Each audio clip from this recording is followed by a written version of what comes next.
Hey, hey, and welcome. And this is the bingo bonus session, meaning that it's kind of something that we got into the practice of doing at the beginning of the pandemic. And we've just kept doing it in that I don't have it right. I don't think I have it right by my desk, but we have this bingo bonus card, as you know, that we use during our accelerators as a way to get people to come back on time. Thank you for holding that up, Kathy, to get people to come back on time and just to play a little game. And we realized that bingo is virtually a competitive contact sport, and that our audience gets really a little bit aggro about it and winning and angry when they miss out on words. So we realize it's got this kind of magical pull to get people to come back on time and, collect all the different bingo words. And there's a shot at getting you know, winning a private coaching call with a coach of their choice. But one of the things that we did is, you know, I know it's not sometimes winning just for the sake of winning. It's not as fun as when you actually get something on the other side. And so we started doing these bonus sessions for both our star charts and our bingo cards. So everybody gets to play. So we don't want to be exclusive since we know we have a global community and it's the middle of the night sometimes for people for like the evening sessions. They might choose to go to bed versus completing it. So everybody in Momentum gets to come. We also invited our Lab Plus students to this particular one just because we wanted to throw in some bonus gifts.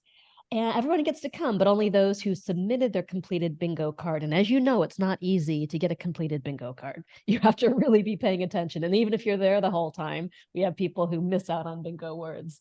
So they get a shot at a hot seat with Kurt uh, and whoever is facilitating this session.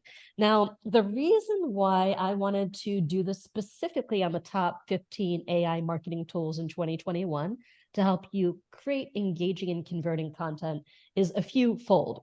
One, for my Accelerates and Amplifies, our December Accelerator is a content marketing lab where you're actually going to be creating a huge amount of your content marketing moving forward for the next year. So it's going to be super, super high value. So I did that one session in our last accelerator to start thinking about how you might want to use AI. Kurt is going to offer you just insight into a bunch of tools and possibilities there. It's going to feel like drinking from the fire hose. He's an Uber geek and knows about every tool known to man.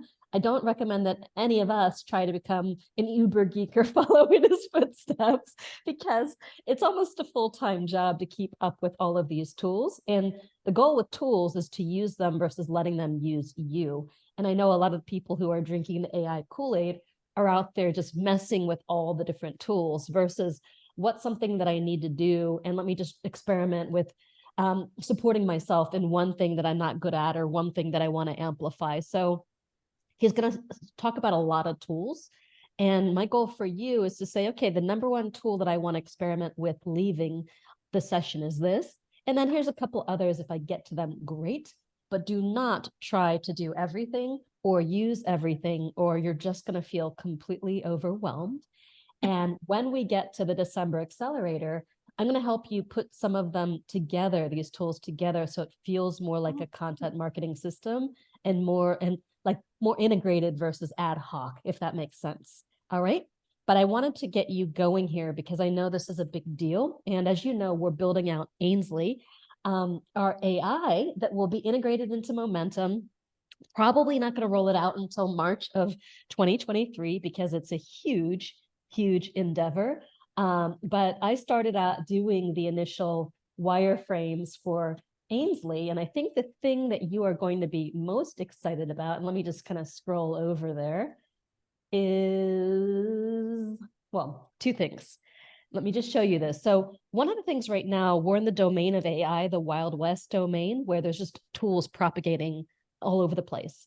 And, a lot of people talking about prompt crafting, but we're going to get to the point and some of what Kurt's going to show you where it's less about trying to kind of just extract good data out of the raw tool like a chat GPT, but wrapping tools around the open AI system. Does that make sense? That make using AI a lot simpler and easier. And so we're working on doing that for you. specifically in the context of a lot of the momentum milestones and things you do in the Live Your Message customer journey. And because we have so many frameworks around whether it's writing a perfect email campaign or whatever it happens to be, coming up with your 12-year game plan, we're able to translate that framework into the tool and teach it how to help you generate very specific things that we teach, if that makes sense. So giving you a little sample, and this is super rough. I just did this myself, these wireframes. But all of the, a lot of the core missions and message, model, money, marketing milestones, you'll have generators to support you in doing them. And then you'll end up having, we're not going to actually call it stacks, but they can come together to create a stack, like a profitable product idea stack, which will include things like your online business mega niche, product type, micro niche, core solution, and target audience. Once you have these, and you can have as many of them as you want, you could feed them into, say, the marketing generator. And my goal is to create a generator for every single campaign that I teach.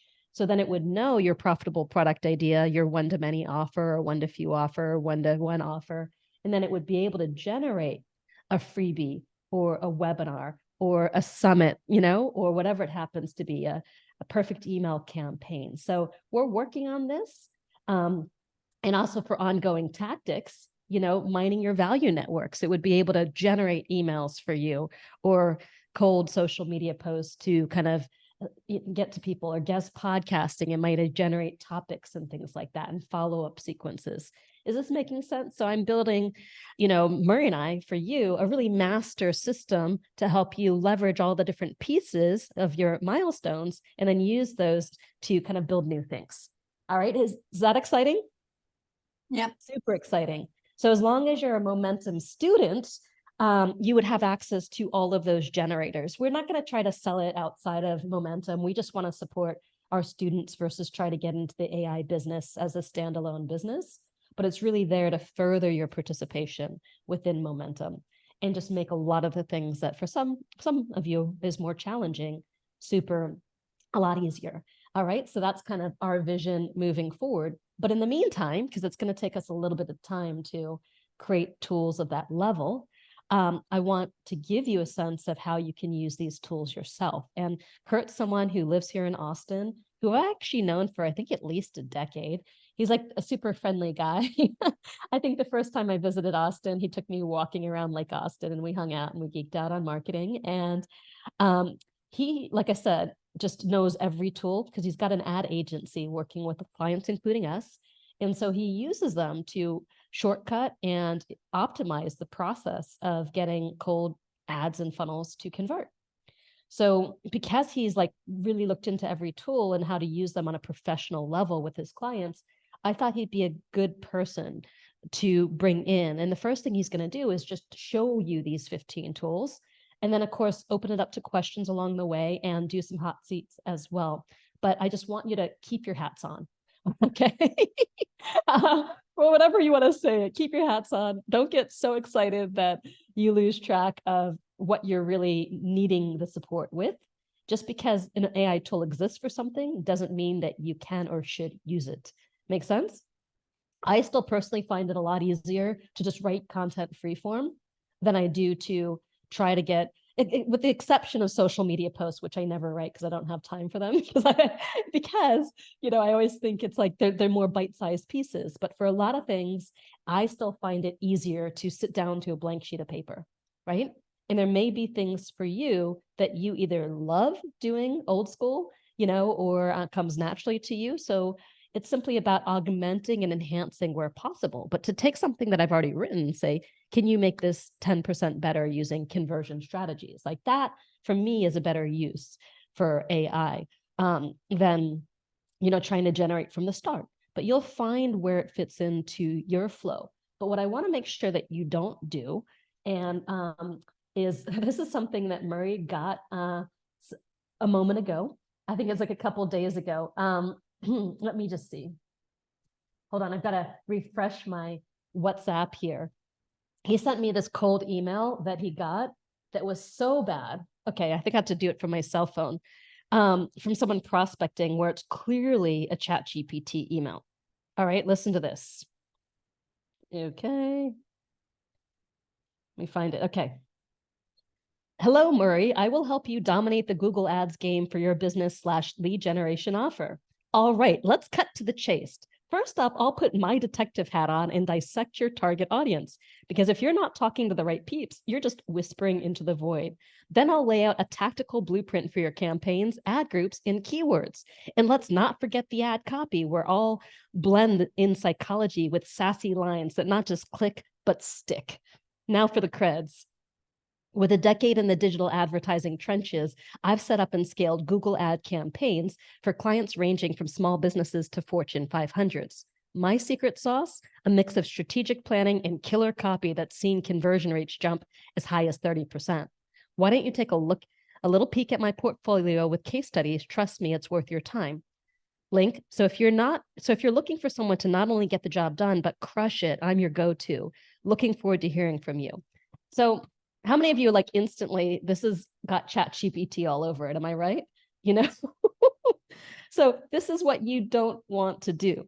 And it's very easy to just be like, copy, paste, and then lose the soul of what it is that you're working on. Yeah, Julianne says, using it's trying too hard voice. 100%. It doesn't feel authentic. It doesn't feel aligned. So what is important is to use it in a way that it's an amplification of your authentic voice versus trying to kind of force authenticity. All right. So I just wanted to kind of set that up, and I've already dipped, 12 minutes into Kurt's time, but I think it's important because I know he's going to turn on the fire hose about right now. And Kurt is the owner of Black Belt, kind of like a media company. He does cold traffic, like media buys and ads for people in the supplement space and software space, and also for me. And he's got a real system behind it. And he's kind of a marketer's marketer, meaning he isn't just a pimply teen who has set up a ad agency because they know a few things about, the interwebs, but he actually has really done deep diligence into what works and created proven models. All right. Over to you, Kurt. And he just has a newborn baby and is shopping for his first house too. Yeah, that's true. Baby was just in here. Mama just got home. It was perfect timing. So it is great to see you all. Well, a couple of things. I'm going to dive right on in. By the way, it was great seeing you last night as well, too. Very excited about today. If I could just ask a small favor. So a couple of things. I'm going to go through a whole bunch of different tools. I want to make this easy. I'm going to give some short, thank you for the congratulations on being a dad. I'm going to give you some a couple of really short demos. But Reese, if you can do me a favor and just let me know, like, hey, we're getting a little over on time, or let's move on to the next tool. I promise not to dive down too deep. But then, again, you pretty much said it. I am so excited about so many of these tools. What I really wanted to focus on for the group is not a bunch of tools that are just like, wow, that's really fancy. I don't think I'll ever use it, but I saw a lot of confusing information. I want you to pretty much do exactly what we were just talking about before. Just find one or two tools that just work for you. I'll tell you this from a really high level view before I jump on in. A lot of these tools are going to make us, and especially myself and you, almost feel like you're superhuman. Because a year ago, I couldn't do a lot of this stuff that we're going to be talking about. Creating music out of nowhere, creating AI avatar videos that are talking heads if I don't want to be on camera, editing, sound checks. Just a lot of technology that just wasn't there, that now with the click of the button, you can absolutely do it, as long as you have policies and procedures and you know exactly what to do next. So I'm going to go ahead and share my screen. Okay, can everyone see my screen? We got lots of slides to go over to in a short amount of time, and then I know we have the heat sets. Great. Yes. By the way, I have my, okay, good, because usually I have the wrong screen up. I'm going to go ahead as I turn into presenter mode. If you don't mind, I'm going to turn off my camera and just jump into here. I'll turn back on my camera if we're going to make any other points or anything else. But let's jump into the 15 AI marketing tools of 2023. Just to be clear, everyone who was on the last call that I was on is also on this call as well. Is that right? Or at least people get the recording from the last call. Is that right, Risa? It's actually not true. So we have, this was open to all of Momentum. You spoke specifically to our Accelerate and Amplify More Advanced students. We also have our Activate students who are invited here, as well as our Lab Plus students. So I talked about some copywriting stuff before that I'm going to kind of skip over here. I can always cover that in the end if we want to talk more about copywriting. My But I'm just going to, guess is that I wouldn't skip it, because my guess is that even those who heard it could probably hear it again, because they said it went super fast. And like not a I said, problem, not a problem. their hats were flying off. So I think you could easily cover it again and no one would be upset. Okay. What I'm going to do is I'm going to cover the copywriting part at a high level view because I thought pretty much everyone had seen it before. And then when it comes down to the Q&A, I can get into more specifics where we dive just a little bit deeper. I'll make it fun and easy. Okay, one of the things that I did mention before, one of the AI tools that I love to do is brain hacking with AI. I use something that if I can get my pointer to work, there we go. It's called Brain.fm. I use it every single day. I use it to design this presentation. If I want to fall asleep, if I want to focus more, this is AI generated music and tones that like NASA astronauts use, athletes use, high performance individuals. It's pretty crazy how instantly this can help you fall asleep if you can't sleep, or it can get you super hyper focused in under 5 minutes. Strongly encourage brain.fm. All right. What I explained on the last call a little bit is different AI tools is almost like using different AI language models. Now, here's what I mean by that. Just imagine, as you know, all over the world, there are lots of different languages out there, lots of different cultures. Lots of people have created stuff from different cultures and different languages that now, as we have, that we can easily travel around the world with like airplanes. All of a sudden, we have stuff from all over the world that collectively, man, we have some really awesome products, service solutions, but they're developed by people with different languages, different backgrounds. Great.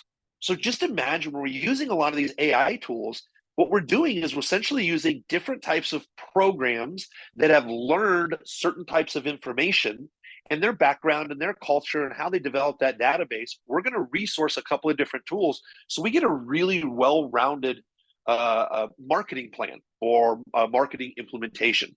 So when I say AI marketing languages, what I really mean is, hey, here's another tool that's going to give you just a little bit different output than this tool over here because of the way that it learned or the background.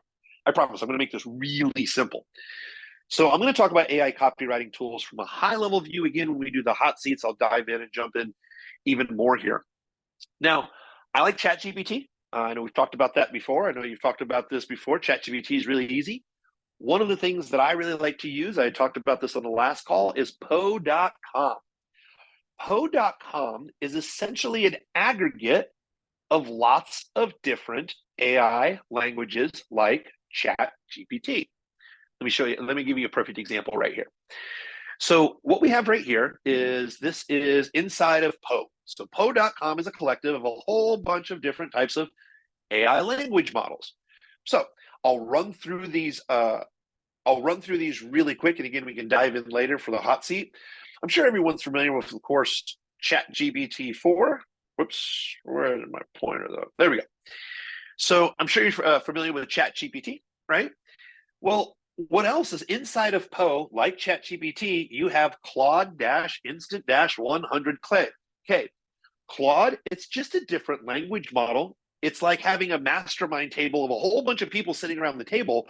So instead of me just asking ChatGPT for a question or having him write a sales script or a video script, I can type that exact same prompt into what you see highlighted in red right here. Claude is more of a marketing professional.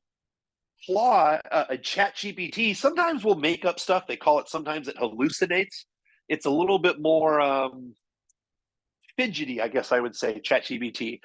Claude wants to make sure that it returns not only good marketing back to you and good marketing concepts, but that it's also ethically correct, meaning like it's not going to exaggerate, it's not going to make up stuff. The big thing with Claude, and it says that 100K, you can basically dump in, I think it's like 100 or 150 pages worth of text that it can analyze. And I'm pretty sure that ChatGPT 4 is like at 25 or 30 pages. So you could put in like almost 5 times the amount of information for Claude to have it look over and review. Like it can watch a 30-minute, Claude can use links. It can look at your website. So you can put in a link, for example, in Claude, and you would say, and I'll show you an example here in a minute, but you can put a link into Claude and say, hey, I want you to write me a sales script. It can actually read links for you. I'll give you a demo here in just a second. So Claude is great at writing marketing material. I'm going to jump down here to Google Palm. This is Google's AI. Google's great about doing research, planning for trips. I mean, it's Google. You can ask it direct questions. I've used it with my slow cooker a lot. Hey, I have these 5 ingredients. What makes a really good meal in a slow cooker? Google's like tapping into the brain. So many times what I'll do is I may have a prompt for ChatGPT 4 to say, hey, write this email for me. I'm going to copy the prompt. I'm going to put it into Claude. I'm going to see what Claude has to say. I'm going to put it into Google to see what Google has to say. And then I'm going to play with this llama down over here.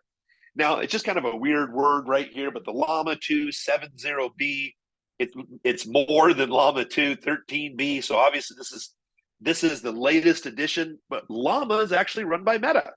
This is Meta's data. So I like Meta is really good at research, not as good as writing the marketing emails or writing marketing overall, but it's great for research. So when we're doing research on our avatar and we type in our avatar, it will really help us develop and figure out what are their desires, what are their needs, what are their pain points. We've been working with a skin doctor, a high-end skin doctor in Los Angeles, and he's been doing this for 15 years. And he's like, I know my exact avatar. We typed in his avatar into Llama, and we asked in the LA area, what are some other pain points? And it came up with 15 different pain points that people run into. He hadn't even considered 6 of them. He's like, I've been doing this for years. This is a really great perspective. So I like to go ahead and type in a prompt. I'm going to use it inside of Claude, ChatGPT, for Google, and Llama. I'll give you a demo of it once we start working and doing the hot seats, because you can really see how powerful it is. So again, I'll give more of a demo on Poe when we do the hot seats. I also like to use Jasper.ai. Now, Jasper.ai, the best way I like to explain it to people is Jasper.ai is kind of like Windows. If you can remember back in the day, they used to have something called MS-DOS. If you were a computer programmer, you would know exactly what to type in to see stuff, but 99% of the world wasn't a computer programmer. So computers weren't really that widely used. But once Windows came out, where essentially Windows comes out with, oh, hey, I can just click on this icon and it will do things for me. That's essentially the way that I look at Jasper. Jasper has created a lot of different frameworks that I can log into Jasper AI. I can have it help me write ads. There's frameworks for copywriting like AIDA, before and after bridge. It can help me create e-commerce ads, emails, Google ads, marketing, SEO, social media. The 3 things that I really like about Jasper for you to play around with, it's pretty easy to use. It's really intuitive. So it's easy just to kind of point, click. There's a lot of templates that you're just going to fill out some questions on. And essentially, the AI is going to help write a lot of this content for you. The Jasper AI is actually owned by people here in Austin that we get to hang out with at some local events here. And I talked to one of the owners, and I said, well, you guys are just using the backbone of ChatGPT, right? They're actually using 4 or 5 different types of AI at any given time to help write your content. So it's getting you the best result, not just the result that ChatGPT would say. The third thing that I really love about Jasper has something right here called brand voice. So if you have blog articles, emails, other content, you can upload it into Jasper. Jasper will learn your tone. So when you want to come write a blog article, because it understands your brand voice, you're going to come up here and click on the blog article, and it's going to write in your writing style and your tone. So with ChatGPT is going to return you back specific information that it thinks that you're asking, but it's going to return it back in their format, GPT's format, unless you specify like sound like this celebrity, sound like Gary Vaynerchuk, for example. ChatGPT itself just doesn't have really good tone, especially your company tone. Like ChatGPT will use words like, look at this ninja skill. You may never use the word ninja and skill together like that. That's just weird. But if you upload your brand voice content right here, any other type of content that you create is going to be written in your brand voice. So Jasper.ai for those frameworks are great. Again, we in the hot seats, happy to dive into a couple of examples here. Okay, now we're going to get into some creepy, weird stuff that could be considered cheating or revolutionary. It kind of depends on how you look at this. So here's the AI synthetic voiceover. Revoicer. I'm just curious, inside of chat, has anybody heard of Revoicer? Has anybody used Revoicer here? Just curious. Great, see a couple of hands up. Great. I'll give a short demo on this here in just a second. So actually, I'm just going to show you the demo right here. So watch this for Revoicer. You can't see this on my screen. I have something blocking my screen. Okay. So here's what happens. Imagine that you went to ChatGPT and you said, write me an ebook. Write me an ebook on the top 15 AI tools that people should learn how to market about. Whatever. You can create any kind of opt-in that you want on ChatGPT. So let's just say top 15 tools to use in 2023. Now I have the script. Well, what happens if I just wanted an audio voiceover for that script? This could be great to upsell as, hey, do you want to get the ebook for $5, get the audio version? You can actually take an entire book that you wrote and put into here, and here's what you're going to get. Watch this. We have lots of different languages that you can choose from. This is all AI, okay? So we have English up here first. I'm just going to go to Axel, click on him. Whoops, preview voice.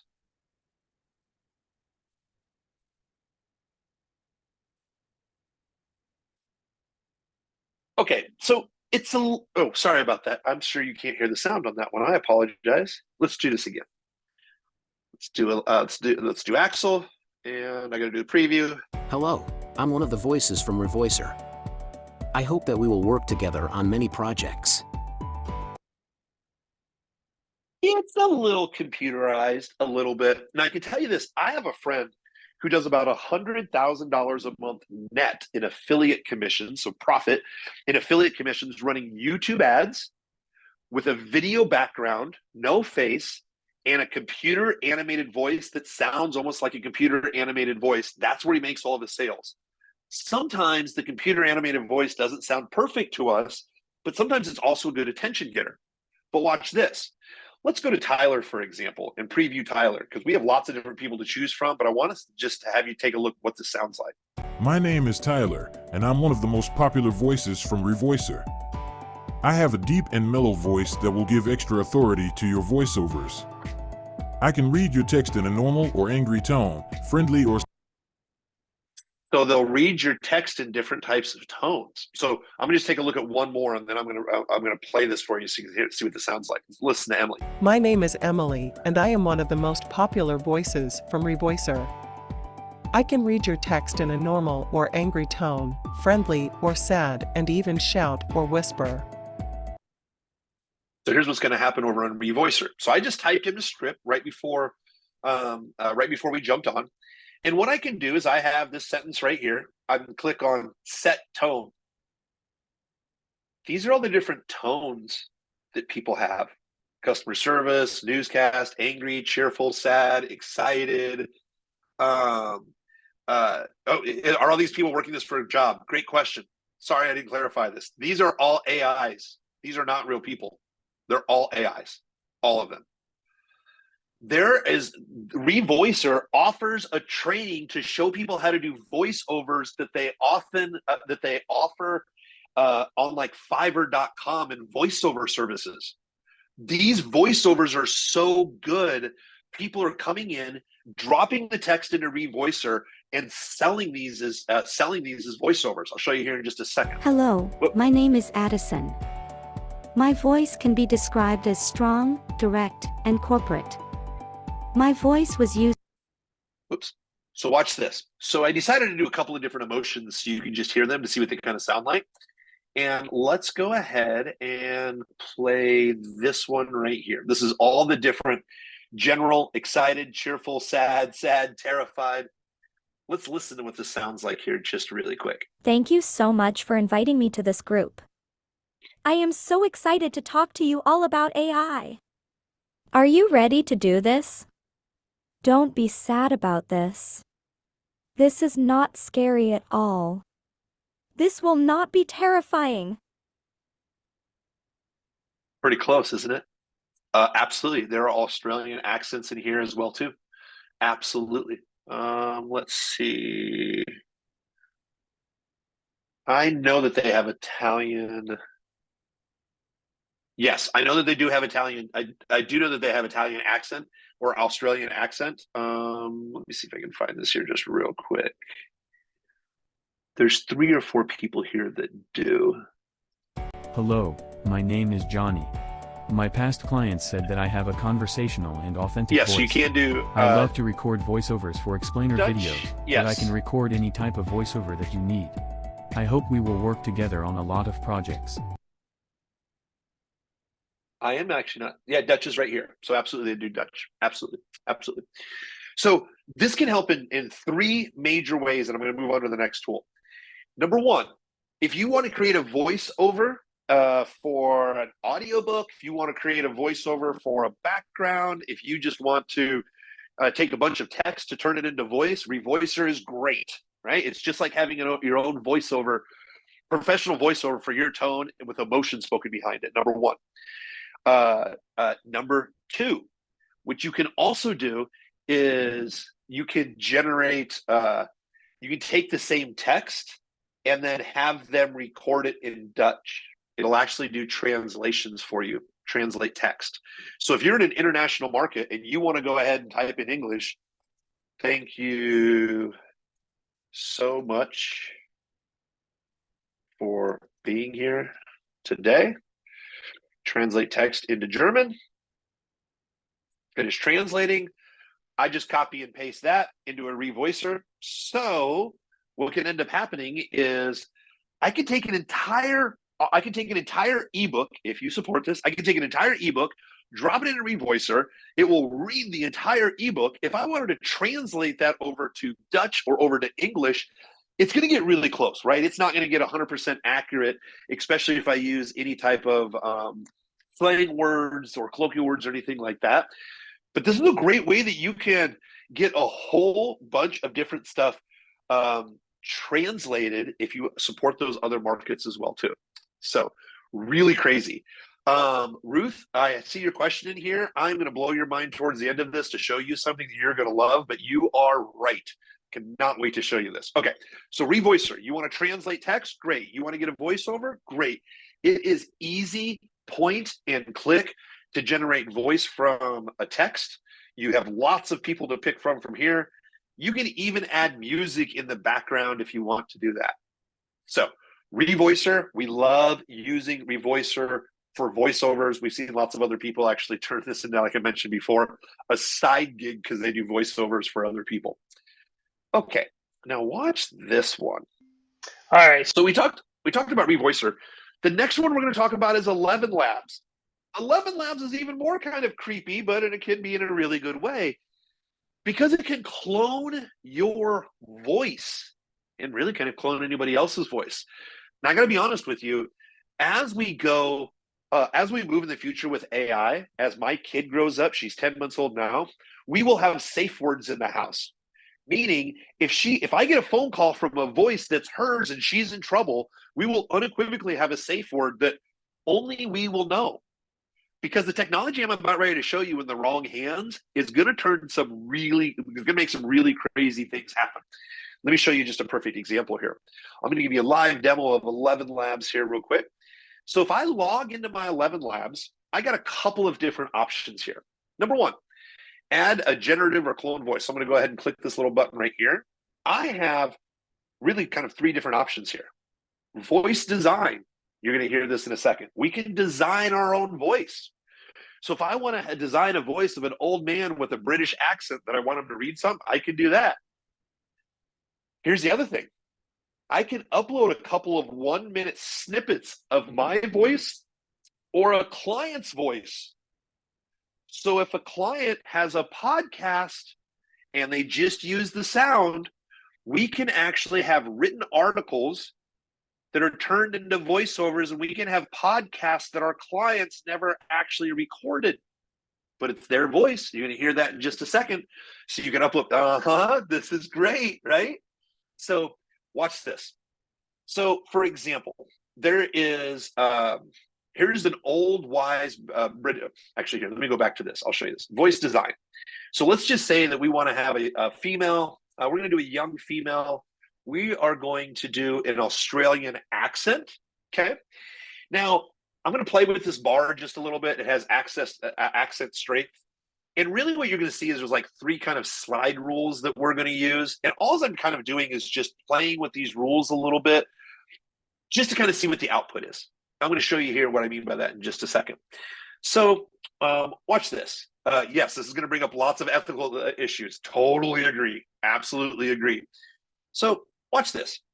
I'm going to go ahead and I'm going to hit generate so you can hear what this sounds like. First, we thought the PC was a calculator. Then we found out how to turn numbers into letters, and we thought it was a typewriter. Not bad as an AI voice, huh? Watch this. Yeah, this is we could get into the writer strike about this, why this is working. I have talked to lots of people in Hollywood about this. Maybe we'll talk about that to the end because I want to get to the hot seats. So here's what I'm going to do is I'm going to move this voice just a little bit, strengthen the accent. Every time I hit the generate button, what's basically going to happen, let's go to a higher accent then, so you can hear the accent. Basically what's going to happen is every time I hit generate, the AI is learning a little bit more, the voice will get a little clearer.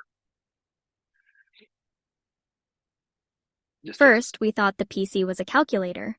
Then we found out how to turn numbers into letters, and we thought it was a typewriter. I agree. I still don't hear an accent yet. So let's do female, middle-aged, see what that does. And then I'm going to show you how I did my voiceover here real quick. But I don't hear an First, we accent thought either. the PC was a calculator. Then we found out how to turn numbers into letters, and we thought it was a typewriter. I still think that voice kind of sounded the same. So I'm going to try this one last one, male, old Australian. Yeah, not even close. Totally First, agree. we thought the PC was a calculator. Then we found out how to turn numbers into letters, and we thought it was a typewriter. They're still working on the Australian accent, obviously, right? Still no. And I would right? say that all of Go these ahead. tools are the worst they'll ever be. We're still really early days. In a lot Great of way this to stuff. say it. Like the worst they'll ever be, but it doesn't take 2 or 3 years to develop these tools. Some of these are moving at breakneck speeds. It might not be the best today. Literally wait a month, and the upgrades that these are making is just huge. So I'll give you a quick little demonstration here. So thank you so much for having me today. See if you can recognize this voice. And yes, this is going to get a little creepy for Thank just you a so much second. for having me today. Mark Zuckerberg left me a voicemail, said how much he appreciated me. That's why I created one of these kind of texts. That was Mark Zuckerberg. Now, here's me. Thank you, thank you, thank you. I'm going to show you just this one So, last setting before we go to another. Yeah, I tool. wanted to Go ahead. say, like applications of this, say, you're newer in your business journey and every lead really counts. And after someone opts in, you send a custom, hey, John, so glad to see you signed up for my name of opt-in gift. I look forward to getting to know you better. If you have any questions, Yep. book a time on my calendar. You could do something super customized like that. And it's a way to create a level of customization that you never would on your own be able to do. I absolutely agree. Like one of the prime examples is I have a friend who's really great in the podcast space. And he's like, Kurt, 85% of people who start a podcast finish them because it's not like we're going, rambling through channels or turning the dial on a radio. You kind of get sucked into it. And if you think about it, if you can get your voice in someone's ears and inside of their head, you don't have to, just like the radio, right? Where we drive in our cars and just listen to the radio all the time. We can turn some of these voiceovers into clips or even little audio trainings that we can send to people. So we're constantly in their ear. They're hearing our voice, right? And this is a lot of things that we don't have to record and edit. So I'll show you this here for just a second. We show you these voice settings.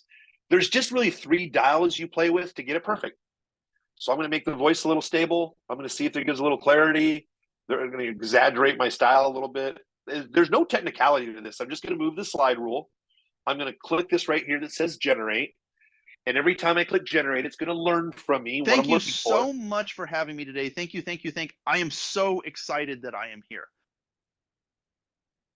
Not perfect on my voice, but it's pretty dang close. right? So yeah, that one's better. Little crazy. Let's see here. Oh, just a second. Sorry about that.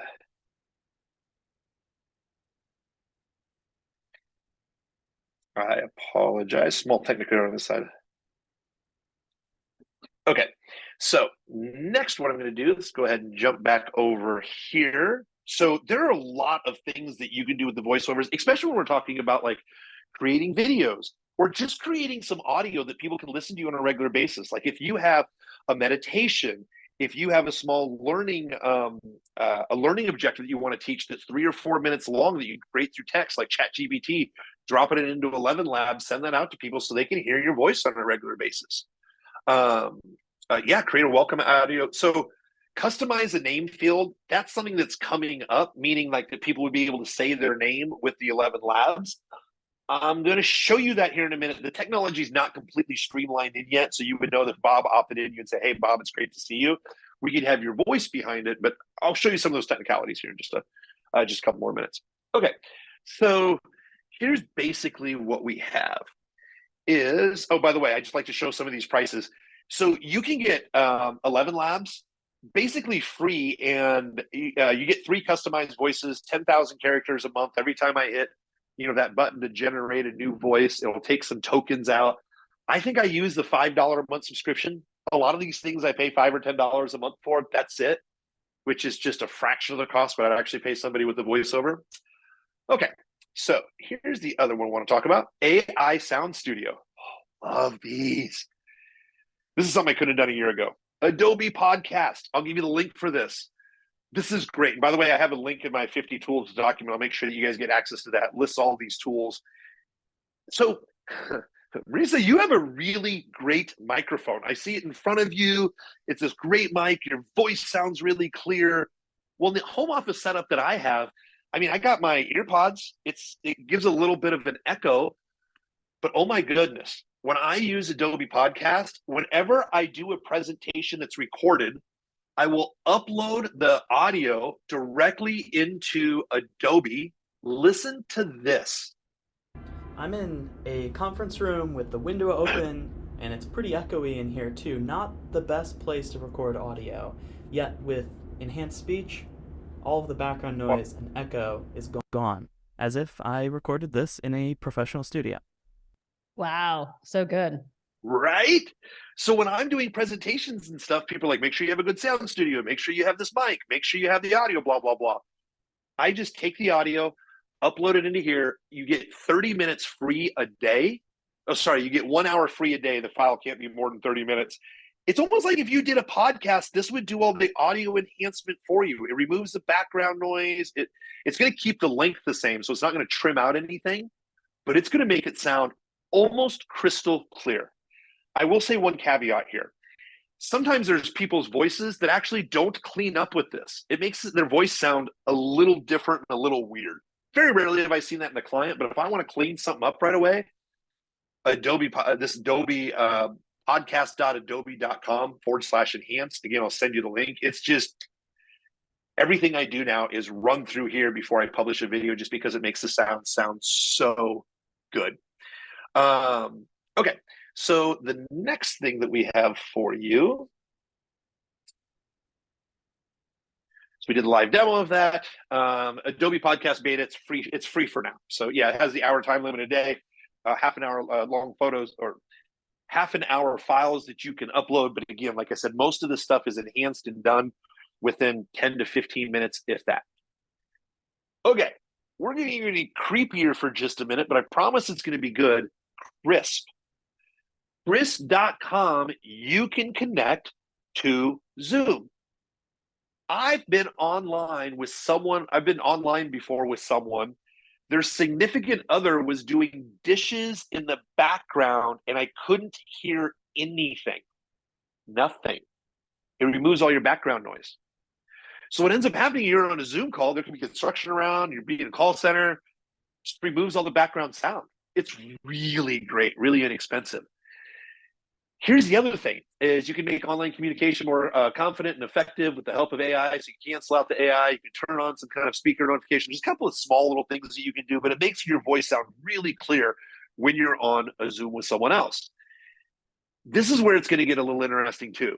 It's the world's only bot-free AI meeting assistant, meaning it will also place your meeting notes and write who's talking during your meeting. So you have good meeting notes at the end of your meeting. It'll transcribe your meeting for you. So we love using Krisp. Watch this. Krisp is working on right now accent localization. So if I'm talking to someone in Australia, I can turn on this Krisp feature that's going to make my voice sound like I have an Australian accent. Imagine all the call centers in India right now, right? Where it's just like, I can't understand you. What's going to happen now is people from India, as they're talking to us on customer support or from the Philippines, will literally have their voice synthesized so it sounds more English and American so you can clearly understand people. And we still think we're getting our service in the United States. That's not true.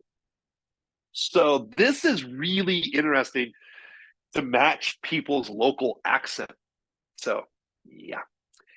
This can be anywhere from $0. I mean, 60 minutes a month, depends how much you use it. I think we pay like $12 a month for this, which makes it really easy. Again, just one of those tools that just makes our life so much easier.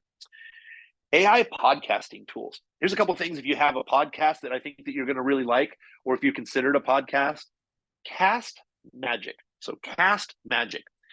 Podcast show notes and content in a click. So you can get the transcript, you can get some custom prompts for your audio file, take your content to the next level, give you show notes, timestamps, quotes, clips, and even write some social media content for you as well. So if you're looking for something to clean up your actual content so you can repurpose some of that text, you are definitely going to want to check out Cast Magic. It's pretty amazing. You literally just upload the MP3, select your outputs, like, hey, what kind of assets do you want? Do you want some social media posts? Do you want highlights? That's it. AI is going to take over a lot of this, which is really, really good. Oh, you got it on AppSumo, Robin. That's great. You love it? Oh, even writes your newsletter. That's great. Hobby. So you can get 200 minutes a month, $39. If or you're probably going to be between the $39 if you're not doing a lot of podcasts. If you're doing, weekly podcast or two, you may want to go with the $99. But this is pretty inexpensive. I think we're at the $39 level. I know that. Okay, AI transcription. Fathom. Fathom is free, and you can connect it to your Zoom. My business partner, when he attends the calls with me, this will take all of the notes, transcription, and also give you a little highlight bar off over here to the side that if someone says something, hey, that was really smart, let's note that. Or if we're on an onboarding call and a client says, hey, we'll get you that information, my business partner can click a little button and it'll highlight that section. So if we have what are all the action items from this call, it instantly lists them out for us. Fathom is free for right now. It's been free for about a year and a half. The owners are in a mastermind of mine, and they basically given beta access to lots of people, and it's taken off like wildfire. Fathom is really great. Just imagine having an assistant that's going to transcribe the call. It's going to provide a summary of the call. It's going to give you action items from the call. And you're going to know who said what on the call. Instead of caller 1, caller 2, caller 3 to be Kurt, John, Samantha. We love using Fathom as our assistant. It is great. I see a couple more questions coming in here. I'm going to answer that here. Can it connect this with StreamYard? I think so. I think because it sits in your app, which is a really, really great question. I'm going to address the Dutch transcription here in just a minute as well, too. It does do different languages, but off the top of my head, I can't remember the languages that Fathom specifically takes care of. All right, so this is Fathom. You've probably seen Otter or Fireflies. Maybe you've seen Fathom if you've been on some of our calls. It is a Zoom call recorder, but it's got a bunch of really cool extra features and really works with webinars. I believe they're working on that. But so like we're on the call, it tells you what they said, which it transcribes pretty dang good, and you can even search the transcript. This is one of the coolest features they released not too long ago. So you can get an AI summary every call, and it does a really good job of providing a synopsis of what was discussed, who discussed it. And if you download this for Google Docs or whatever, it includes a timestamp that are hyperlinked. So you can click there. Perfect. All right. So go see something, at and during the call, right here, if you, let's say it's a sales call, if your prospect has an objection, you just press this button.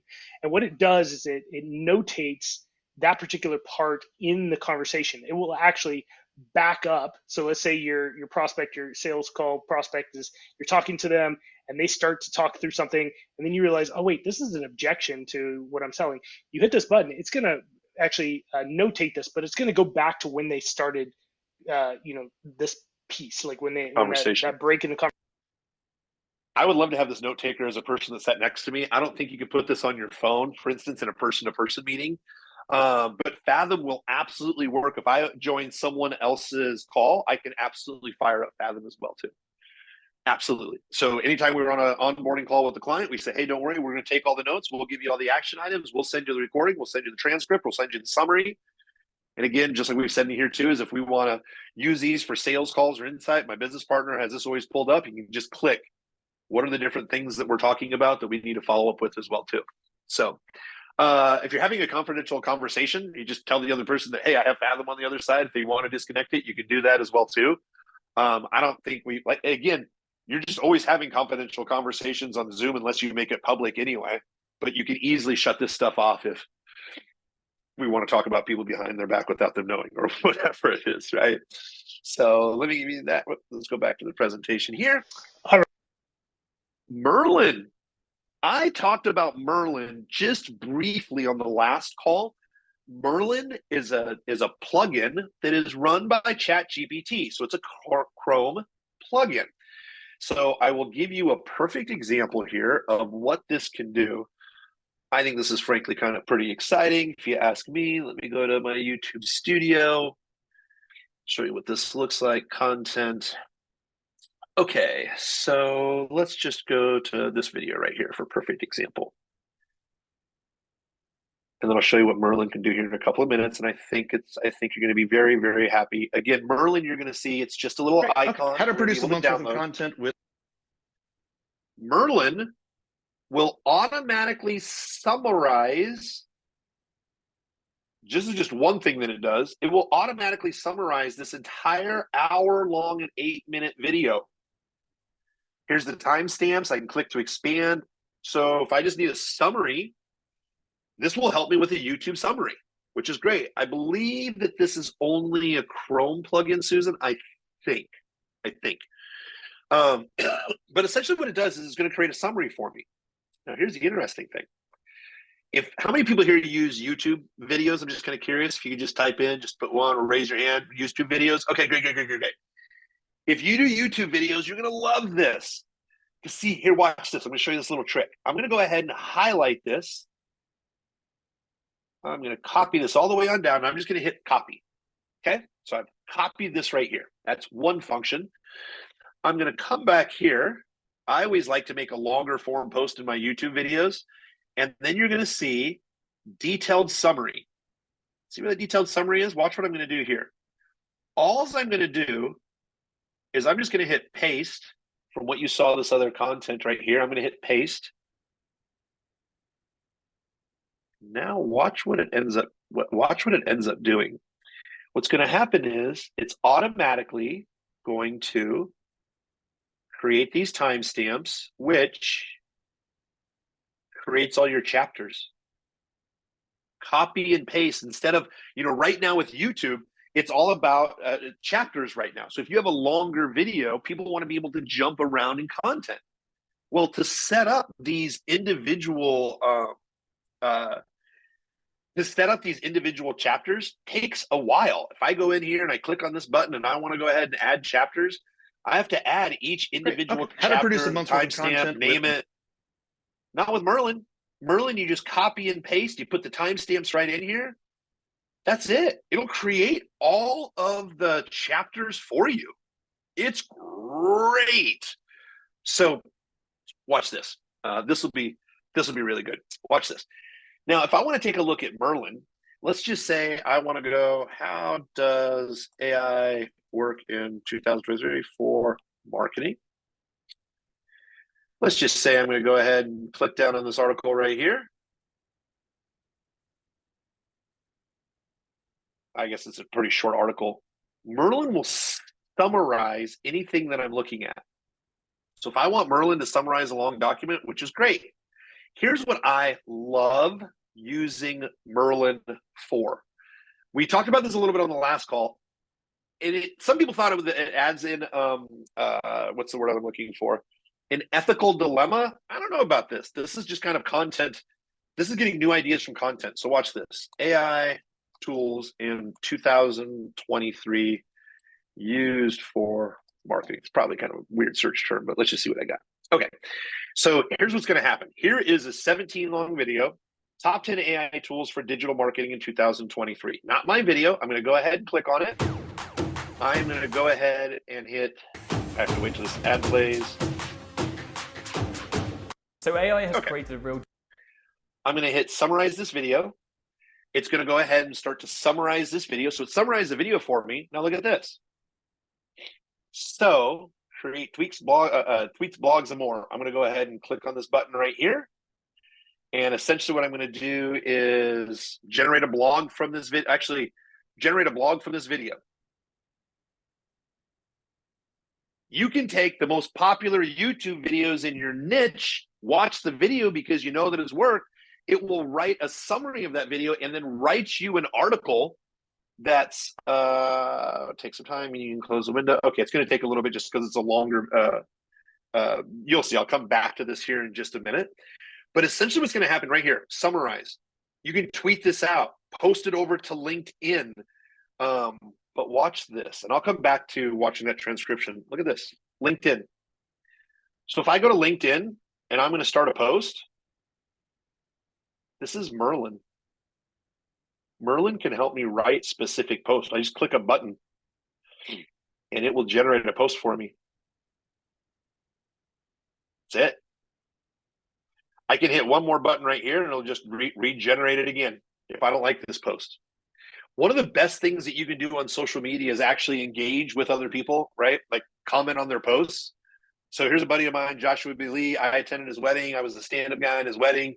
I'm going to hit comment. Thoughtful reply.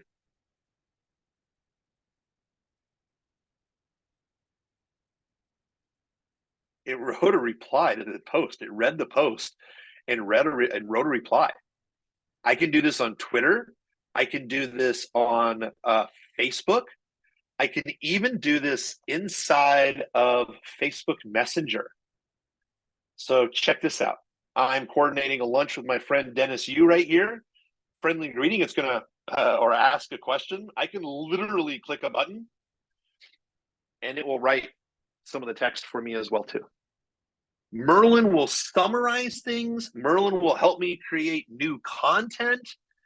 I'm telling you, this is crazy. Watch this. I'm going to go back to, look at this. Here's the blog article from this video. I'm not stealing their content. I'm using their type of content. We're going to talk about the tools. I can tweak it a little bit, but we just generated a blog from someone else's video that's done really well. I can go ahead and hit start new conversation. When I hit start new conversation, whoops, let me go back on this. I'm just going to go ahead and do more right here. I just need, where is they just made an update on this. Essentially what Merlin will also work really great for is turning this post, generate post from this video. It's really good at, let's see if I can get this to do this one more time. They changed the feature right before the training call, which makes it interesting. There is, let me try one more button. Essentially what you can also do is you can also type in here down below. I don't know why this feature isn't working. Oh, right here. Create for me a 1-minute TikTok style video from this video and give me 5 opening hook ideas. So essentially what it's going to do is it's going to read the video. I hit the wrong button. I'll do a little, afterwards, I'll do a demonstration of this where it connects with the video and writes you a video itself as well too. So I love Merlin for summary. Merlin helps me with YouTube. Merlin helps me look at other people's content and get some really good ideas of how that can be changed into my own content. I can use it to reply on LinkedIn. I can use it to reply on Facebook. I can use it to write Facebook posts. I can, again, it's a really great tool to help me effortlessly communicate with people very, very quickly. Will this work for an MP file? Okay, I got some other questions in here. I want to make sure I finish the presentation here real quick, and then I'll make sure I addressed all these different questions as we go into the hot seats as well too. AI video repurposing tools. I'm going to go through this quick, but I want to just kind of give you the ideas of how this works. So imagine that you do a 20-minute long interview with a friend of yours or a colleague or a video podcast. Well, now you've got a bunch of content that you could cut up. Well, there's a friend of mine, Michael Stevenson. Michael and I did a presentation together where essentially I recorded, just like for you all, I recorded content for his group. And I said, hey, Michael, can we talk for 15 minutes before the call that I can record? And then after the call, let's talk for another 15 minutes. And let's just kind of talk about what the training is going to be like in the beginning. And then afterwards, some of the feedback that you got as well, right? Let's just kind of rehash, but we'll talk about some marketing. So I took a 24-minute video. I uploaded it to YouTube. So that's the first thing you got to do is upload the video to YouTube. And what's going to happen is YouTube's going to start to transcribe the video. What I'm going to do is I'm going to make sure that Merlin, that this button right here says summarize this video. That means that it's already baked for a little bit. The transcription's already back there. YouTube takes sometimes an hour or so to do the transcription. I want to make sure this little summarize this video button pops up. That means it's baked and it's ready. And essentially, here's what's going to happen. I want to do what I like to call as an AI stack. I'm going to stack a couple of different tools together. So essentially, you can make a whole bunch of different content. So let me show you what the stack looks like. And I'll even give you the list of this here in a minute. Record an interview and a video. I'm going to show you how to edit the videos really quickly, distribute and schedule them quickly, and then repurpose the videos for more content. I have an AI stack recipe I will explain at the end of this call that will give you step-by-step what all the tools are and how to use this. Essentially what happens is we jump onto Zoom, we record a Zoom call. Once we record the Zoom call, I'm going to have Fathom tap on it and listen because that can help me make some social media posts, give me some ideas, some summaries, the transcription. So I'm going to record that. Like I said, that could be for a podcast. I'm going to turn those into social media posts, maybe some good quotes that we got, some action items. Step 3, I'm going to upload that video to YouTube.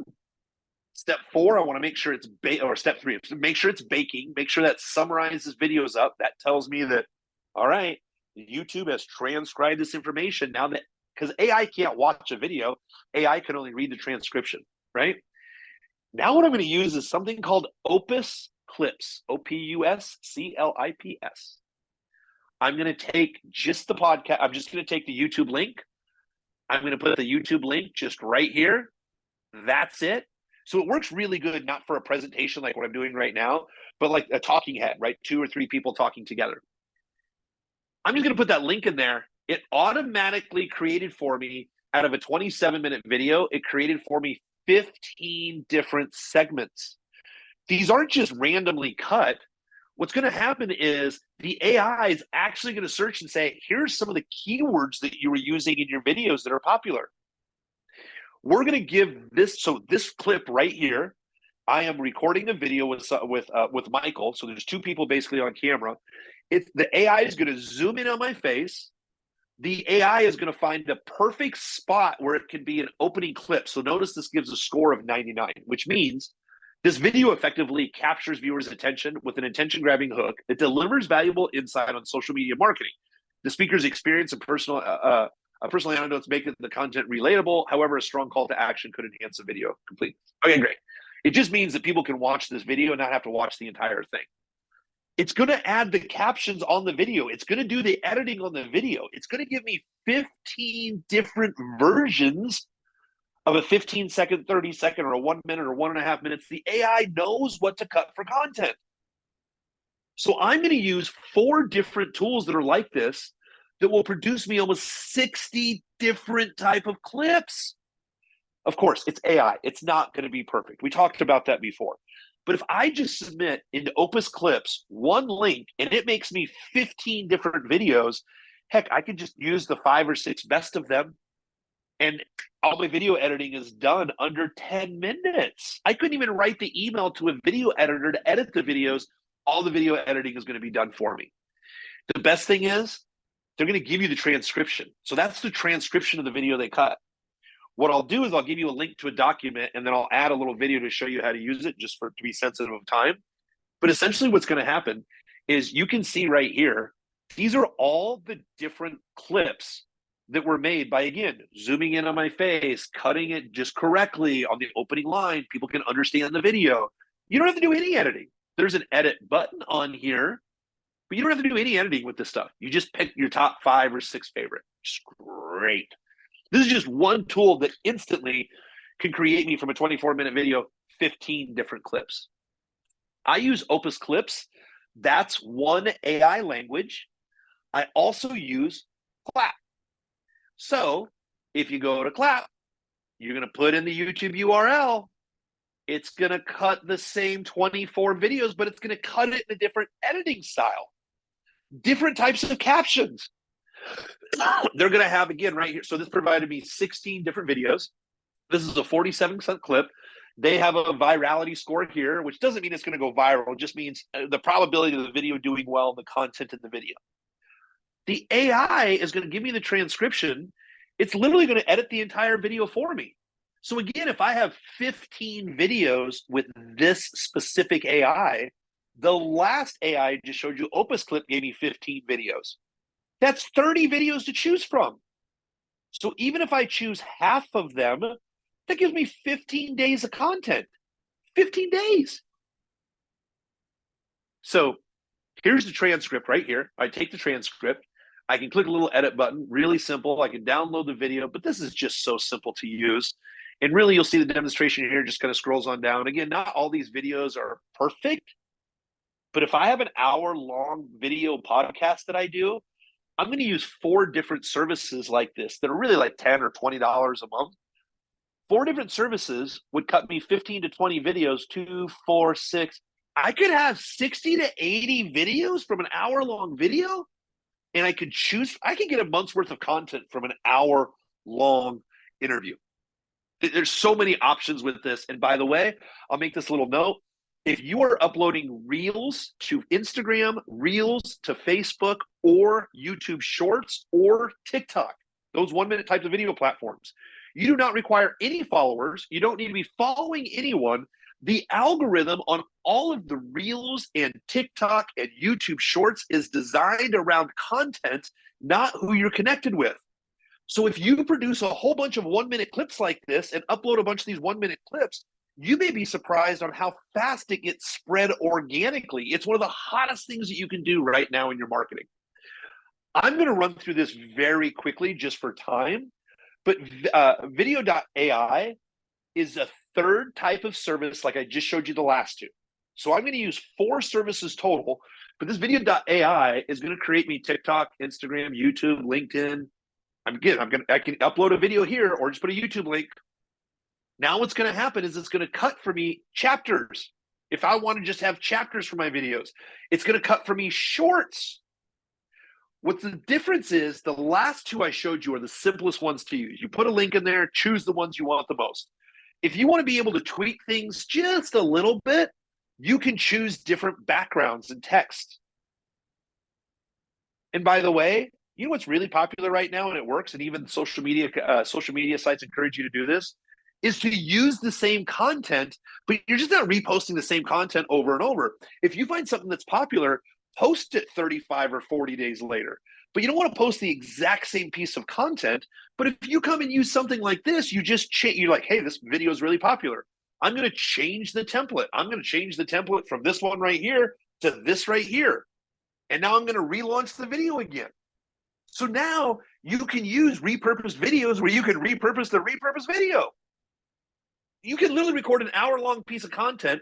The Video.ai will cut up all these different segments. You could keep on reusing that content for the year because you just changed what the caption looks like or the background. You can upload your branding and you can make stuff easier. Again, this just gives you a little bit more manipulation. But here's the interesting thing. Video.ai, you click this button. So you click right here. Let's just say TikTok, generate caption. It's going to write a caption for you based on what the video says. I have a way to create captions. I'll make you a little training video. I'll put it in the document that I'll give you links to. I want to make sure we get to the hot seats, but I'll show you how I like to take our content, like the transcription that you saw from the last 2 different types of tools. I put that inside of AI and it creates for me a bunch of social media posts. I'm going to take all of these edited videos that I showed you. So all these 1-minute clips, I'm going to put them in one Google Drive. So I'm just going to keep on adding clips to this Google Drive. And what's going to happen is, here's what my Google Drive looks like. I'm just always dropping in 1-minute video clips, right? I got all these video clips. I'm going to use something called repurpose.io as we round out this tool right now. So repurpose.io essentially is this. What you can do, you can hook up all of your social medias to be scheduled posts. The only social media channel that does not work with repurpose.io is your personal Facebook account, your personal Facebook page. But if you have a business page on Facebook, a business page on LinkedIn, your personal page on LinkedIn, your personal page on Twitter, your business page on Twitter, your YouTube channel, your Instagram, TikTok, all of that can be connected with repurpose.io. And I love repurpose.io because if I just drop everything inside of that Google Drive, 2 things are going to happen. Repurpose.io can help me, well, repurpose content if I want to. So I'll give you 3 examples very quickly. Number 1, let's just say that I have a longer video that I've recorded. Repurpose.io can help create what they call snippets. You can create little tiny snippets of your video. They don't have AI that cuts it yet like the other tools that I showed you. But if I have a 20-minute long video, I can pick out the snippets that I like. And then essentially repurpose.io will wrap it like with this skin. So if I want my logo over here to the side, I want the captions to be right here. I'm going to add in a headline. There's a little progress bar. So just imagine if you have a 20-minute long video, you can kind of put this branding on your video, cut it into small little snippets, which is great. That's easy to use. If you're doing, like, remember we talked about the voiceover stuff before, like Revoicer? You can turn these into little social media clips, right? Where they get the voice bar that's right here. This is a little snippet from a podcast. So I could use Revoicer or 11 Labs to create a whole bunch of content where I'm just running, let's just say, organic posts that have 1-minute sound bites from some of my trainings that I've done in the past. So repurpose.io is great, but watch this. I can hook this Google Drive up to every one of my social media sites. So I'm going to go ahead and get all those cut videos, drop them into my Google Drive. I'm going to connect my Google Drive with Repurpose.io. Repurpose.io is going to connect each one of my social accounts. So what I'm able to do is this. I'm able to take, I'm going to click on Instagram. All the videos here are designed for Instagram. They're ready for Instagram. Now all I'm going to do is, here's my Google Drive. Here's the video itself. So great. If I want to add an intro or an exit, I can do that too. So reason number 2 that I love Repurpose.io, Marissa, we had talked about this before. Marissa, we have talked about this before. I did a 6.5-hour training on the top 50 AI tools that I use. 6.5 hours. I used Repurpose.io at night once I was done to use the snippet feature. I want to cut all these tools into small snippets. We put an intro and an exit on each one of these snippets. I created overnight 45 videos that we uploaded and put into a course from that 6.5-hour long call within 24 hours. Imagine getting 45, right? Imagine editing 45 videos, how long that would take. Also, if you do anything like if I wanted to do the momentum workshop as a teaser to drive people in, I could put the whole, 3 days in. Now, I wouldn't want to give away too much because it's a paid offer, right? But you always can improve what it creates. Does that make sense? Even if you throw away 80% of whatever it creates for you, it's still more content than you currently have. Makes sense. The other thing that I've always wanted to do is on the group coaching call, sometimes there are transformational moments. Of course, I would always ask for permission from the Yes. student before using it, but showing my superpowers of group coaching.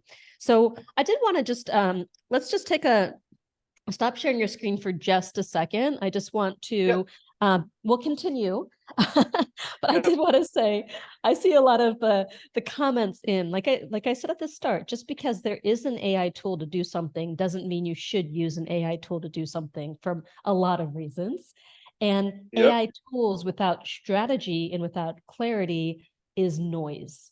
So I want you to see that. So if you put crap in, it's going to generate crap out. But if you have a really valuable, say, 6-hour training that you delivered, and then you use some of these tools to make snippets that you can then send out across YouTube or TikTok or wherever, or Instagram, Reels, can you see that that's a good approach, because you've dialed in that training, and that's a really valuable training.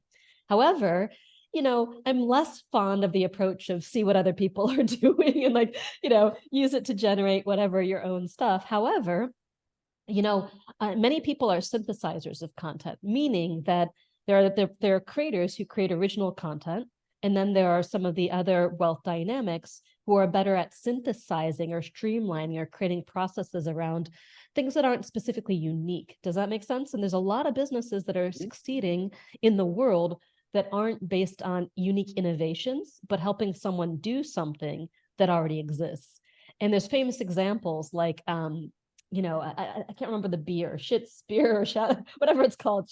Schlitz, or I'm not a beer drinker. It's a famous marketing example because they talked about their cold distillation brewing process and this innovation to make a clean, crisp taste.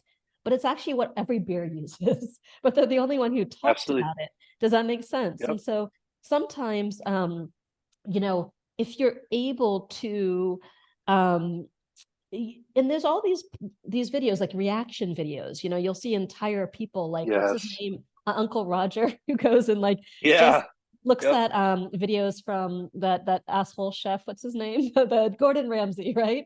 He goes and watches Gordon Ramsay, and he just talks and reacts to what Gordon Ramsay is saying. And so, you can take a controversial point out of someone's video. It doesn't have to be just stealing their entire content, but saying, boom, Jay Shetty's saying this, but I think he's missing this. Or a lot of people have this viewpoint, and I've seen tons of videos about that. But so how you use a tool isn't just about copying and pirating, but it's essentially getting inspiration. And I used to study semiotics. Many of you know that. I got my degree in semiotics, the study of cultural symbols and signs. Someone says asshole chef. Well, yeah, you all knew who I was talking about, right? Yeah, studies of symbols and signs. And there's a body of work about several different things. One is that nothing is actually ever truly unique. When you think about 8 billion people on Earth, everything is standing on the shoulders of giants and derivations of other things, meaning that we are the culmination of so many bits of inspiration. And to say that any of us has ever done anything truly unique in our lives, it's unique in its expression, but it's not unique necessarily in its core. We might have combined things in a different way or presented something in a different way. But the idea of unique is, I don't know, sometimes it's like a false idea. It's an evolution, and we all stand on the shoulders of everything that's ever been created. Is that making sense? So, we have, I think, in the US in particular, the sense of unique. However, whether or not anything is truly unique is arguable. And if you even look throughout history, a lot of times, even if it's a scientific breakthrough, a lot of times it's happening in multiple parts of the world at the same time. Even the things that have been the bigger, like that whole 12 monkeys theory or whatever it's called, where monkeys were washing the coconuts and then they're doing it somewhere else. It's sometimes an idea just has its time. Right. So revolutionary ideas oftentimes are coming through to multiple people at the same time, and we're all linked as humans. So I just kind of wanted to say that because I see a lot of the stuff about ethics, and we're not at all saying go and pirate or steal from somebody else. But when you do understand that nothing is truly unique, it's a little bit different. I've been inspired by so many mentors. I do sometimes use other people's exercises or teachings, but I always do credit them 100%, never try to copy or steal as mine. The 100th monkey theory, thank you. Ruchira says, I seem to remember hearing you said fair use of a video is 3 to 4 seconds long. Well, I recommend you look up American universities, got some documentation around what constitutes fair use. When you are using something in an either educational setting or in a critical setting, meaning you are doing a cultural critique on what is said, there is legislation. And there's been a lot of court cases on fair use, the most famous one being Shepard Fairey's Obama Hope poster. When something is leveraging an image that already exists, but it changes it 80%, or there's a certain percentage. I think it's, if you alter an image, I think it might be less than 80%, a certain percentage, or alter something a certain percentage, or you're critiquing it or using it in educational settings. There's points at which you can use something excerpted. However, it's good for you to kind of understand what that is. And, you can always attribute. There've been times, like I taught the drip matrix Dan Martell in the accelerator, rather than reading the whole book and doing my own summary, because I just found a blog that summarized it, right? And then I quoted that blog post. I didn't attribute it to myself, but I was like, why should I go do the work of summarizing this book? Because I'm not a fact finder. And like, for me to sit down and read an entire book, I'm just like, give me the point of the book. I don't need to read the book, and it still was really valuable. It had light bulbs for all of my students. Can you see that? But I just used somebody else's summary of the book rather than creating my own, because that didn't feel like it was adding value to the world to re-summarize a book that somebody else had already summarized. Is it making sense?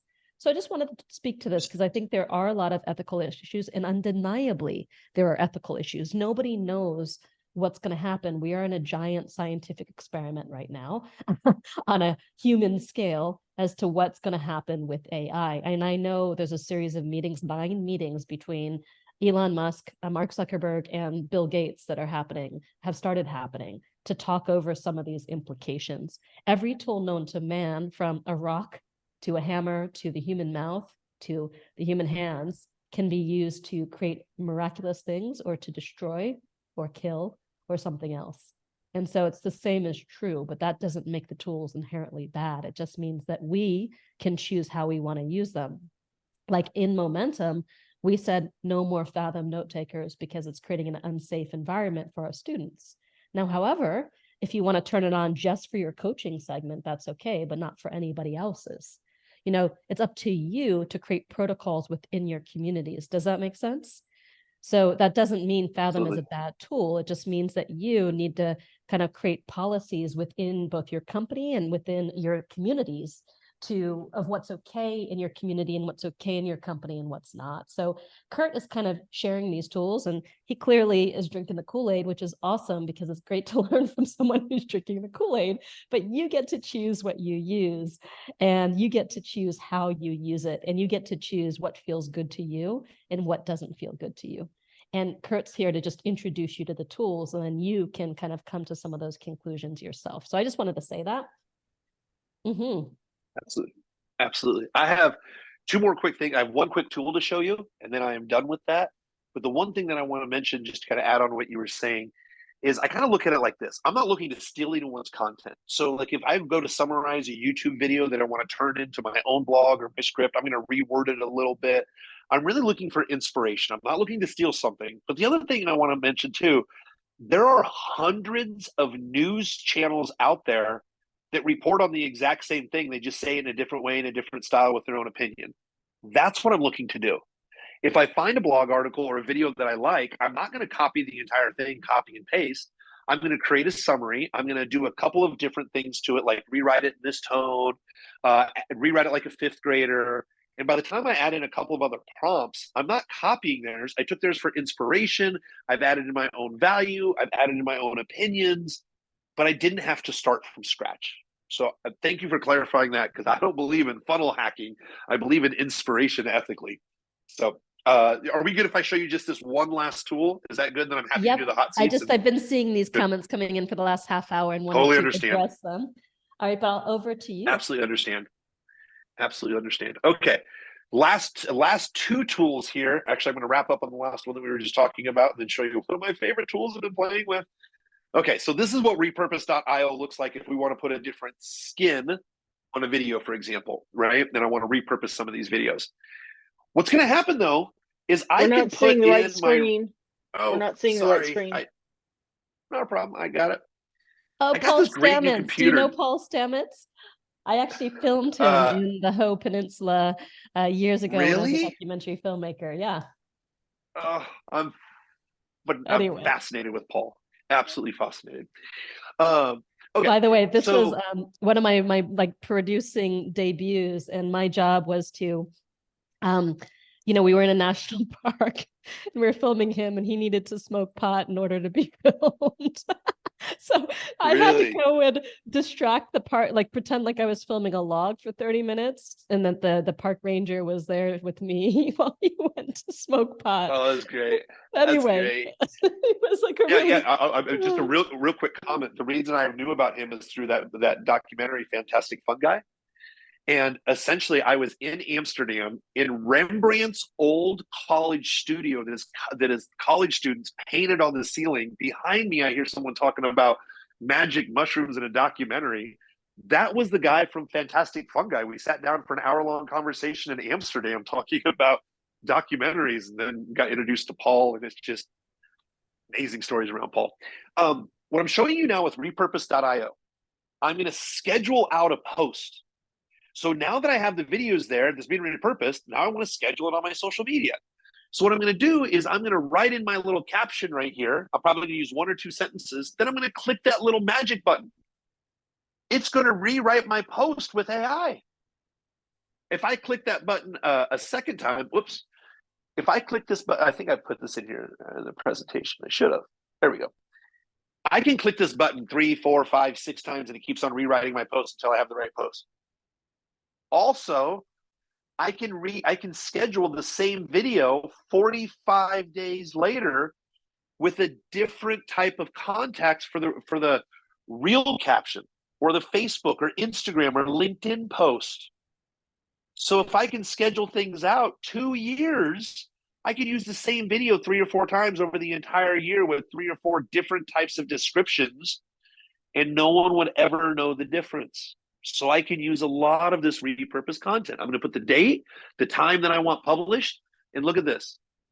This is what my calendar looks like. It's easy to schedule out these posts.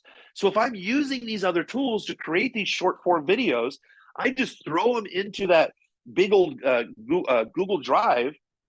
The Google Drive automatically syncs up with repurpose.io, automatically syncs up with my social media sites. Now all I have to do is just schedule it. That's it. So repurpose.io, you can schedule audio posts, you can schedule video posts. Right now, unfortunately, you're not able to schedule just a social media post if you wanted to do like a long form post and image. This is only video and audio. Okay. Last, rinse and repeat, right? Last tool, repurpose short videos. So this is not a copywriting AI. This is an avatar AI. Has anyone here seen HeyGen before? Shake your head, or you can just nod your head or raise your hand. I'm just going to look at kind of everyone's faces here for just a second. HeyGen, has anybody heard of HeyGen? Yes. So let's say you don't want to be on a video. Oh, come on. Nice to meet you. I'm your presenter today. That's an AI voice. That's an AI person. That's not even a real person. You're going to see their lips move. I'm going to give you a demonstration here in just a second. You can pick out all these different avatars, well, that'll essentially deliver speeches for you. Now, this can be used for video ads. This can be used for video content. What a lot of people use this for is actually training content. So if you have a bunch of content, but you don't have time to record it and edit all the videos, well, you can just have an avatar train on your behalf. Watch, before I give you the demo, somebody brought this up before, watch this. Hello, my name is Kurt Molly. I'm from Austin, Texas. We are really excited to come see you in Germany. I cannot wait to meet everyone in Germany. Now, I've been there a couple of times. I speak very little German. But what I do want to do is I want to be able to hang out, I guess. So my girlfriend, her mom is from Germany. They have a lot of family back in Germany. And eventually, hopefully within the next year or so, we're going to be traveling to Germany with baby girl to introduce her to everyone. With HeyGen, HeyGen can translate your speech in the video and use AI to move your mouth. Watch this. Hallo, ich bin Kurt Molly aus Austin, Texas. Wir freuen uns, dich in Deutschland zu treffen. Ich freue mich sehr darauf, jetzt alle in Deutschland zu treffen. Ich habe bereits einige Male dort besucht. Obwohl ich nur wenig Deutsch... So I literally upload the same. Hallo, ich bin... Right?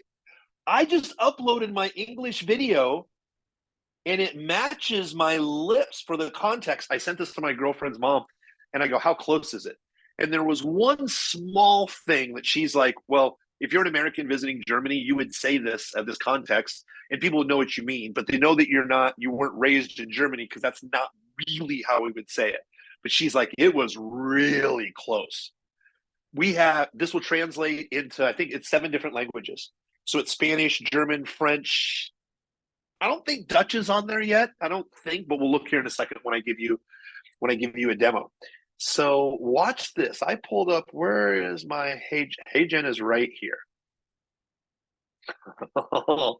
Yeah, that's the next thing I have to show you. Okay, so let's take a look just really quick at HeyGen, and then I promise I'm going to get to these hot seats. I'll show you this real quick. So look at this. So what we have, I can go ahead and make a talking photo. What I mean by that is I can go ahead and I can upload a video, right? Or I can upload a photo that essentially, let's see here if I have a good one here real quick. Oh, actually, I'll just give you an example. I can upload a photo just like this. This was a Midjourney image that I uploaded. So I'll go ahead and take this right here. I can make this into a talking head video. So what I can easily do is I can easily take that image and I can say, this is perfect right here. Welcome to the new era of video creation with HeyGen. So this is a video that I could upload. This could be your face. This could be a cartoon face. This could be your logo, for example. Over right here, I got this little button where I can drop down and I can select all these different types of AI voices to change this image right here that you're going to see as a talking head. The other thing, and I can show you, I can send you this documentation if you're interested in this too. I can integrate my 11 labs, all those voices I created in 11 labs, I can use directly inside of HeyGen. So number one, what I can do is I can upload an image. Let me give you just an example of what that looks like. I can upload an image like this, and here's what this looks like. Nice to meet you. I'm your presenter today. Oh, whoops, that was the short one. I apologize. Let's go into this right here. Hello there, my name is Claude, and I am created from Claude AI. Here are 5 major differences between Claude.ai and ChatGPT. 1. So number one, I can upload a photo, right? I can upload a photo to have that rock and roll. The next thing that I can do, oh, this is even crazier. Watch this. Female teacher in classroom. It will now make an image on my behalf that I can also use with HeyGen as well too. So this could be fun for like children's books, storytelling, telling a training lesson from a couple of different perspectives. So I like uploading, I can upload a picture of myself. Here are a bunch of pictures of teachers that I could turn this into a talking I'll just do this here right now. I could turn this into a talking teacher in just a moment. So I'll hit save right here. It'll save just a second. So watch this, how quick this works. Avatar videos. So we got our teacher right here. I'm going to create a video and I'm just going to make this super simple. We're going to use Bella. I'm just going to go ahead and hit submit so you can see what this looks like. Again, this is one of those services that sells on credits. I'm going to come back to this in just a minute when this is done. Continue my project, not a big deal. Start with a template. Look at this. Advertisement, e-commerce, breaking news, learning and development, explainer videos, social media. So let me give you just a perfect example. This is, let's do a social media here real quick. Watch this. 3, 2, 1. Exciting news today, we have passed 10,000 followers. That's a little short. There's templates that you can choose from that essentially are Hello just everyone, like a welcome PowerPoint back to my template. channel.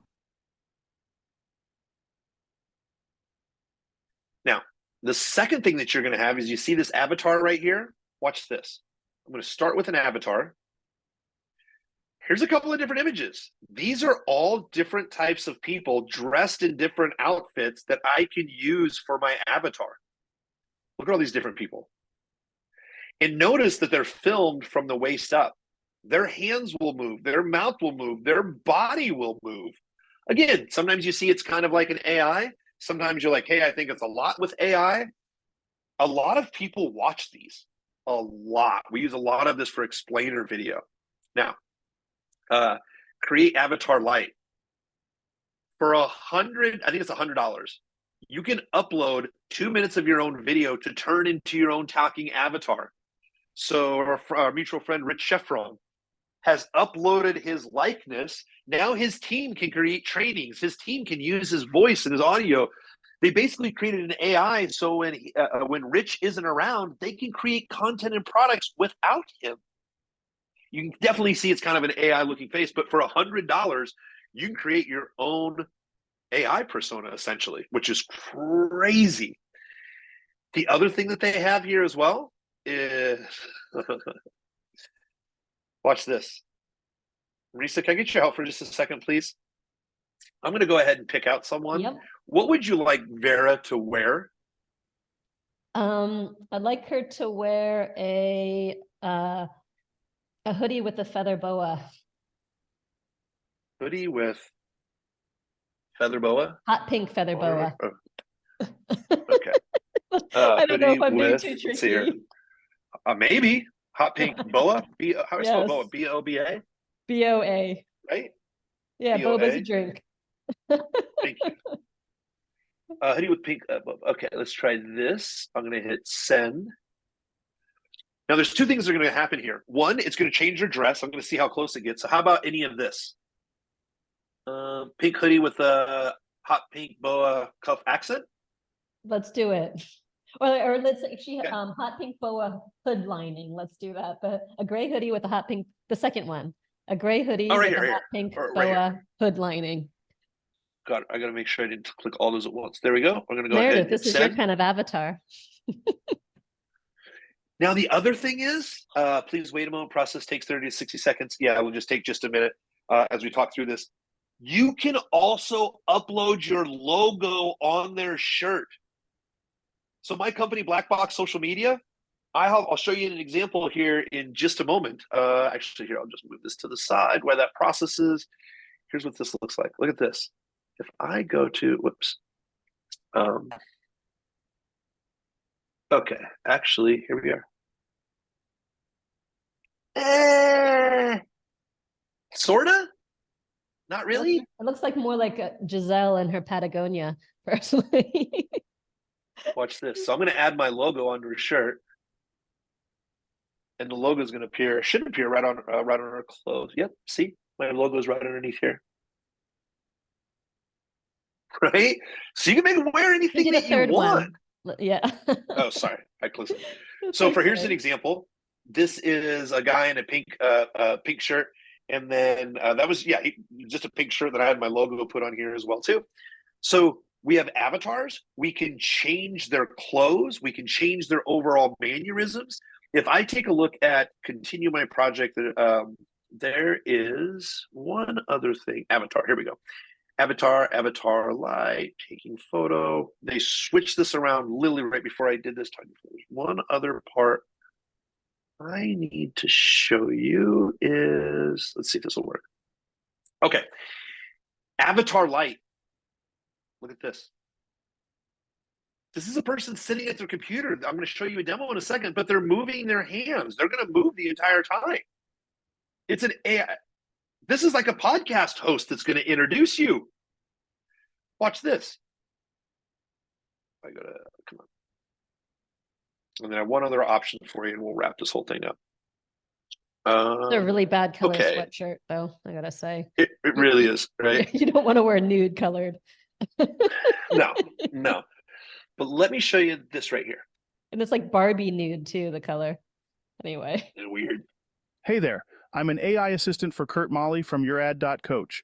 I'm so excited to share with you the top 50 AI content creation tools that we use in our agency to make our content and marketing. Not bad, right? Can do great for introductions. Now, watch these other features that I'm so excited about. Topic hunt. Talk about the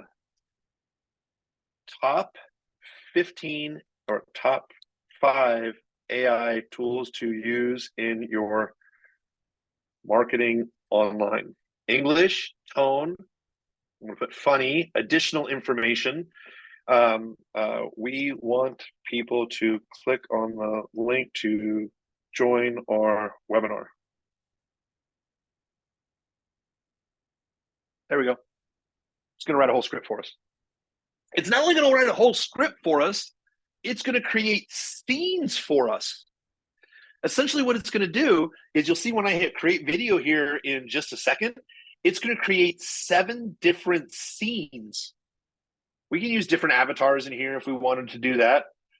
These are all different scenes. I can move this person around. I can change their clothes. Notice there's a white background in back. Well, because of that, what we have is, if you've ever used Canva, I'm sure a lot of people here have used Canva. You go to apps in Canva, you can actually hook up HeyGen avatars. So I can go to Canva and I can create any of these avatars I want, or what I personally like to do, I will personally make these videos with a white background, because what happens is I can download the videos, I can upload them directly into Canva, and I can remove the background. So I can place whatever I want in the back of the video. That's how I was able to make this video right here. I just typed in, I'm in Canva right now. I just went to videos, typed in Germany, placed my video right on top of it. And then if you go to edit video in Canva, a lot of people don't know this, hit edit video, I can remove the background from my video. So I make these AI videos, remove the background, put it in Canva, and put any image in the back of it that I want. But there's one last feature on here that I am just falling in love with, and it's pretty much brand new. Last thing that I'll show you for the day, essentially is this. So we have the avatar video. Where's the labs? Video translate. So this is the video translate to where, let's see here, English, Spanish, French, Hindi, Italian, German, Polish, and Portuguese. Upload your English video. It will transcribe to any of these languages on here. Again, it's getting better and better all the time. You can swap out faces, text to image. So you can start basically to create an image for you. They'll create an avatar. URL to video. If you have an Amazon listing, you can put your Amazon listing in here and it'll create you an avatar video talking about your avatar listing. But I just saw this today as a chat plugin. You can actually hook this up to ChatGPT and have it write videos for you and create the entire chapters inside of HeyGen. Let me show you just a quick example. This will be the last example that I show you here. I'm going to go ahead and I'm going to start script gen with AI. Remember, we have a topic input. Look at this. Import URL. So I have a client called Vacay Delay, where essentially if you get delayed on a flight for more than an hour, you can actually get a text where they give you free passes. It's $29 for a year, but you get free passes to airport lounges anytime you travel. Watch this. I put a URL input. Let's say this is your sales page. English, tone. I'm just going to put professional. Additional information. These AI tools are used for small businesses. And then watch this. It's going to read the URL and create for me a sales video. Once it creates a sales video, it's going to create all the scenes for me. I'm going to hit create video. Now I have an AI avatar that, just perfect example, working example for today. I just got off the phone right before I joined this call with another client. Client says, hey, it's been 3 weeks. Haven't had a chance to record that video. Got to get the sound set up. Got to make sure the lighting, got to get the editor, whatever. Okay. So I put the link right on a call. I put the link right here for their product. I put professional tone, who I was targeting. I hit generate, put me out an entire script. I hit create video. Once I hit create video, I'm going to pick out the type of avatar that I want, the right voice that I want. there you go. Now I have an explainer video that I could literally probably take 20 minutes to complete. I've been waiting on a client for 3 weeks to get their stuff together just to send me a video like this. Now I can get one written just by putting in the URL and having the video from there just take over. So that is a lot inside of HeyGen. I love HeyGen for these avatar videos. There are lots of different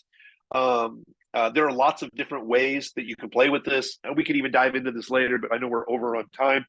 ChatGPT now has a plugin. They just featured it just yesterday. So I can go into ChatGPT, hook up my plugin. Again, I can make a little training video for that if people are interested in that.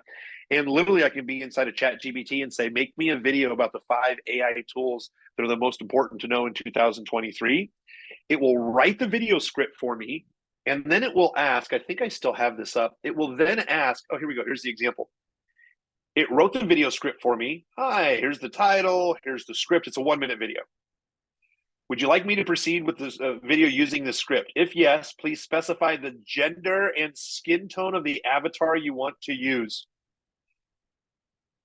And then it just produces a video for me right inside of HeyGen. Hello, viewers. Let's talk about why you shouldn't wait to learn about AI to market your business. 1. Rapid advancements. AI technology is advancing. I clicked on 4 buttons to make that video happen. Right? So what we're talking about is not being, there's lots of tools here. I'm not necessarily talking about being overwhelmed with lots of tools. I want you to find 1 or 2 that it's like, hey, that's really interesting. I think I could really make some improvements for it. I'm glad. And again, I apologize for going over on time. I'm happy to answer your hot seat questions because I want to show you how this ties in. You just need 1 or 2 tools that can rapidly change lots of things in your business. I didn't even know how to do video editing or voiceovers or a lot of the things that I showed you on here until these tools were actually invented. So now that these AI tools are rolling out, I'm just telling you, hands down, our business has just really started to grow. And it's almost like on hyperspeed that we can create content. So I hope that was beneficial. I know it's some overwhelming. I have some other documentation that I will absolutely send over to you all. I'll send over to the group and how you guys disseminate that. But I hope that helps. And now I want to answer any questions that you have, give you little demos, and just let me know how I can best help with these hot seats.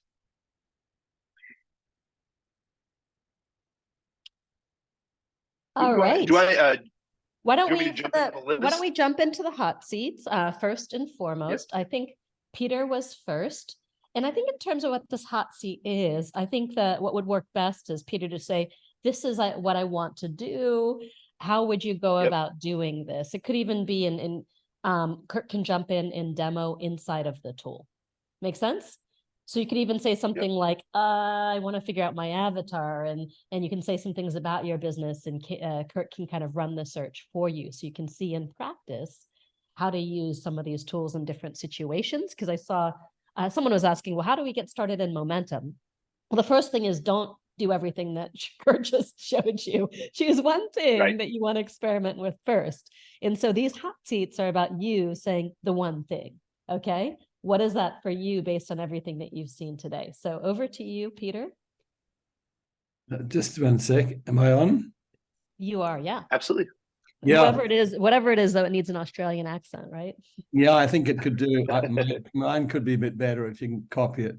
Yeah, no, I've just created some videos. I'm restarting a business, and I've just videoed people from who did my work 20 years ago. I work in the fashion space.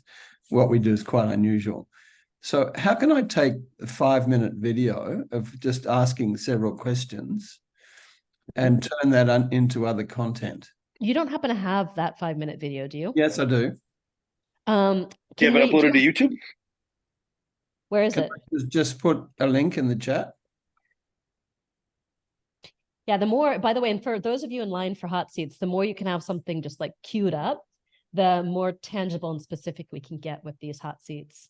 Yeah, well, everything's changed just listening to all these. I mean, it's so extraordinary. Just 1 second. Yeah, and like I said, it's as bad as it'll ever be. You know what I mean? So some things are awkward and weird, but what I hope it does is it sparks, you know what, in a month or 2 months, this functionality could be incredible. And it sparks new possibilities for you. right? Even if you decide to wait on some of it. So will I put it up on the screen, or will I share the screen, or I'll give you a link? Link. Send me, do you have a YouTube link? Yep, I'll just put it in the chat. Great.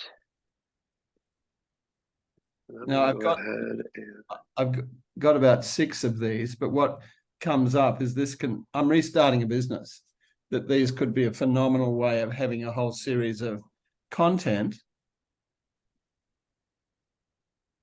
So have you got that? I'm in Opus Clips right now. Opus Clips works really good with faces on camera. Not necessarily so good with just that's what I'm looking for. Not necessarily good with just PowerPoint presentation style stuff. But basically what I just did is I just uploaded that to Opus Clips. Okay, hi Dizan. It shouldn't take very long to process this out. I guess it's going to take 12 minutes here, so we can always jump back. I love using something like Opus Clips and Clap. Those two require the least amount of editing, and it will generate for you right here. It'll generate different clips for me. So we'll probably have to come back. Yep, it says usually around 10 minutes. I like using Clap.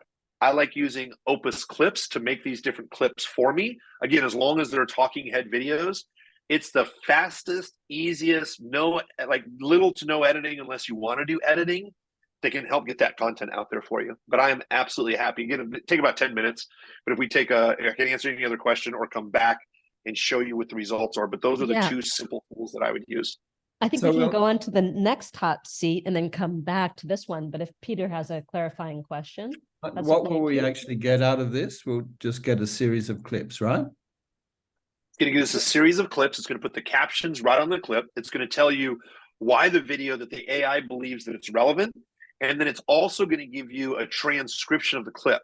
I'm going to give you a little worksheet that I have designed up that I will send over to everyone, where essentially what I end up doing is this is all the different channels that we can target or that we can automate with repurpose.io. What I do is these are all the tools that we use that I just talked about to record the video clips.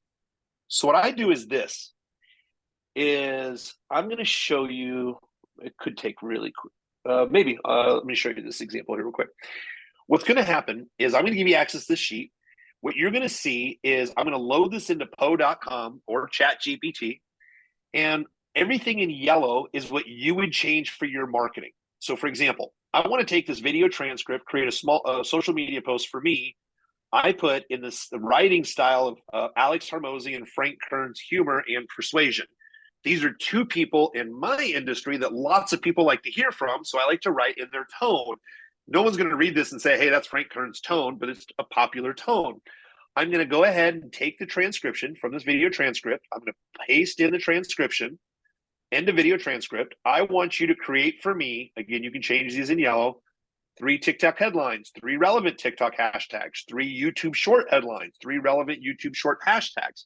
And what I'm going to do is I'm going to copy all this right on down, right? ChatGPT is open, so I'm just going to go ahead and just use this. I'm going to go ahead and hit just copy and paste. Why is this?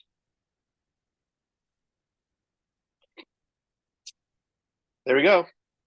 So from that just one clip in the transcription, it's making me all these different headline choices, hashtags that I can use on social media. Again, I'll send you over a little training. I'll send you a clip to this for the workbook as well too. But there we go. All my social media posts are pretty much kind of written out from just that one clip. Wow. There we go. Clapper to return 9 videos. That was for that was from Peter's video, is how Absolutely. it turned that? Yep. Great. From Already Opus. that fast, right? Yep. So this is inside of Clap. We're still waiting on Opus. What you just showed was from Peter's video too? Sorry, that was just from mine. So let me show you Peter's, for example. Yes. Okay. So here, let me show you Clap. So Clap generated 6 different videos. Okay. Again, we might throw away some videos. Let's kind of see what this looks like. Let's watch. Let's go ahead with this one right here. Yeah. So once you're able to start moving and being you, then you can access this passion and joy. And I am absolutely delighted to say that 20 years later, I live my joy, I live my passion. The other great thing about having a passion map is that some days when you're not living in your passion and living in your joy, you can open your map and it unfolds before you what your passion is. And you go, okay, yeah, I get it. This is it. So I want to show you. If we hit edit, we could just download everything. If I hit edit, they're trying to make this as less complicated as possible. If you want to change the captions on the video, you can do that. There's just a couple of different clicks that you have. So once you're able, they don't allow you to move the captions yet on Clap, but you're not having to do any other video editing, right? You have a video here, crop. So if we need to crop in further, closer on the face, the AI should take care of this to center the face overall. Captions, so if you need to change a spelling on the captions. And being you. And the overall style of the video. So there's not a whole lot of editing functions here, and that's kind of the point, right? It's kind of like, hey, we just want to make this really easy.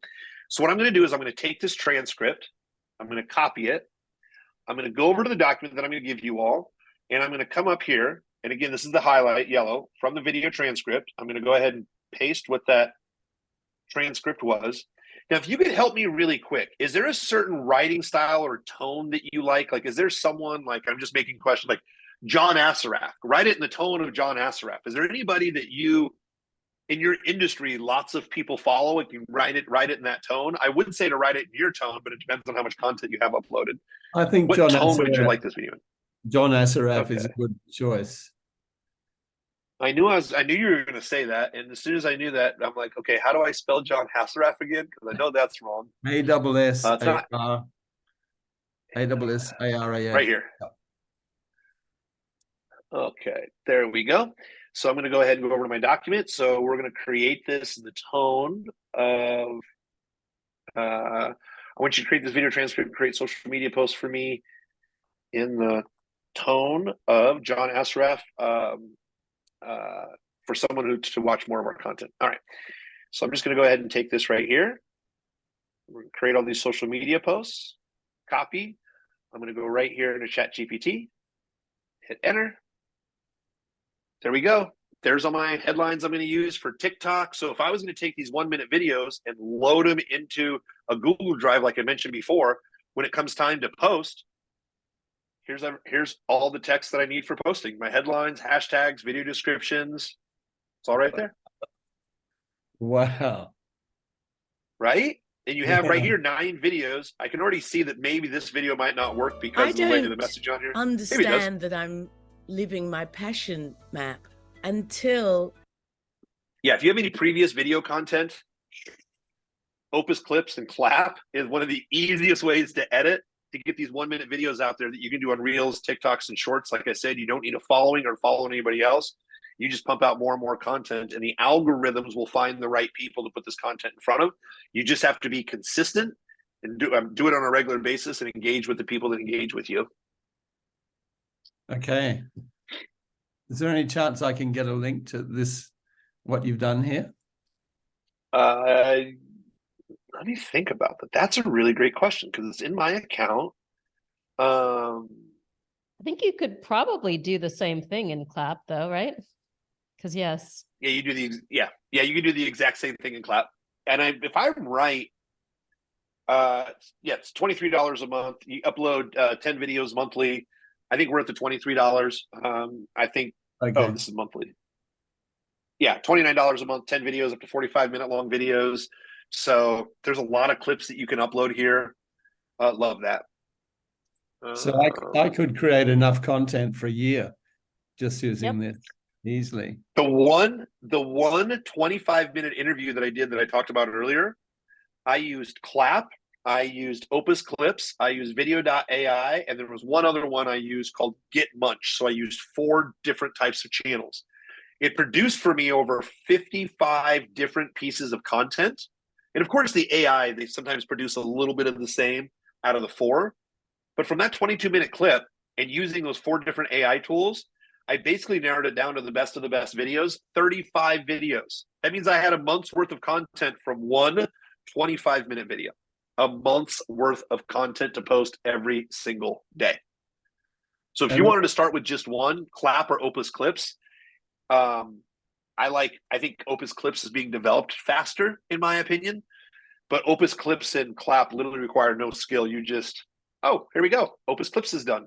Let's see this one really quick. If you've got to 65 I like and this your better. company has let you go and they've said, oh, 65, 67, it's time to retire, then the first thing I would do is go out and do a passion map, because Opus Clips looks like they've gotten better not to cover the face. And that's what Clap hasn't yet, right? The technology is developing you so want to fast. spend the rest of your life This in looks joy, good, in my opinion. in your passion, in who you truly are. Last thing, this is Opus Clips. I'm just going to hit the edit button. Again, this is meant to be where you can make some small edits, but you shouldn't have to edit the entire video. So you can go in and change any of these misspellings. If you have any of that, it's pretty accurate. Auto intro. Oh, crazy. I'll make this real quick. Unlock your joy-based passion map. So auto intro caption. This is just going to say this. When you are recording content, you may see some people who have a little intro text right here. It's basically what the title of their video is. This is like SEO for the video channels. We're talking about TikTok, YouTube Shorts, Facebook Reels. Having the headline embedded in your first 3 seconds of your video helps the algorithm figure out what your video's all about. So sometimes I turn these on if they're appropriate. Sometimes it just helps the overall search results and this to distribute overall. And if we have, I go back here. Did this have? If you've got to 65, so the and your music, company has let you Peter, go, did the original file have music in it? To start, it had an intro. Okay, great. So it did have music to it. Okay, great. So the Opus Clips didn't add the music. That was already in the clip itself, right? Yeah. Great. And then again, what I'm going to do is I'm going to click right here. Here's the transcription, AI tool, and I'll just send this to everybody now. I'll just give you a link to this. I'm going to change this right here. Paste. Copy. ChatGPT. You can't see this, but that is Zoom, right? There it goes. Going to write on my social post again. There we go. So if you have lots of content that's been sitting on the shelves collecting dust, oh my goodness, these 2 tools right here can make a huge difference to get all that back out there. And gives you lots of great other ideas for hashtags and content and stuff like that that you can publish. Okay. I don't want to take all the time, but I am actually revising my book, which is called The Wisdom of Passion. So that will find its way into this system somehow. And I'm going to go ahead and share this link to this document with everyone here right now too, so you see this. Okay, so the next, thank you. The next hot seat is Sharon, then Monica, Kathy, Anthony, and Sanaya. And I'm going to go ahead and send this over to you, Kurt. I actually have a interview with Eben Pagan in about 25 minutes that I need to prep for. But I think I'm going to be prepping in the background, but there might be a point where I have to leave a little early. But we got Sharon. Sharon, are you still here, Sharon? I'm here. Great. You hear me? Yes. Okay. Kurt, this has been, sorry, Marisa, are you done? Yeah. Okay.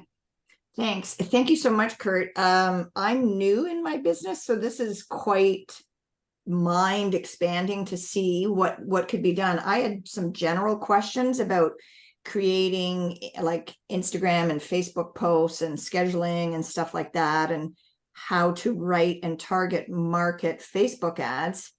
But if you're looking, so I don't know if you want to address that or the other thought, since you asked about having a link, I've just created sort of the basic landing page sort of copy that I'm going to use. And I don't know if there's a way to enhance that or get better subtitles or headers or I don't.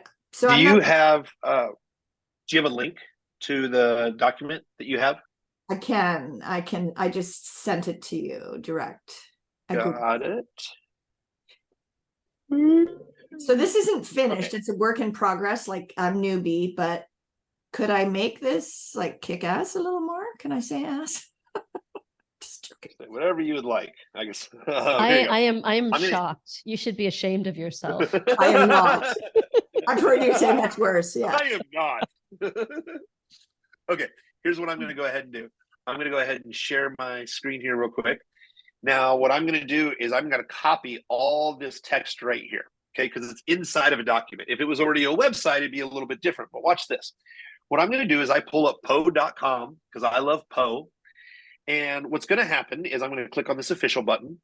Here's the ChatGPT 4. Again, it's limited on how much text you can post inside a ChatGPT 4. Claude is focused on marketing, and you can dump a whole bunch of more content into Claude. So I'm going to go ahead and click on Claude right here. Now what I'm going to do is I'm going to say you are an online conversion expert. You are going to review this text for my new website. I want you to look over this text and give me 15 conversion rate optimization suggestions to make this website easier to read and increase conversions. Are they buying something? Are they booking a call? I didn't have a chance to kind of read over the side. I just copied and paste. They're buying a program. They may jump into a call with me, but it's laying out the bones of my program. Can they pay for it right there, or is it book a call before they buy? I haven't got that far yet, so I guess book a call before they buy. Perfect. Give me 15 conversion rate optimization suggestions to make this website easier to read and increase conversions to get people to book a call for our coaching programs. Now, what I personally like to do is I personally like to ask 4 different AIs, like I'm sitting at a mastermind table. I'm going to ask 4 different AIs the exact same question. Now, notice I asked for 15, basically, just give me 15 suggestions. Times 4, that means I'm going to get 60 different suggestions. The AI is probably going to give me some similar suggestions, but all I'm looking for is choices to choose from. Out of 60 different suggestions, I'm going to say, oh, these 2 or 3 things are really easy to do. So watch this. I'm going to go ahead for coaching programs. Here is the website text. Paste. Okay. So I'm going to copy this entire thing right here. Copy. I'm going to go ahead and submit it.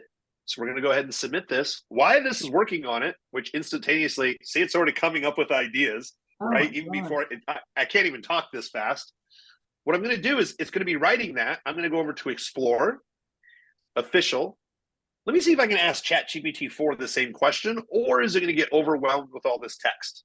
I'm going to go ahead and hit this button right here. Let's take a look. By the way, ChatGPT 4 doesn't read a website link very well. So you got to copy and post the text, okay? But with Claude, I can actually put in a website link and ask the same question. Look at this website, give me 15 ideas on how I can improve the copy on my website. So I'm going to go back to Explore, Official. I have asked Claude this question. I have asked ChatGPT 4 this question. I'm now going to go down to Google. I'm going to ask Google the same question. I'm going to go back to Explore, ask my 4th person, Llama. That's Facebook, right? This is Facebook. Meta, so I'm going to ask, or Meta. I'm going to go ahead and copy and paste on that too. Okay. let's go ahead and look at this here real quick. So I'm going to go over here, all my chats right here, conversion. Let's take a look at this one right here. Okay, scroll on down. Here are 15 conversion rate optimization suggestions for the text. Add more benefits up front. Summarize the key benefits people will gain from the program, like reduce stress, discover your purpose, feel joy, and peace daily. This generates more interest. Just that little tip right there, right? I can go simplify the language, use text that uses complex phrases that average readers may not understand, like operating systems for conscious living. Simplify the language for clarity. So these are all going to give you, these are 15 different tips, right? ChatGPT 4, let's take a look what they have to say. Okay, let me scroll on down right here. Clear and concise headlines, use bullet points, stronger call to action, testimonials, clear pricing structure. So I asked this 4 different ways, right? I asked this to Claude, ChatGPT, Google. Some of them are giving me some of the same kind of same kind of response. But again, if I just take from all of these different options and I just pick 2 or 3 of them to implement and work on down the list, this can really help out my website conversions, give me some different ideas, simplify the program name title instead of your midlife reboot shifting from unfulfilled to overjoyed. Consider a shorter, more straightforward approach like midlife breakthrough or soul living boot camp. Again, you just choose your favorite options and it gives you a bunch of different suggestions of what you can do. Wow. Does that help? That's awesome. I can't get that from you though. I just have to figure out how to do that myself, right? So Yeah. here's what I'll do. So all I'm going to do is I'm going to give everyone this. I'm just going to put this in the chat. So this is for everyone. This is a really easy prompt that you can keep. Okay. So basically, in my opinion, I am 45 years young or old or however you want to take a look at it. Many of you probably realize the same thing in life. I realize that the older that I get, the better questions that I ask, the better things that I receive. When I was younger, I just tried to bull through it. But now I want to listen and ask better questions. Learning how to write prompts are great. Learning how to just ask good questions and how to phrase things for the AI can be life-changing. So essentially what I'm doing, yes, so you can see right here, you're an online conversion expert. I put this in the chat. You're going to review this text from a new website. If you have a website, you would just replace text with the website. It would say review this website. And it says, I want you to look this text over, give me 15 conversion rate optimization suggestions, give me 15, you can change this 15 instead of conversion optimizations. It could be, give me 15 tips on how to improve my website. Give me 15 tips on how to make my website more readable. Give me 15 tips on how I can book more calls from this website. And then I want you to look over this test, give me the 15, whatever you want to do, make the website easier to read, increase conversions to book a call. Here's the website text. And either you have the website text or you put the link for your website and it will learn from your website. So I'll give you, do you have any websites right now that you have up, Sharon? I don't, sadly, not Not yet. a problem. That's okay. Let me go ahead and just show you just a quick example for people who have a website. So what I'm going to do is I'm going to go over here to Claude, for example. I'm going to go ahead and type in the text I just pasted and copied inside of the chat here. So online conversion expert, you're going to review this website.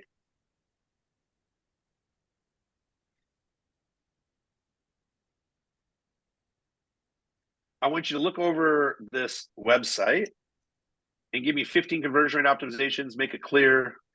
It's kind of funny because by how much I misspell, AI even knows the misspellings, right? So here is the link to the website. So I'm just going to pull this up, go back to Poe.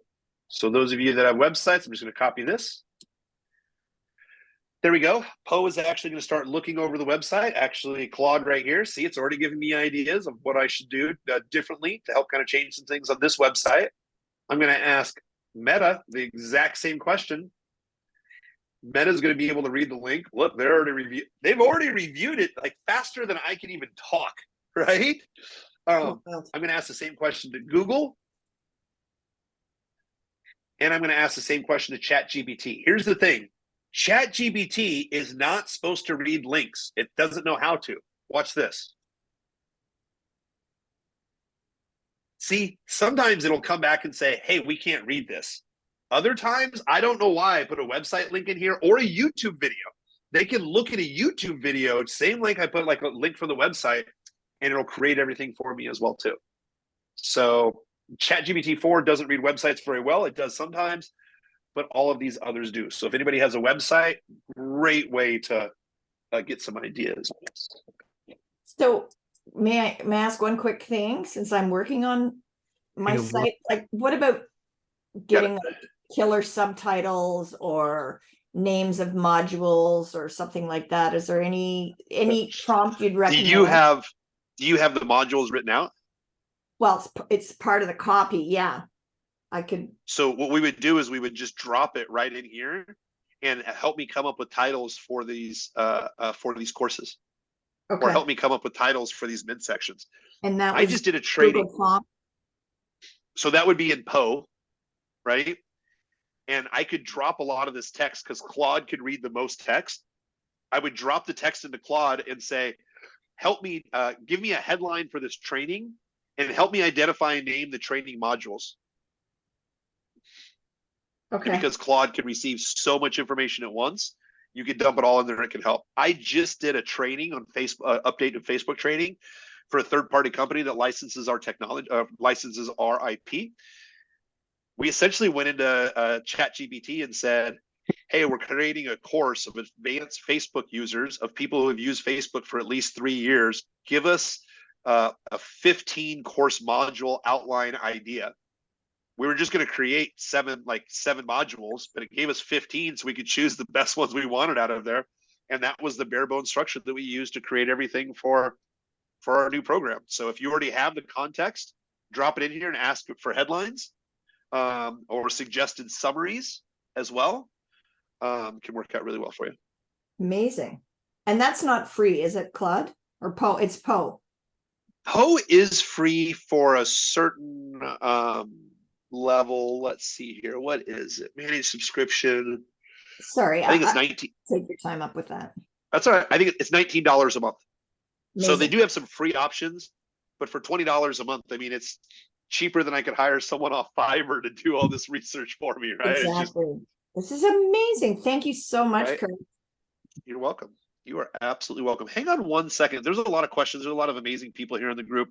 I just need to make sure I scroll back up to get everybody listed on the hot seat. Yeah, I'll keep reposting it for you until I have to. Oh, I got jump it. off. Okay, you got it? I just put it in my notes so I can easily Okay, see. got So it. it looks like we got Monica up next. Monica, are you there? Hello. Yeah. Yes, I am. There you are. I'm kind of like having my jaw down like that.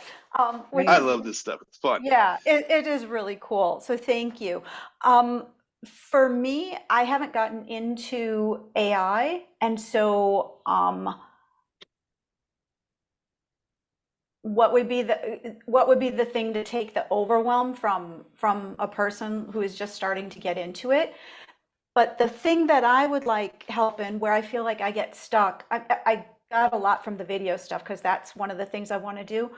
However, where I get stuck is doing like creating the blog posts or with photos and stuff like that, because I do like to add that kind of stuff to my marketing.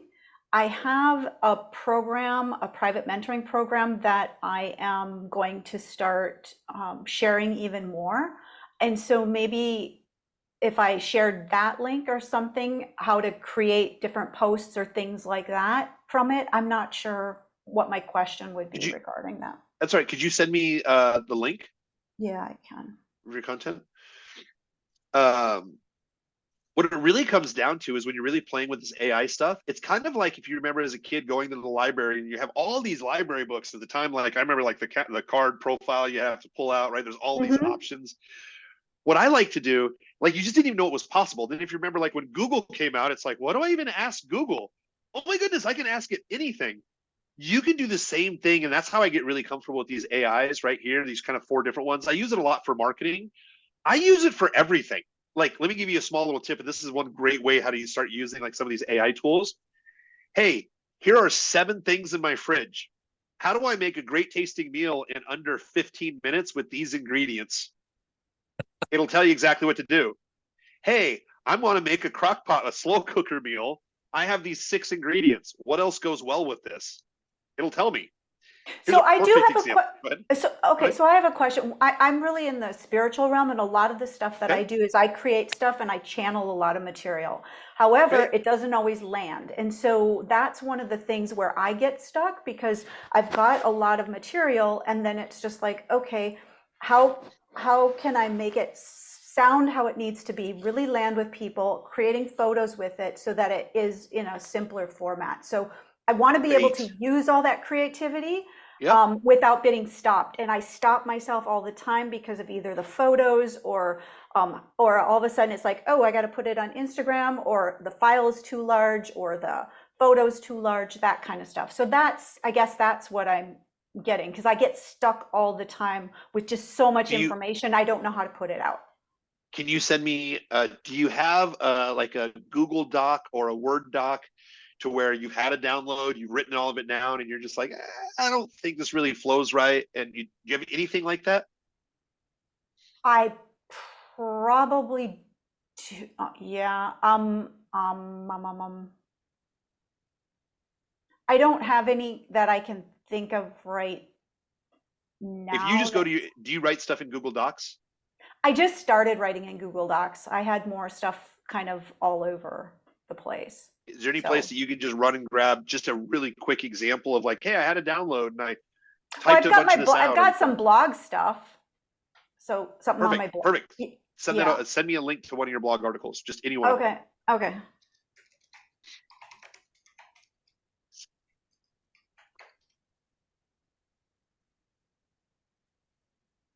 Michael, I'm really curious about what you just put in here too. I want to hear about this here in just a couple of minutes. Let me see here. When you use Poe, I'm going to look at it while you're getting this link. I'm going to answer some of these questions. When you get Poe, do we need to have paid accounts for all the different AIs? No, it's $19 for an aggregate of all of these. So you don't have to pay for them individually. I pay for ChatGPT 4 because there's other plugins and stuff that I can use with ChatGPT 4 directly. But the $19.95 applies to all of them here, which is really great. Oh, I posted it. Whoops. Oh, to everyone, not to you. Okay. That's all right.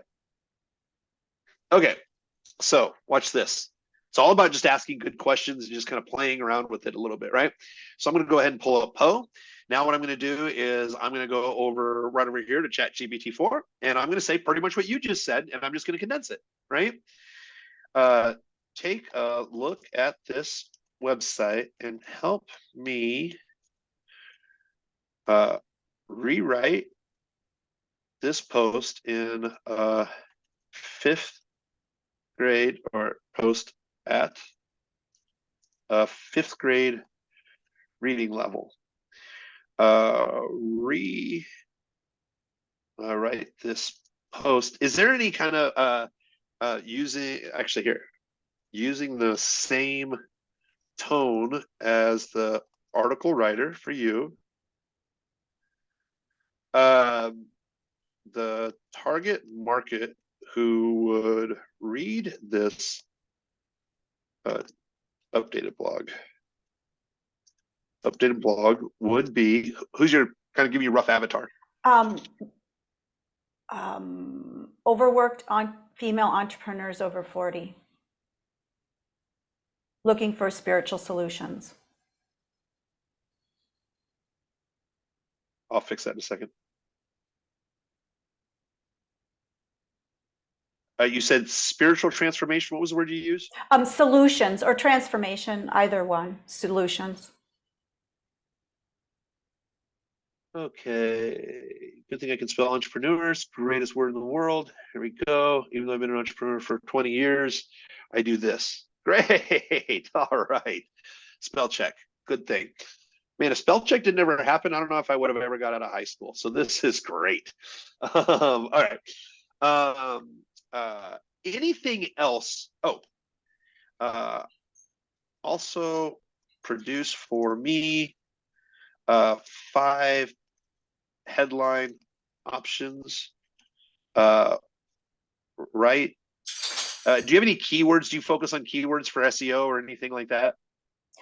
I don't, but I mean, some of the keywords that I end up using is spiritual entrepreneur, shamanism, numerology,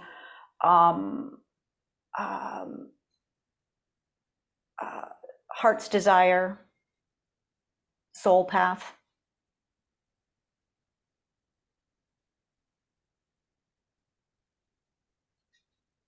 There we go. Pretty much I just kind of rephrased this just a little bit different, but here's what it looks like. I'll copy and paste this for everyone. Take a look at this website. Help me rewrite this post at a 5th grade reading level. Rewrite this post using the same tone as the article writer. The target market who would read this read this updated blog would be overworked female entrepreneurs who are over 40 who are looking for a spiritual solution. Anything else you want to add to that? No, that's good. Cool. All right. I'm just going to go ahead and copy and paste this. You can see what this looks like. All right. There we go. Whoops, I took out the T, but that's fine. It says take a look. Website is misspelled, even though the AI doesn't really care. Here is your link. I'm going to go into Poe, scroll on down, put the link right here. Again, this is in ChatGPT-4, so it might not return a result. Let's see what happens. I'm going to go over to Google, even while I'm waiting on the answers. Copy, paste. I'm going to go over to Meta, copy, paste. I'm going to go over to Claude, copy, paste. Now watch this. This is going to be fun. So let's take a look at Claude. Here's actually, we'll go back to ChatGPT-4. Look, ChatGPT-4 read this link. How'd that happen? Didn't do it on the last one. 5th grade reading level version. I'm just kind of curious, as you read this, how does it sound to you overall? Because we always say rewrite it. I can't It's hard to see see. it. I can't see okay. it. I have 50-year-old eyes. Yeah. Okay. Totally understand. Does that help? Yeah, that helps.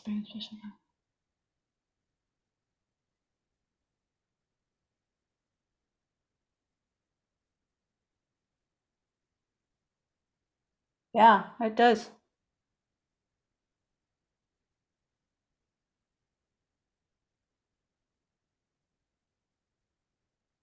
Yeah, it does really sound like me. Right? Uh-huh. That's cool. Right? You're making me a believer. Now watch this. Here's your 5 headline options. Awesome. Watch this. There's your 5 image suggestions.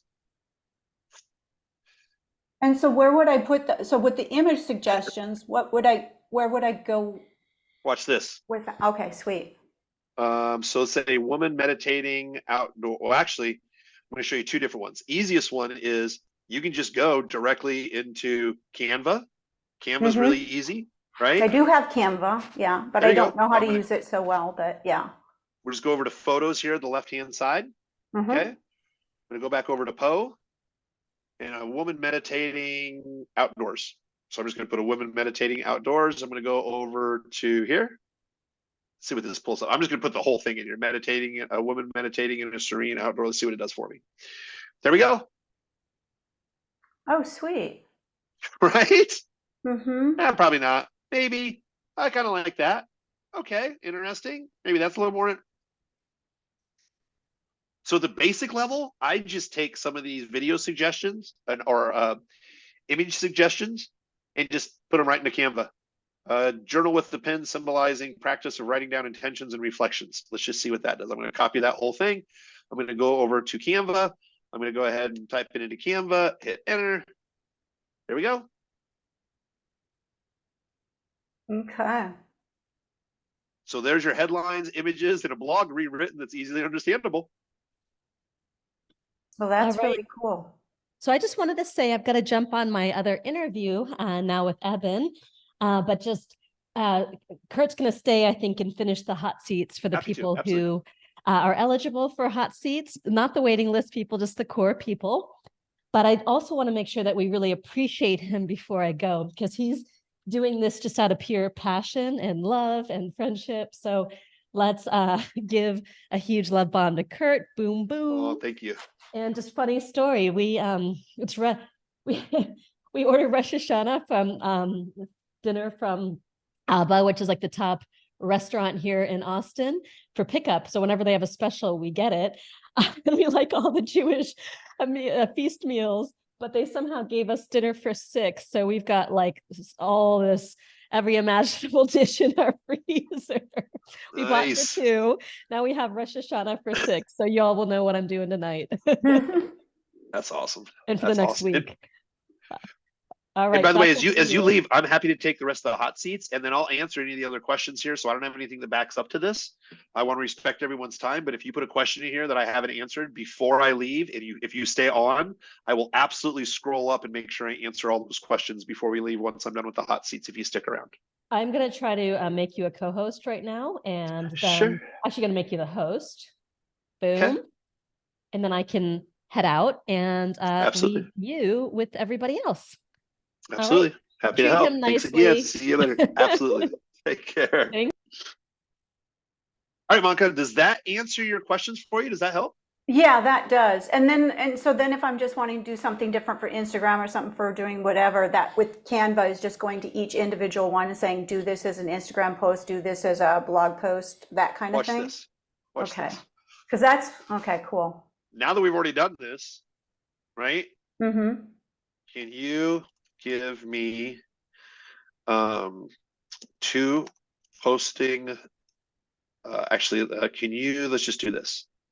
Can you write me a long form Facebook post for this blog? So again, I'm going to ask my mastermind, copy. Here we go. So I'm going to do that with ChatGPT. I'm going to go back over to Claude. I'm going to go over to Meta or Llama. I'm going to go ask Google the exact same question. So let's see what starts happening. All right, well, here's a long form Facebook post that you could use and link it over to your blog. Okay, awesome. Same thing with Claude. Again, this doesn't come into prompting.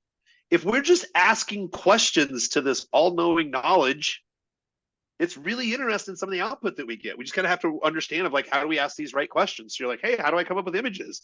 I'm just going to ask them, hey, did you look over my blog? Can you give me 5 images suggestions? It's going to give you an image suggestion, and I use 2 places. I either use Canva, super easy, or the next one is Midjourney, which is just a couple more steps that I can demo later for people. But it's pretty simple to help. I love AI to help make things a lot simpler for me. I like to overcomplicate stuff. Wow, cool. That really just, yeah, that's a great place for me to start, to just get that's just amazing. So I can start channeling more of my stuff again and have it go out. I appreciate it. Yeah. Post into, somebody just asked us, bullet points and summarize this blog.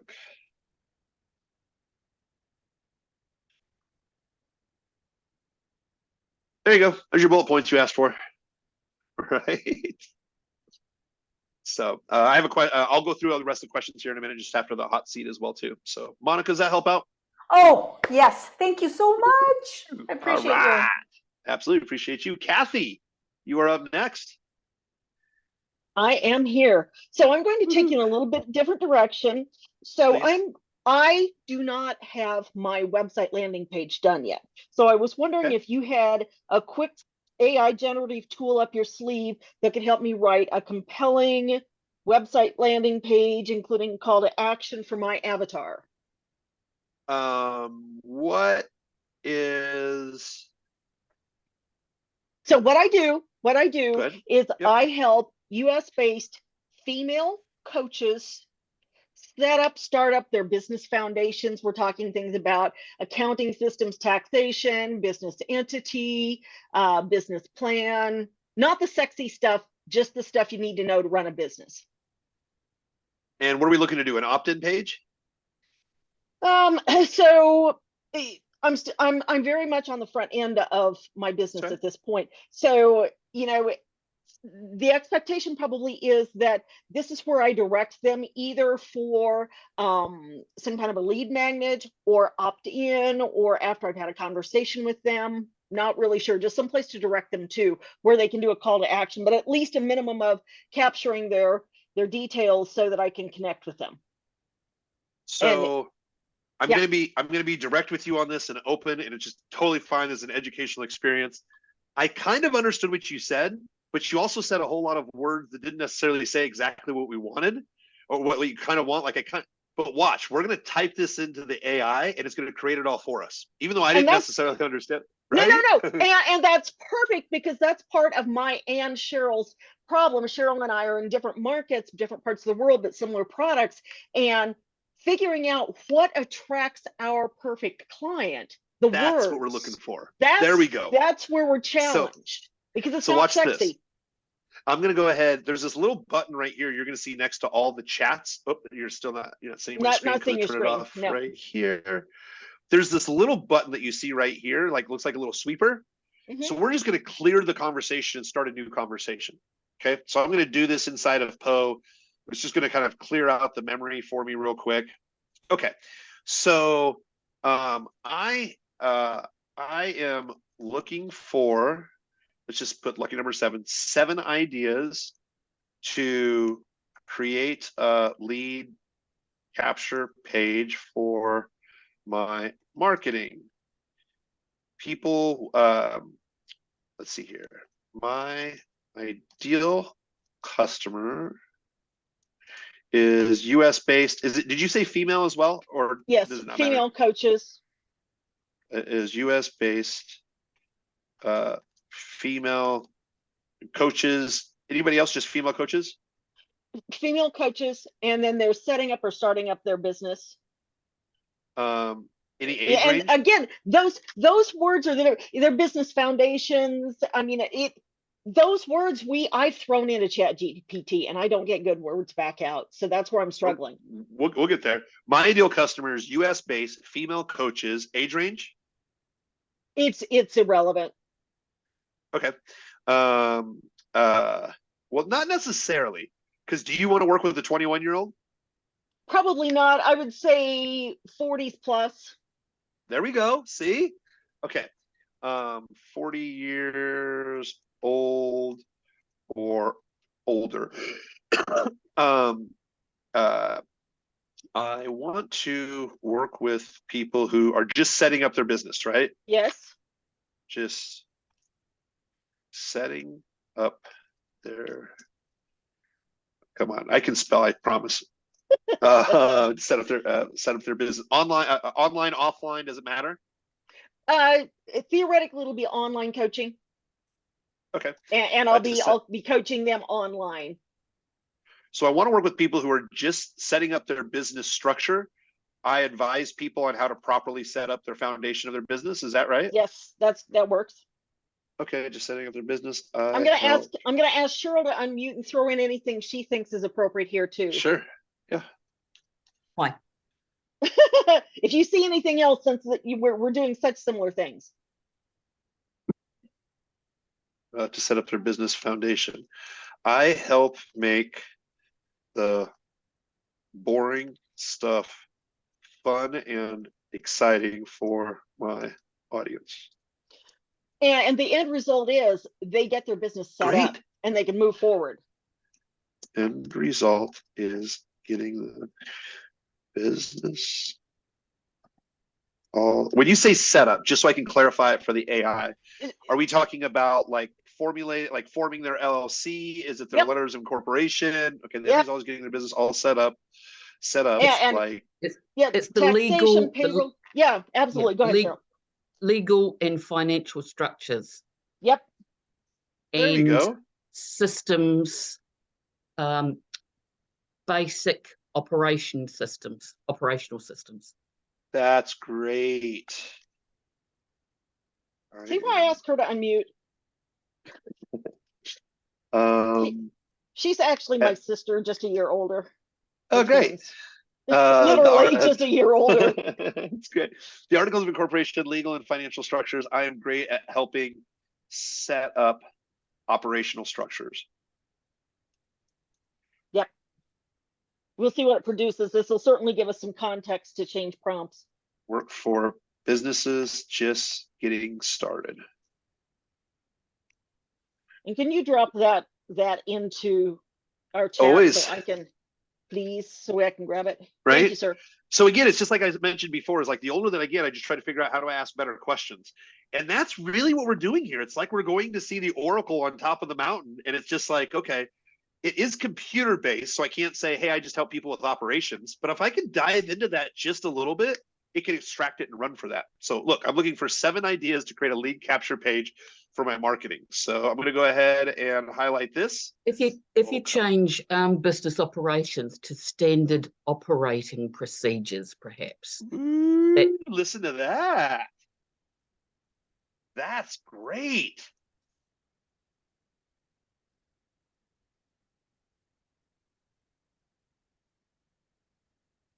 Right here, help set up standard operating procedures, standard operating procedures, right? Yeah. That work for businesses just getting started. Okay. So again, we're going to go ahead and ask the masterminds. We're going to go ahead and put that inside of Claude first. We're going to ask Google as well. I'm going to go ahead and ask that llama guy something. I'm going to see what he says. And I'm going to go to ChatGPT 4. Let's see what they say. Again, we're looking for 7 different ideas. Let's take a look what Claude got. All right. So here's 7 ideas for women US based females. The done for you business page setup, offer, fill out the application, necessary paperwork like articles of incorporation, EIN application, etc. Have a simple form for their information. Interesting. The 5 essential. I was going to say, I'm doing this more in an 8-week coaching led instead of a done for them, more of a done with them. They get the templates, they get the training, they get the, not saying we have to go back and change the prompt, but I just want to give you a little more context around that. For clarification, this is it a 6-week program that you helped? 8 week. This is an 8-week online coaching program where we writing templates, roadmaps, and there's going to be instructor-led training, business models or business plans. Yeah. Business models. What was the other one? Business plans. Okay, great.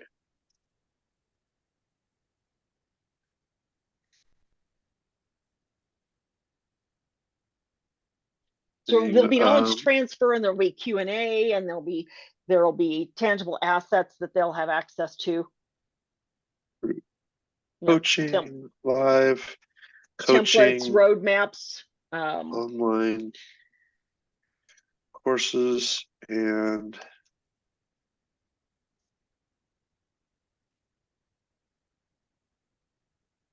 help them. They will do to fulfill with my fix that there, have that there. And again, if you can grab that, grab that bit. Absolutely. Chat, please, sir. Yeah, please. absolutely. I mean, you're de-stressing my world so much right now. It's all right. Again, I'm going to ask the mastermind, right? We're going to go ahead and I'm going to type that in for Claude. Next thing I'm going to do is I'm going to type that into ChatGPT. We'll type that in over on the Llama, and then we'll type that in over on the Googles, and let's see what they got for us. Let's go back over to Claude. Claude could be working already. Yep. All right. So here we go. Okay, given that this is an online coaching program, here is some of the updated lead capture ideas. The Business Builder Blueprint. Describe the 8-week program, helping to them create roadmaps, models, plans, include testimonials and success stories. 3 months to launch confidence. Frame it as giving them everything they need in 12 weekly lessons to launch feeling prepared and confident.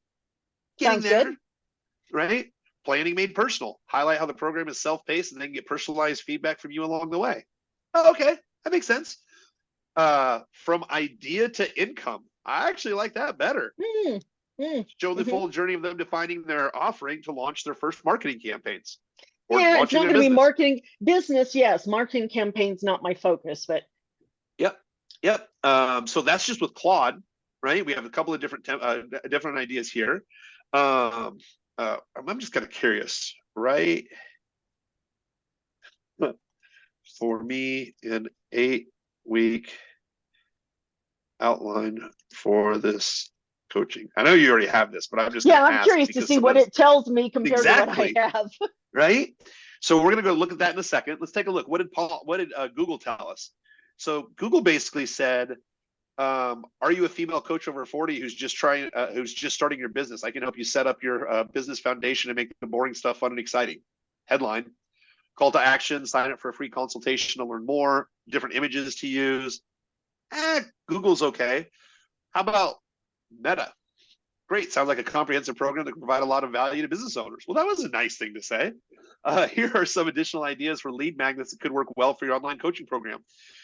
Business Roadmap Builder Toolkit. Create a free toolkit that includes a set of templates and worksheets that help business owners create a clear roadmap of their business. This can include a vision statement, goals, objectives, and action steps. Offer this toolkit in exchange for their contact information. Not a bad idea, right? It's getting the juices. Lead magnet, yeah. Right? So what I'm going to do is I always like to ask questions like this. Where did I put it? We just typed it in here. Give me 7 different ideas. So I'm just looking for as many different ideas as possible from like my mastermind over here. And I just need to implement 1 or 2 just to get some ideas, right? So I am kind of curious. Let's just take a look. I'm going to put that in here. Let's go ahead and look at Llama, see what Llama said for you. Sounds like comprehensive program. If we were just on Llama, marketing blueprint, I'm going to put that for the coaching program as well. So what does Claude, look at what Claude says for the 8-week program. Defining your offering, create your business plan, building your foundation. A lot of it's already there. Yep. Right? This might give you an idea. It's like, oh, there's a bullet point that I could do. We created like 5 different trainings from this, saying, here's our avatar, here's what we want to help them solve, here's what we teach, here's our resources. What kind of 8-week course would you do? And it comes up with just some really interesting. I'm kind of curious, what does this say in here? ChatGPT 4 had some good ideas. Free webinar registration. Host a free webinar that provides a glimpse of the topics you'll cover in 8 weeks. Free business plan template. That could be interesting. Free trial coaching group session. Offer a free trial for your group coaching session. This allows potential clients to experience your coaching style. So these are all different types of ideas that you can implement. Let's see. Then I'm assuming, not that I want you to go forward with it because I value everybody else who's still on the list, but so if I wanted Facebook posts about this or blogs about this or something, out of what we have here, we could then say, please write me a long form Facebook post, or please write me blog content for to promote this. Or write me a blog that talks about and encourages people to book a call with us. There you go. Okay. I just couldn't move this fast before, right? People would be like, hey, I need to write an email. I got to write a blog post. And the thing is it's just like, it would just take me so long to create all this content, just asking a couple of questions that I can then edit. The biggest benefit and value to all of this is watching you with your prompting, because I've had access to Jasper for several months now, and the prompting was cumbersome and it wasn't human friendly. Yeah, I like to use Jasper for its overall templates. I like to upload to the branding and stuff like that. But I love this back and forth where it's kind of like the whole thing, teach a person to fish, right? Yeah. I want to be able to ask the right questions. And if we do it the right way, it's like when you first told me what your problem was, I didn't really understand, but we talked about it just a little bit more. We clarified it. You saw me type something in and you're like, well, now ask it this. Well, now what about an ask it that? And now look where we're at. We're creating blog posts, 6-week guideline. This is great. If you were to, like say, you've got one tool you can invest in to do exactly what Kathy is describing, and get it to enhance all that continuous improvement kind of thing in terms of the output, to refine the output. Would Poe be your recommended tool that costs money? So I'm not talking about the free one, Yeah. But, would that be There's 2 of them that I would probably use. I use Poe because, again, it's like my mastermind that I can ask I can ask the same question to different people, right? I like that. The other thing is this is only going to keep a limited memory. So I think I'm going to be able to ask like 10 or maybe 12 questions, maybe 15 questions about the original prompt. And then it just kind of starts to forget. So what I do is I like to get some of my initial research done with my mastermind here. I like it to help me out here with specific tasks that are only going to take like maybe 4 or 5 kind of different prompts. The other thing that I do is I do subscribe to ChatGPT. The reason is I can go right back into the chat that I had before, and I could leave off on this last chat. That's the one big kind of downside with Poe. If I go over to Poe, I'm usually going to click this button right here, and I'm starting a new chat. And they're starting to get ways where you can access, see right here, see all chats with this bot. So I could go back and follow up on anything that I created before. So I like going back to these chats so I can continue the conversation. So I use Poe, but I also like using ChatGPT. The reason is because it keeps the memory of the conversation a little bit longer. So really what we're talking about is we're not talking about carrying on a dialect for 2 weeks or anything, right? That's super in depth. We just want like, hey, look over this website, look over this copy. What I like to personally do is I personally type out my avatar. So I'm selling this type of product in the United States, women who are 40 plus, here's their biggest problem, here's the biggest desire. And I write this out in like 3 or 4 paragraphs or have the AI do it. Like, here's my avatar. So that is copy and paste that I can use. Here's my avatar, number 1. Number 2, I'm going to write up my offer that's really simple. We help coaches in an 8-week program, female coaches in the United States with an 8-week program. It's $497. It does X, Y, and Z. So I have my avatar and I have my offer. That's really kind of boiled down to like 2 paragraphs, pretty simple. And if I have those 2, I can say, hey, I want to write a social media blog post about how to structure a business. Just that, copy and paste in my avatar for who I want to speak to. Then all of a sudden it's going to create all that specific content based off that avatar that we just put in. Or I want to create a landing page. I want to create a landing page that people can opt into. Here's my offer that I just mentioned that you just copy and paste. So I have about a paragraph or so of who my avatar is, and I have about a paragraph or so of who my offer is. So all I have to do is just copy and paste and ask my question, and it knows who I'm talking to or talking about. Cool. I'm good. Thank you. Thank you. Absolutely. Great. Let's see. Who else do we have on the next list? This is all fun stuff. We got Anthony Ware? Am I saying that right? I can't spell or enunciate things, so. Anthony Ware. There we go. I kind of sort of got it right. Good to see you, Anthony. How can I help you, good sir? Well, basically, I'm going to be assisting men with social anxiety, and I'm still at the front end of my business, and I'm starting to post on YouTube. So, just to keep it simple, I'm, just trying to figure out how I can post on YouTube without it being such a task of trying to come up with content. Okay, let's do. I don't know which one of these would be best for that. You mentioned Merlin. I thought that kind of stuck.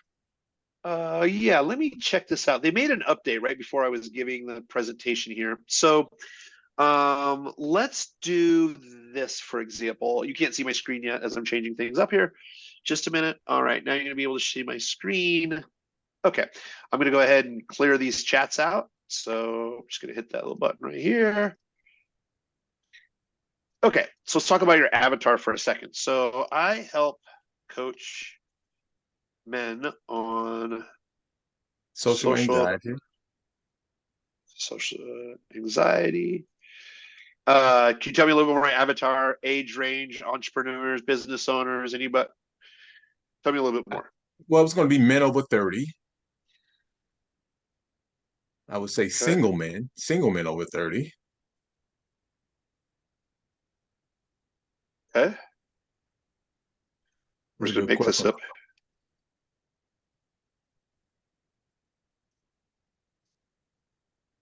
What would be some big pain points? Like they don't go out, they just don't go to social gatherings, they want to date. Yeah, don't go out, scared to approach women, nervous in social settings.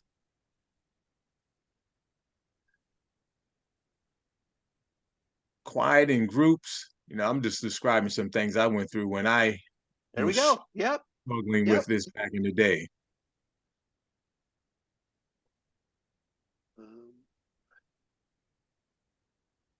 Effortless group interactions. I help people get over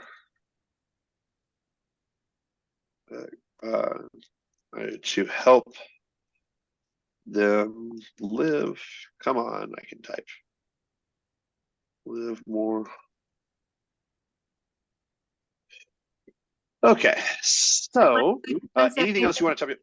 I Go just noticed you wrote 30 how instead of who. So that might help get the. Thank you. Great catch. Great catch. Anything else you would like to put in here, Anthony? Let's see. I'm trying to help men, just to be able to have engaging conversations, to make connections with people, I don't know, easily. Help men start easy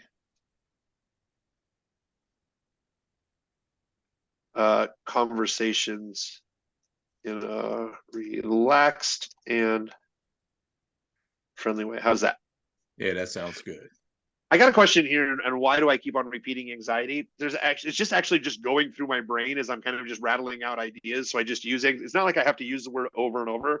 It's just kind of, as Anthony are going back and forth, just kind of putting some of those thoughts onto paper, and that's it. Okay. Anything else you want to say about your avatar? No, let's leave it at that for right now, just to make it simple. Okay. So I'm going to go ahead and copy and paste this into the chat for everyone else. Okay. Watch this. What are 5 different video ideas around this topic? Here we go.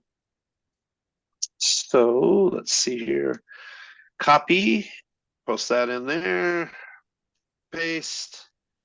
Again, what I'm really looking for is not to be 100% accurate. I'm just looking for options. So if I'm asking for 5 choices, I now have asked 4 different people. I got 20 different choices. I'm just looking to work on 1 or 2 or 3. That's it. So let's see what Google says. How to overcome social anxiety when dating. Video could discuss the challenges of dating with social anxiety and offer tips on how to overcome them. Topics could include how to improve women, start conversations, and how to deal with rejection. Great. I'm just going to go ahead and copy this right here. Right for me, a 1-minute TikTok style video script for this content. Give me 4 catchy headlines I can use. Give me 4 opening hooks to use in the video. Let's see here. What was the other one it was going to be? So it was, give me 2 ideas for an effective thumbnail for this video. There we go. Okay, so let's go ahead and copy and paste this. Let's see here, give me 4. So they're gonna write a video TikTok script, 1 minute, 4 headlines, 4 opening hooks. Give me 2 different ideas for effective thumbnails. There we go. Not yet. Oh, yeah, almost. We'll type that in. I'm gonna do the same thing right here. Do the same thing for ChatGPT and Claude. Let's see what it gets me. Oh, come on. Not what just happened. There we go. All right, so let's look at Claude.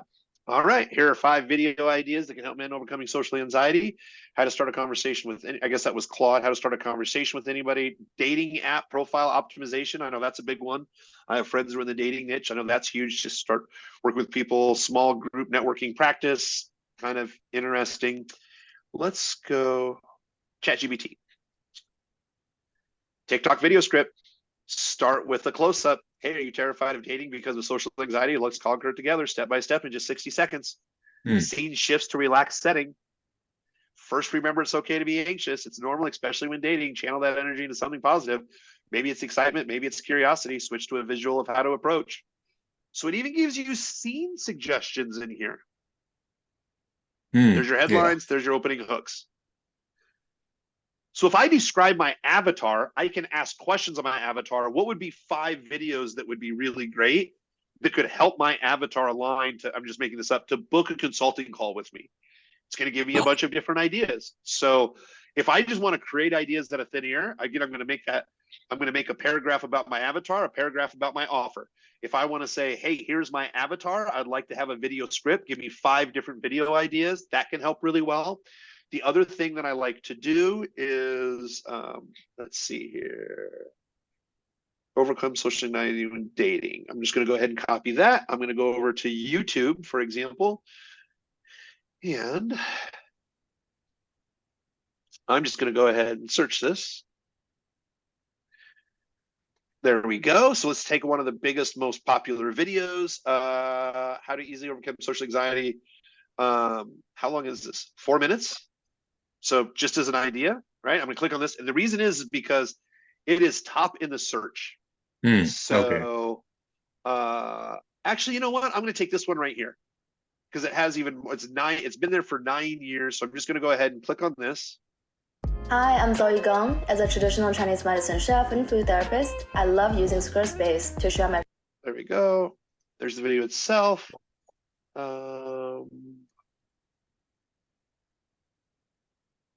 Changed just a minute. So let me see how this works here real quick. Great summary. So what I can do here from the summary, for example, there used to be a thing, I don't know why they took it away, but there used to be a little button right here that said, how can I help you? And then I'd say, hey, take this summary right here and turn it into a video. So what I'm going to do now is I'm going to use Merlin. I'm going to come up here. I'm going to hit this button right here to copy. Okay. I'm going to get copy all main points. That's the thing that highlights. Okay. Now I'm going to go over to Poe. I'm going to go ahead and go over to Claude. I'm going to clean this out just for this example. And I'm going to say, can you write me a 1 minute TikTok type of TikTok style video script based off of this content? So actually, you know what we're going to be able to do for Poe? So I'm going to show you 2 different options. So it looks like I got a bunch of links. That's not what I was looking for. So what I'm going to do is I'm going to go over to Poe and just get the text. So for the first thing. So I'm just going to go ahead and scroll on down. I'm just going to copy it like that. I'm going to go over to Poe. I'm going to put this right on in. And I'm just going to remove these little stars and the timestamps. I guess I don't really need those. So I'm going to show you 2 different options here. Come on. And okay. So that is a TikTok style. And then what I'm going to do is my target audience is, I'm going to scroll back to the top where we talked about your target audience. I think I scrolled too far. No. Yeah, I scrolled it too far. Okay, done. Nope. Okay. There we go. So again, this is how I would write out my avatar information, right? Target audience is, there we go. I'm going to go ahead and again, copy this. I'm going to hit enter. I'm going to go ahead and put that into ChatGPT. I'm going to go ahead and put that into Llama. I'm going to go ahead and put that into the Googles. There we go. Okay, let's take a look at Claude for a second. There you go. Here's a 1 minute TikTok style script based on the provided content, opening videos, standing in front of a mirror, rehearsing on what to say on a date. Ooh, that's interesting. Yeah. Right? Hey guys, dating with social anxiety doesn't have to be impossible. I know the fear of messing up, being criticized. Not bad. Cuts into shaking head, no in the mirror. And by the way, a lot of times what I'll do is if you're familiar using Canva, right? Yeah. I'll copy this right here, go into Canva, go to videos. So guy looking in the mirror, shaking his head. No, it's not really turning it up. Usually I get some pretty good images coming. Let's see here. Man looking in the mirror. How about that? These could be close. Yep. Not perfect. I find a lot of images through here pretty easily. So let's go back to Poe. All right. Cuts into taking a deep breath in front of the mirror. Remember that not every interaction is going to go flawlessly. It's okay to relax. So not a bad script. If I take a look over at ChatGPT, what does that tell us? Close up, hey guys over 30 and single, struggling with social anxiety. Let's tackle that together step by step. Shift into a scene of relaxing setting. Dating can be like a battlefield. So now you have some script ideas, but I want to show you just one other option. So we basically, what we did is we just took the summary from Merlin and adopted in here. Well, what's interesting is what I can also do. This is cheating. I can copy the URL. I can come over to Poe. I'm going to go ahead and actually what I'm going to do is I'm just going to leave this link right here for a second. And then I'm just going to ask the same kind of question I did before, but in a little bit different way. So can you write me a 1-minute TikTok video based off of this content? Copy. I'm going to put this in the note right here. Okay. Expanded imperfection is important. My target audience is right here.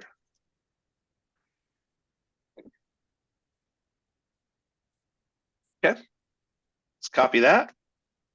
Go into Poe. I'm just going to go ahead. Let's go to Google first.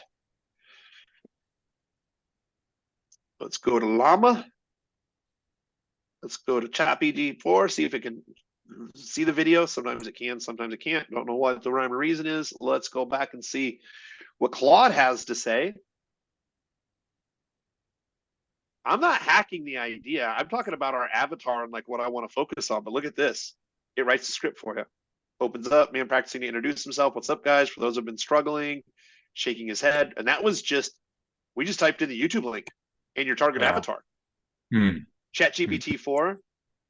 It's not supposed to read links, but look what it did with this video. It even tells you the 2 seconds, the sound of a call ringing. You answer the call, looking directly in the camera. Hello there. Have you been struggling with social anxiety?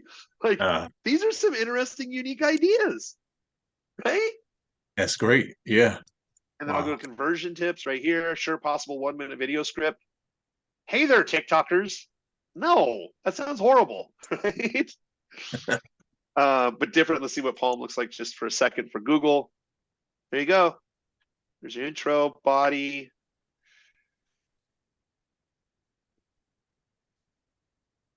Does that help? Yes, that definitely helps. Yep. There you go. So that gives you a whole bunch of different ideas. What I do like to do is I do go to Google and I do look for inspiration. I'll Google stuff and I'll take because the very top ranked video got there specifically because the video structure. It could also be used because of the SEO that they did. So there's a lot of stuff behind. I'm not looking to copy it, but I want to get inspiration from it because it's done really, really, really well. The other thing is just one thing, especially if you're doing YouTube. Can you suggest for me for effective emails that will get people to click on this video? And then what I like to do is I'll let that, there we go, let that play for just a second. And then I will go into design, YouTube thumbnails right here. It's going to give me a ton of different templates for thumbnails overall. I'm going to go back to Poe and suggest 4 effective. So a close-up of a man with social anxiety, looking nervous and uncomfortable. The text on the thumbnail could read, "Do you have social anxiety? You're not alone." That's interesting. That's good. Right? Yeah. So let's see here. Actually, I'm just going to go ahead and go to, so some of these are interesting, but I also like to go into photos, go to Poe. I'm going to do, where is, right here. I'm just going to see what images pop up real quick.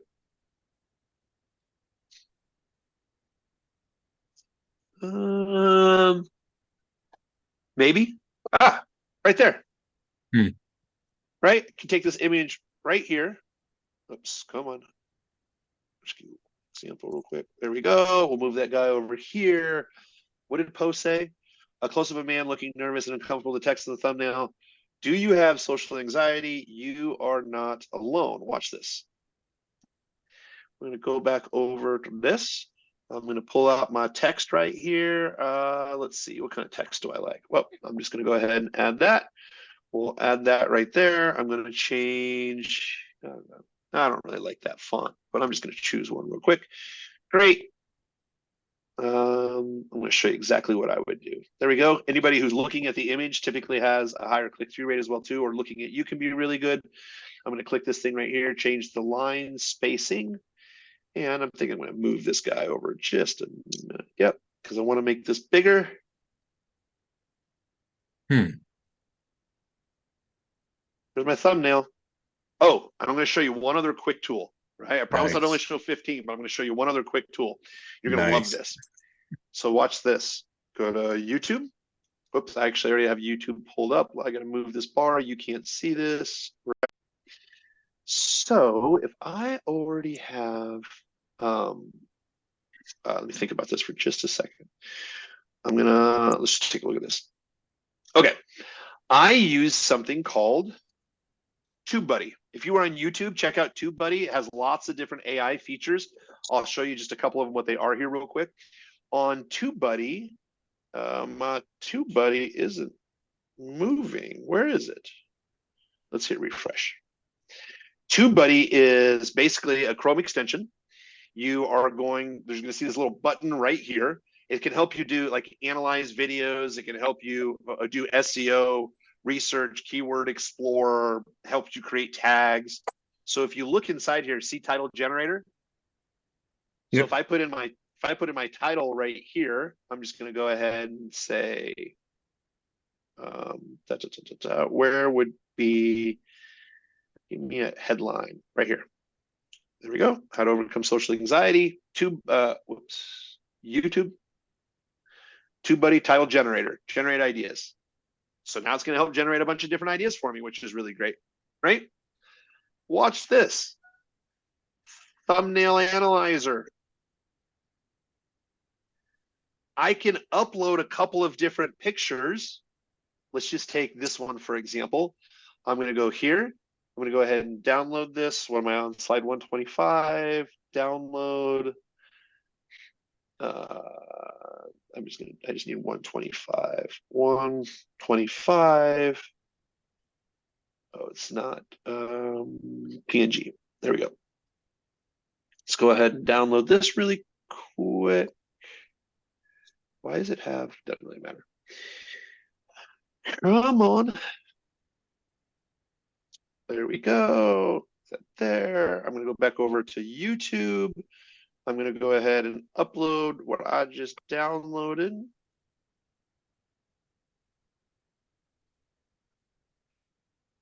So what's going to happen is it's going to analyze the thumbnail on what's the difference between these two thumbnails, which one's more effective.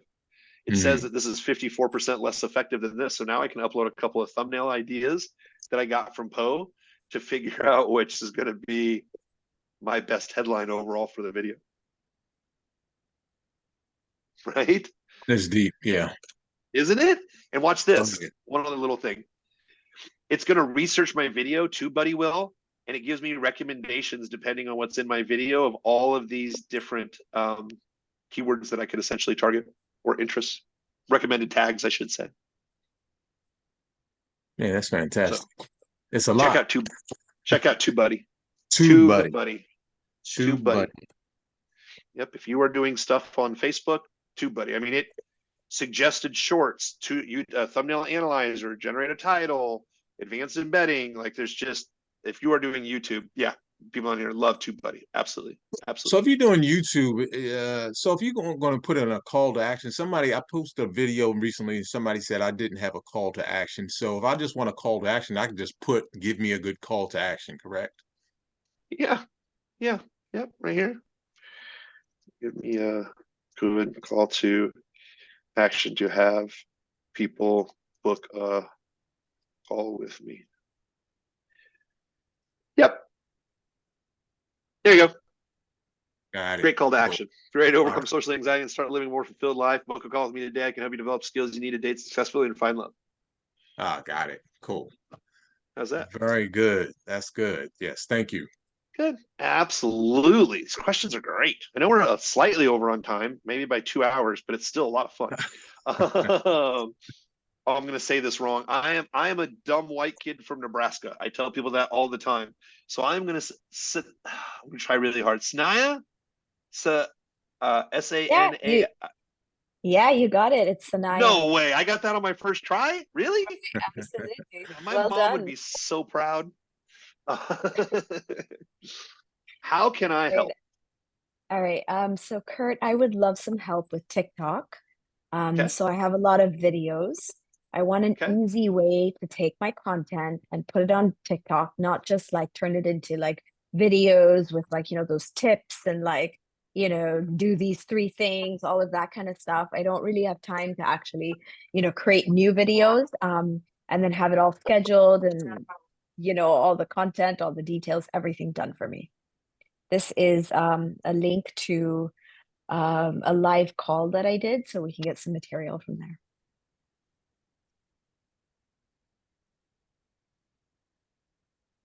Oh, sorry, you can't see my screen. Hands down, I would put this into Opus Clips and Clap. That'd be the first thing that I would do to generate these. It's the fastest and easiest way to get all those videos cut up. So I've used Opus Clip. Yep. I haven't had the best videos come out of it, and I do find it a little time consuming going through each video and editing and stuff. Maybe I just need to play around with it a little bit more. But what it does is they'll just take what I say and put that in the text, as opposed to like coming up with, catchy phrases or like, like here are 5 ways you can do blah, blah, blah, which TikTok is not really, it's a bit quicker and shorter, and I don't know if Let's there's a see. way I to have do not that. tried this before, but let's just see what's going to happen next. So let's see here. I'm just curious. So let's just say I want you to take this long form video and create for me for TikTok style edits. I want you to take this long form video and create for me 4 TikTok style video. What's the word I'm looking for? I want you to create for me 4 TikTok style videos. 4 TikTok videos. Based off the content from this video. I don't know if it'll pull out the edits. Let's see. Let's see how that will cut it. I'm just kind of curious. I mean, really, because so I use 4 different types of videos to cut up content. Opus Clips is number 1. I use Clap, number 2. The number 3 thing that I use is that video vidyo.ai. I use that. Whoops, let me go ahead and do chat to all. And I also use, Get Munch. Get Munch is kind of like video.io, let you edit things just a little bit differently. Why is this not posting? Oh, okay. Copy. There we go. What the heck? Hang on, I'm having technical difficulties. Copy, go over here.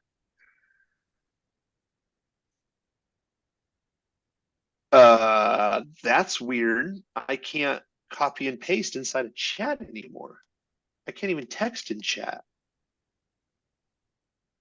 I'm having a malfunction. Hang on one second. Okay, I have no idea what happened. That was weird. Get Munch. So what I like with Get Munch is, let me just log in. I'll show you what this looks like real quick. The same thing. You're just going to go ahead and put your YouTube link in there. And essentially what it's going to do is it'll show you the keyword search volume of what we've been talking about in some of these videos. It will, like this one right now. So this one right here was created for TikTok. It'll create for videos for TikTok, Reels, and Shorts. So if I wanted to say upload this video and only create me TikToks, what's going to happen is I'm going to open this up. Whoops, actually, I'm going to go back. So Hypnotic right here, time resource, coherence seems high, trending, nice trending topic. This works really well. Content contains highly searched content. I'm going to go ahead and hit edit. And if I want to, I can edit any of the subtitles, of course. I can lengthen or shorten the video if I need to. Here's the different styles that I can use for text. There's templates. I can easily just change the template. And now with Get Munch, I can move this down, move that wherever I want. Auto highlights, have that on there. Let's see here. Subtitles and then magic posts. Get out of here. This kind of writes a TikTok post unless you like to write your own TikTok post. I think these are a little short. I would like to write longer TikTok posts in my opinion. But I do like Get Munch because it seems to get it just a little bit more. Let's go back to Poe and see what Poe said. The first TikTok video could be a short clip of the coach talking about the importance of goal setting and having a plan. The text overlay could say, I think this isn't inside of your video. This is coming up with new ideas to talk about from your video. Is that right? Yeah. If I were in your shoes and I wanted to take a long form video like this and turn it into TikTok content, I would probably do Clap, Opus, Get Munch, and that video.i right here. Mm-hmm. And what I would do, it kind of depends on how creative you are, right? Like some people are like, it just wasn't right. And it's like, okay, I got two choices. I can hire a video editor to get it right, and I'm going to get like 4 clips a week. Or I'm going to have 50 clips to choose from, and I'm just going to choose the best 10 to 12. And it takes a little while to watch all of them. Don't get me wrong. It's a lot less cost. I mean, the other thing is you could always pay somebody to watch them and pick out the best ones if you wanted to do that too.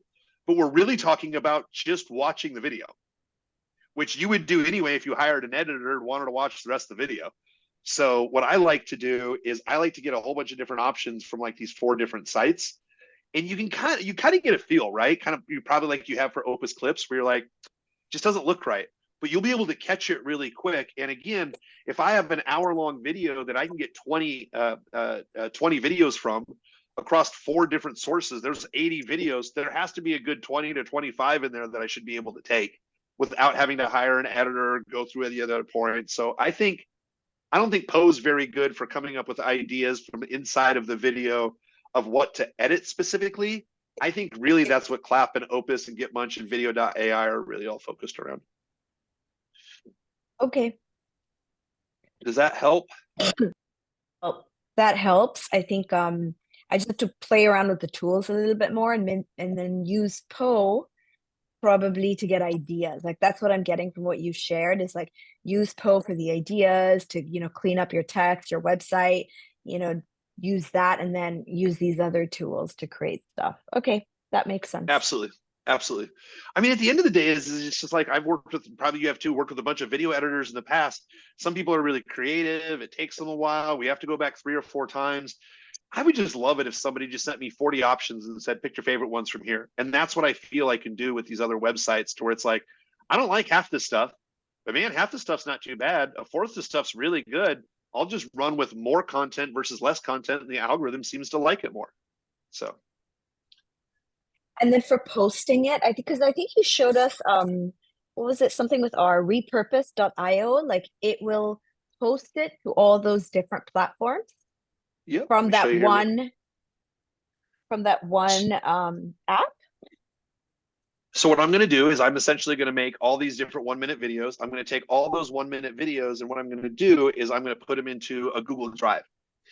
And essentially what's going to happen is we're going to set up what they're called connections. Okay. So this is a Google Drive specifically for those types of videos. So I connected that into repurpose.io.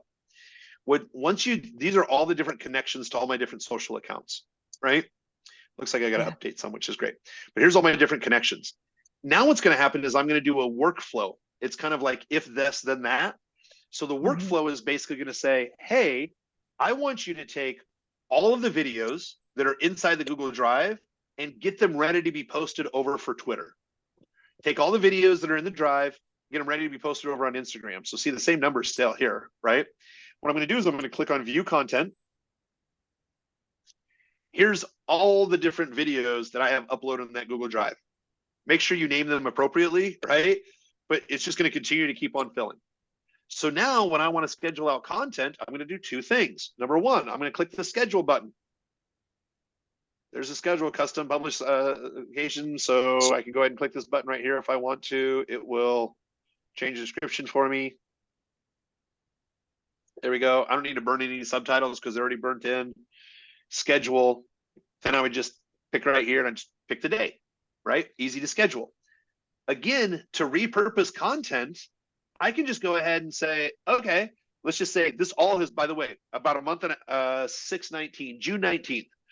I got these all kind of scheduled out for over a month back on June 19th. But if you have good content, you can go ahead and hit schedule. Comes up with the schedule. Okay, watch this.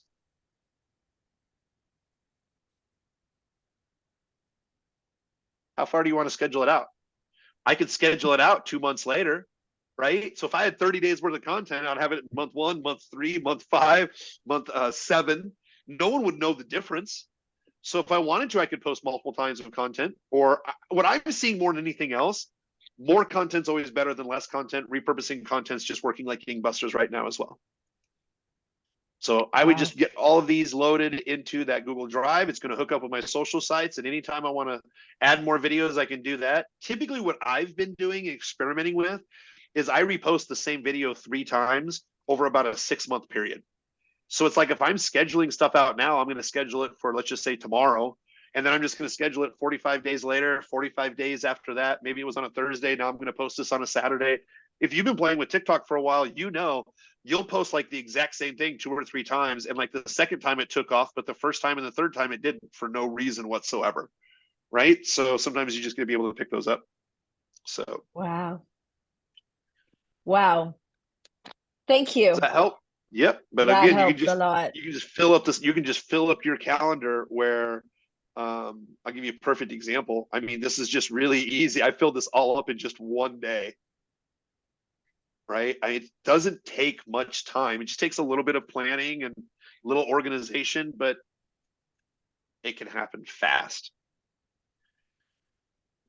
Okay. Any other questions? Great questions. That was amazing. Thank you. Okay. Now, I know we got a couple people left on the call. So what I'm going to do is I'm just going to scroll through these questions. Actually, let me do this. For the people who are on the call, I will answer. Actually, here's what's going to happen. If you have any open questions on this call, I have 2 choices. Either I can read through all the questions, even though some people may be already gone, or if you have your question that hasn't been answered, just retype it in here. And then I'll see them first pop up. And then I'll just, because that means you're active, you're still here. So I am happy to go scroll back up. But if you would just take a minute or 2, if you still have any open questions you want to ask, just type them into chat. I got a little bit longer that I can stay here. Happy to answer them. Can we have any of the resources from the first call? Yes. Let me give them Risa on that, on how to send that link over to make all that stuff happen. I can absolutely do that. And I'll give you access to the presentation here, the prompts here. So let me figure out how to send that all over to her to get that done. Just to see here. Anyone have the list of all 15 tools shared today? Actually, you know what? We did a link. Oh, what did we do? Let me see here real quick. There's a link that I have to the 50 top AI tools that I use. All the tools that we mentioned in here are also mentioned inside of that tools. Let me see if I can get I think. Let me see. I can find this link from her. Just a moment. I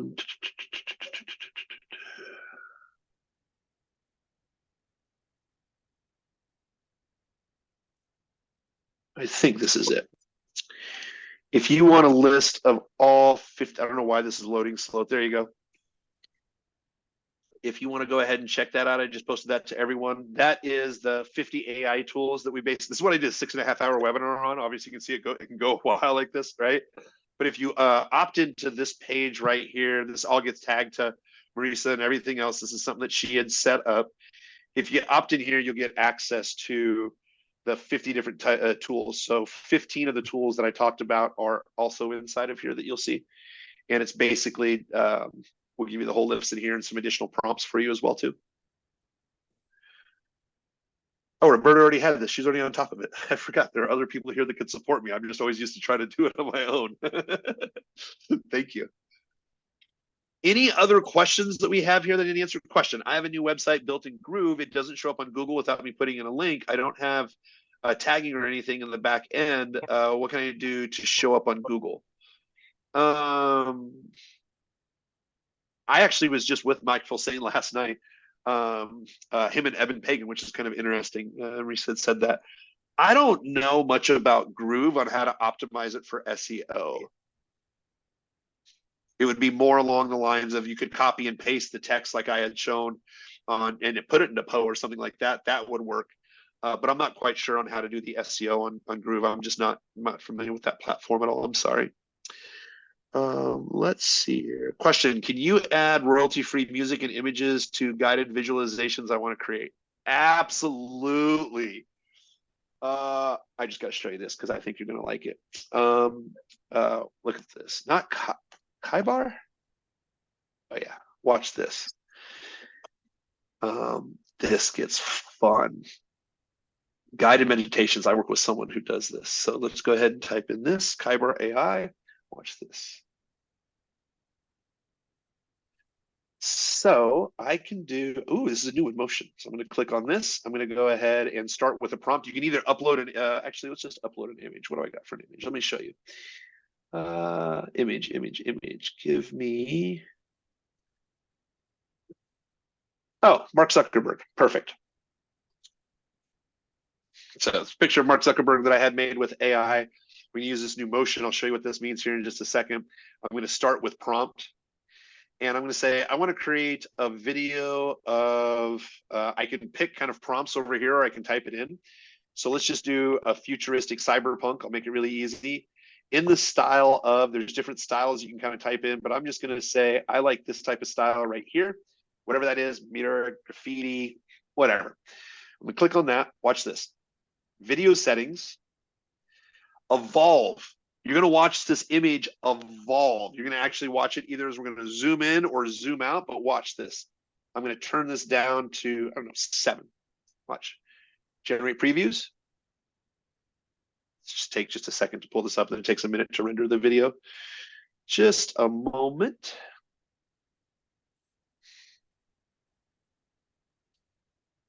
Come on.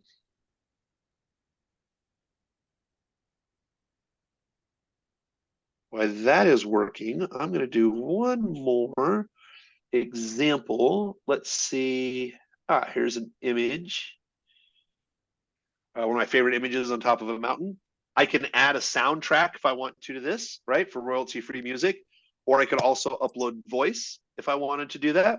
I'm going to go ahead and click on this picture right here. I want to create an object of, oh, let's just see. What is this? Analyzing uploaded media. Oh, well, that's interesting. A group of men standing next to each other on top of a grass-covered hill at sunset with the mountains in the background. That's 100% where we're at. We were on top of, we were at 9,000 feet in Salt Lake City. So that's interesting.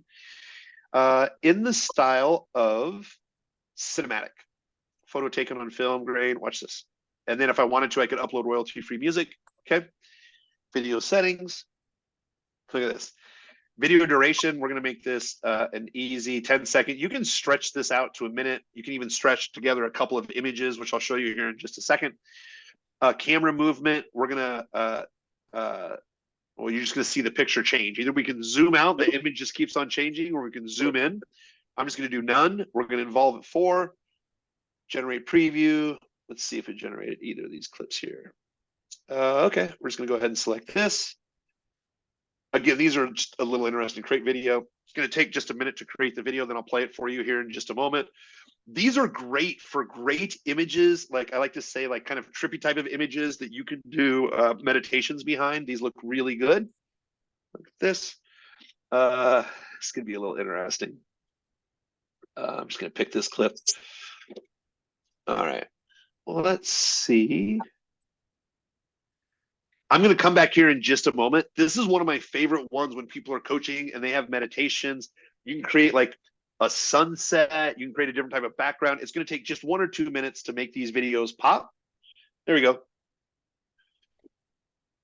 This is actually kind of interesting because it's only a 4-second little clip. But that was just from a video that I uploaded, said I want it to be cyberpunk. I'm really interested in what this is going to happen to make it an 18-second video.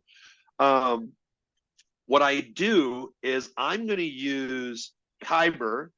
It's going to create these videos that's going to transform the people on the screen. So you're going to see them transform at a really high rate. And either the camera can pull all the way out and it's like the camera just keeps on going and everything changes, or we can kind of like dive into the individual. Which, like if you dive into a rose, it just keeps on going deeper and deeper and deeper. Well, what happens is I use a video like this and then I'll slow it down. You can have a good 5, 7, 10-minute meditation with these images that are just amazing and transformal. So it kind of looks like this. This is the cinematic. Let me see if this kind of pulls up here in just a couple of minutes. So I will jump back here in just a second. Let me answer just a couple of these other questions. And I want to show you this example of Kyber because it's interesting.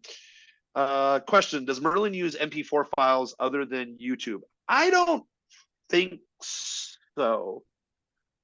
Can you give me an example? Are we talking like a podcast, or can you give me an example of what you would be thinking about, like an MP4 file? Like, would it be listed on a website, or are you looking to upload the file? Probably easy to unmute, actually. I was just taking your point earlier on where you said, I made a note where Merlin summarizes videos, YouTube with timestamps and everything. So if I created a video, saved it as an MP4, could I poke it into Merlin and it do exactly the same? Or does Merlin only work with YouTube as a file format? Because I mean, Merlin learns the transcription from YouTube to understand and transcribe it. So it's not like Merlin's listening to anything or watching anything. It has to wait till YouTube transcribes it to get the summary. Thank you. That's my question. Thank you. Good question. Good question. Meredith, is Midjourney complicated? It's not necessarily complicated. It's just if you're used to kind of playing with Discord, you have to set up your own Discord server, and then it's not hard to play with. I have a little video that I can also send over on that as well too. I like Midjourney. It creates some really great images. It's just not the easiest thing to set up. It's like 10 button clicks. You just got to be a little, I don't want to say tech savvy. I have, let me show you this. Let's see if I can send this over. I knew I wasn't going to have time for this. So if I go to, and I promise I'll go back to Kyber in a second so you can see what those videos look like. Oh, where did I put it? Did I accidentally delete it? Buying it? I had a Midjourney training in here. Let me find the Midjourney training, and I can send that over just to give you some ideas of Midjourney. It's I don't know the easiest way to jump into it right now, just to show kind of a demo for everyone that would be easily duplicatable. Let me send that information over. Let me see how Marissa's group can play with that and send that over. All right. We used to have cable subscription bills. Now we have AI tool subscription bills. Absolutely. By the way, I was just looking at my account the other day. You're just looking at monthly charges overall. And I'm like, I didn't even realize we signed up for those tools. I only use them like once a month, but it's like $15. So, okay, it's fine. So good. All right, let's see. Is my Kyber video done yet? Nope, 64% completed. Almost done. I'm going to just do, while I'm going through questions, I'm going to do just one more video here. Let's do this. I'm going to go ahead and upload just an easy image. I'm going to go ahead and upload this cartoon again. I could upload a soundtrack if I wanted to continue prompt. I'm going to do this lost prompt right here. I'm going to make it cinematic. And let's see here. What are they going to do when they analyze this image? Painting of a man standing in front of a crowd of people looking up at a man in a suit. Okay. We're just going to use those two. Video settings. I'm going to show you what it looks like to zoom in. Evolve. We're going to make it just change a lot. I'm going to generate previews. Take me just a second. Come on, Kyber. And I'm going to be reading through these questions while that's in the background. All right, a question. When I put my video AI videos on Insta, they don't seem to get pushed out for views. Are you publishing, so Natasha, are you publishing directly from video.ai, or are you downloading the video and uploading it yourself? No, I'm downloading it and then uploading it, and then I'm like, I've tried doing a couple of tweaks and stuff. I've just done a couple of them, but like one of them only got like 3 views, and then the other one didn't get much better. So I wasn't sure if maybe it knew. So I tried to like tweak it a little bit, so it thought maybe that I was that I had done it in Instagram. But yeah, it just didn't seem to. I don't think you would get a degradation, because I don't think there's any way the AI would know that it was edited by another AI video editor versus a human editor. So if I did, in my opinion, if I posted 10 different videos from video.ao, 10 different videos from Opus, 10 different videos from Clap, and all those, and 30 of those videos just hardly got any views, then I think I'd be kind of onto something. I don't know if it was just 1 or 2 or 3 videos you may have experimented or that you've seen that with, but I don't think that there's a way for Instagram to know that it was edited by video.ai. Yeah, it's funny because even like when I'm doing GoPro videos, I'm like, am I going to get like downgraded by Instagram because like after that experience? But yeah, I'll do more experimentation, because I was just worried that maybe it was an AI thing. But cool, thank you. Yeah, not a problem. All right, check this out. Can you see that image? So this is kind of a little cartoonish. I don't know why it's growing out everyone's hair. But I have, let me see, do I have my, where's my gallery at?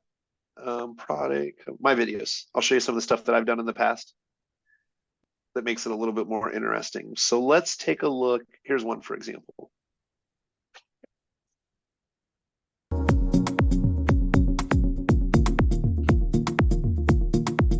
It's just an office fading over time. So I'll use some other AI software to slow this down. And if I slow this down by like 5 times the speed, it can make a really great, just kind of transitional video that I could put some text behind if I wanted to do that. I'll show you one of my other ones where we use stuff like, oh, where's she at? You need to wash your dishes. Hang on. Right here. So check this out.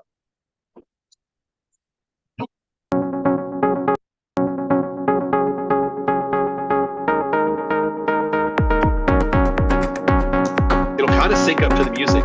So this is being kind of pulled away. I have another one that we will do. Let's do, where's the last one? Right here. This dives into the face. So remember I said you could do zoom in, zoom out. These are what I call kind of interesting, trippy videos, but these can be really good with the right type of image, and just kind of play around with it just a little bit. I think these can be really good for meditation videos. People, let's see this one right here. And this is really, you just play around with a couple of buttons on it. There you go. I don't know why it transfers him into a kid, for an example. But Kyber is kind of one of those fun, interesting things that I like to play around with for if I'm going to load voiceovers in the end of it. Here's kind of another one. I guess it just kind of rotates back and forth. So hope that gives you some different ideas. Let's see the questions over here. Oh, there we go. All right, got it. Magic mushrooms. That's pretty much exactly who somebody made this, and they're like, "Hey, I'm just gonna eat mushrooms and make art all day long." That's pretty much what it looks like. All right, I like the lo-fi chill backgrounds. Yep, cool question. Can you use Kyber to create watercolor style images to illustrate children's books, for example? Ooh. Kyber does video and not images, so it just makes these trippy kind of images. If I was going to, I would use probably Midjourney to create images that I like for children's books, for example. We've worked with a client to do that. We like using Midjourney, which is really great. I have some examples, but it would take longer to show. I like Midjourney for the actually here. Watch this. Inside of Poe, if you go to Explorer, you go to Popular. Where is it at? Right here, Midjourney. So this is just going to give me a Midjourney prompt. It's not going to produce for me. It's not going to produce for me the actual image itself. But let's just say here, image of a child Can you share your at a. screen, please? Oh, sorry. Thank you very much for that. I There you was go. I was thinking of like, because I take photographs, so I have like camera shots, but I would like them to be more like a watercolor picture. So I want to like take Okay. a photographic image and sort of transform it into like a watercolor picture. Watch this. Runwayml.com. We'll post that in there for everyone. I'm going to go ahead and log into this. I didn't have time to cover this tool, but it's one of those fun ones that I like to talk about. Take me just a minute to get in here, and it'll do exactly what you're talking about. All right. So let's see here. We can actually make video to video. I can do a text to make a video, which is interesting. Remove background, text to image to create an image. So let's just see here, for example.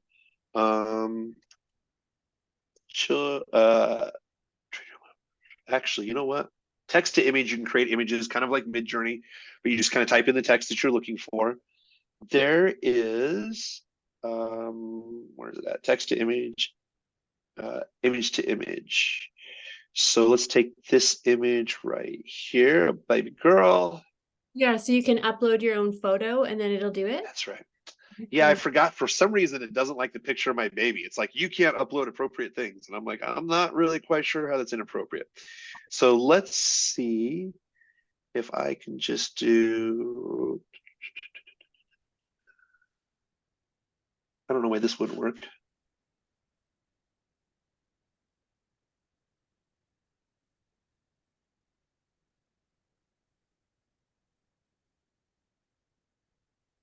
Come on, Kyber. For some reason, it doesn't like pictures of my baby. I don't know what it is, but they're like, hey, you're going to violate the terms of use. And I'm like, I'm not really quite sure for how. Come on.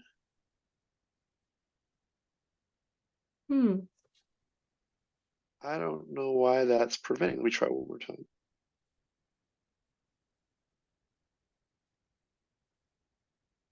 I don't know why it doesn't like picture of baby girl. That's weird. I'm just, well, let me do a picture of the cat. I was just gonna say, maybe I could pop up a picture of my cat, but you have one, so great. Okay, there we go. Yeah. So prompt. So what we want to do is, let's just say we want to do two outputs, and actually it says this right here. Change image to water color. Should just take a minute. It's going to give me two different ones. Should just take a minute. I'll look at these. That doesn't look good at all, right? Let's see here. Is watercolor one word or two words? It should be one. You could like Yeah. be more specific, like pastel watercolor, for example. I don't know. How's that?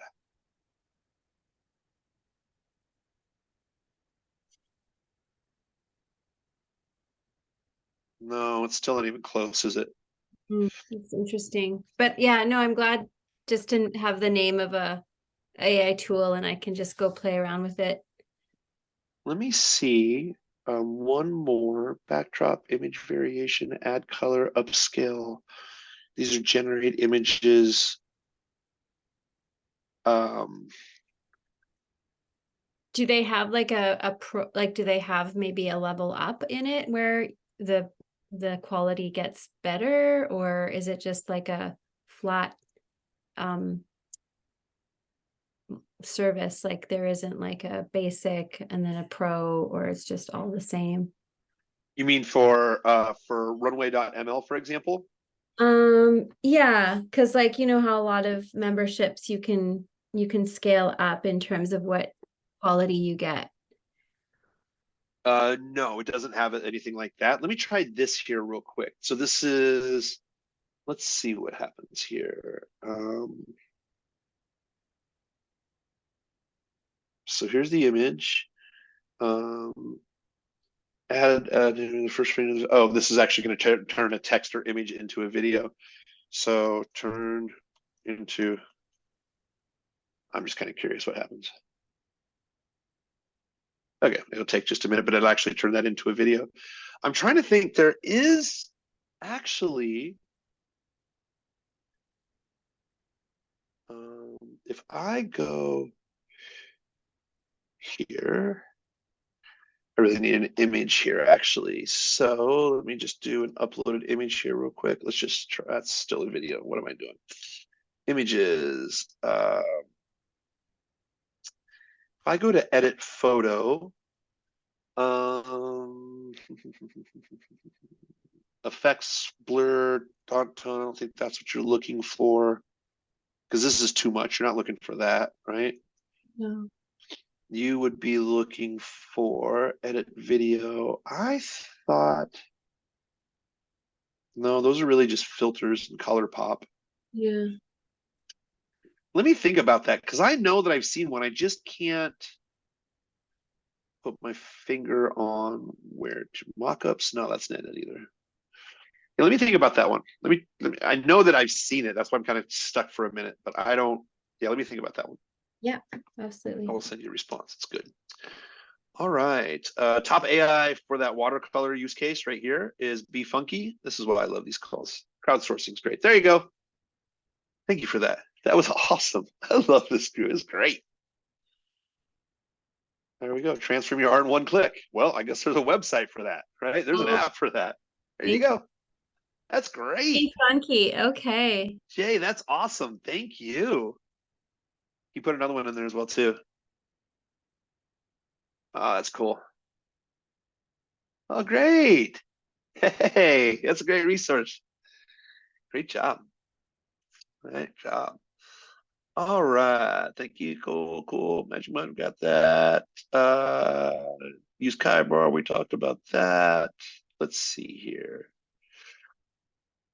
Again, Midjourney isn't complicated to use, and I can see if I can make a video, a bonus video for that, and send that over to Marisa as well. Let's just see if there's any other. If you have any other questions, go ahead and type them on in. I'm just scrolling up now. Avenue website building Groove. We talked about that. How to improve 4. So Kurt, while you're looking, do you have any training on how to use these tools that we can access? That is a great question. I'm glad that you asked. Yes, we are working on that now, actually. So it's really quite interesting. I'll tell you kind of the offer real quick and what we did. What we ended up doing is I wanted to showcase these top 50 tools, right? And kind of dive into this. I mean, really, I was supposed to do a 30 to 40 minute presentation of the tools here, and then like 45 minutes of hot seat, and that's it. Well, obviously, when we really get into this, it just takes a lot more time. So what I did is we hosted to show off these 50 tools. It actually ended up being a 6.5-hour webinar. Tons of people stayed on the webinar, just like what we have right here. And after 6.5 hours, I only got to cover really like 25 in-depth tools. I still needed to do another 25. So we ended up creating a course that essentially has 45 different videos, but it's kind of like, hey, look, here's the tool that you can use. And a lot of the feedback we got was, we want a training on specifically like, hey, how do we take video content, a 20-minute clip, and turn it into 30 days worth of social media content? So instead of, I have that 50 tool PDF, which showcases the tools. I have a 45 video training that kind of goes over the tools. I'm working on a training right now that's very close to this that says, hey, you want to create short videos? Here's what we're going to do. It's going to, over the course of 4 or 5 videos.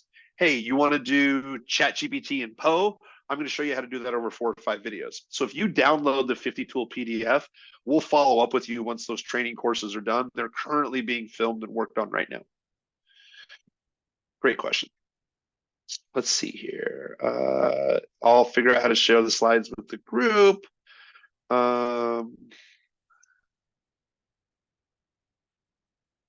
Yep. Let's see here. Lots of clients have anxiety. Yep. Okay.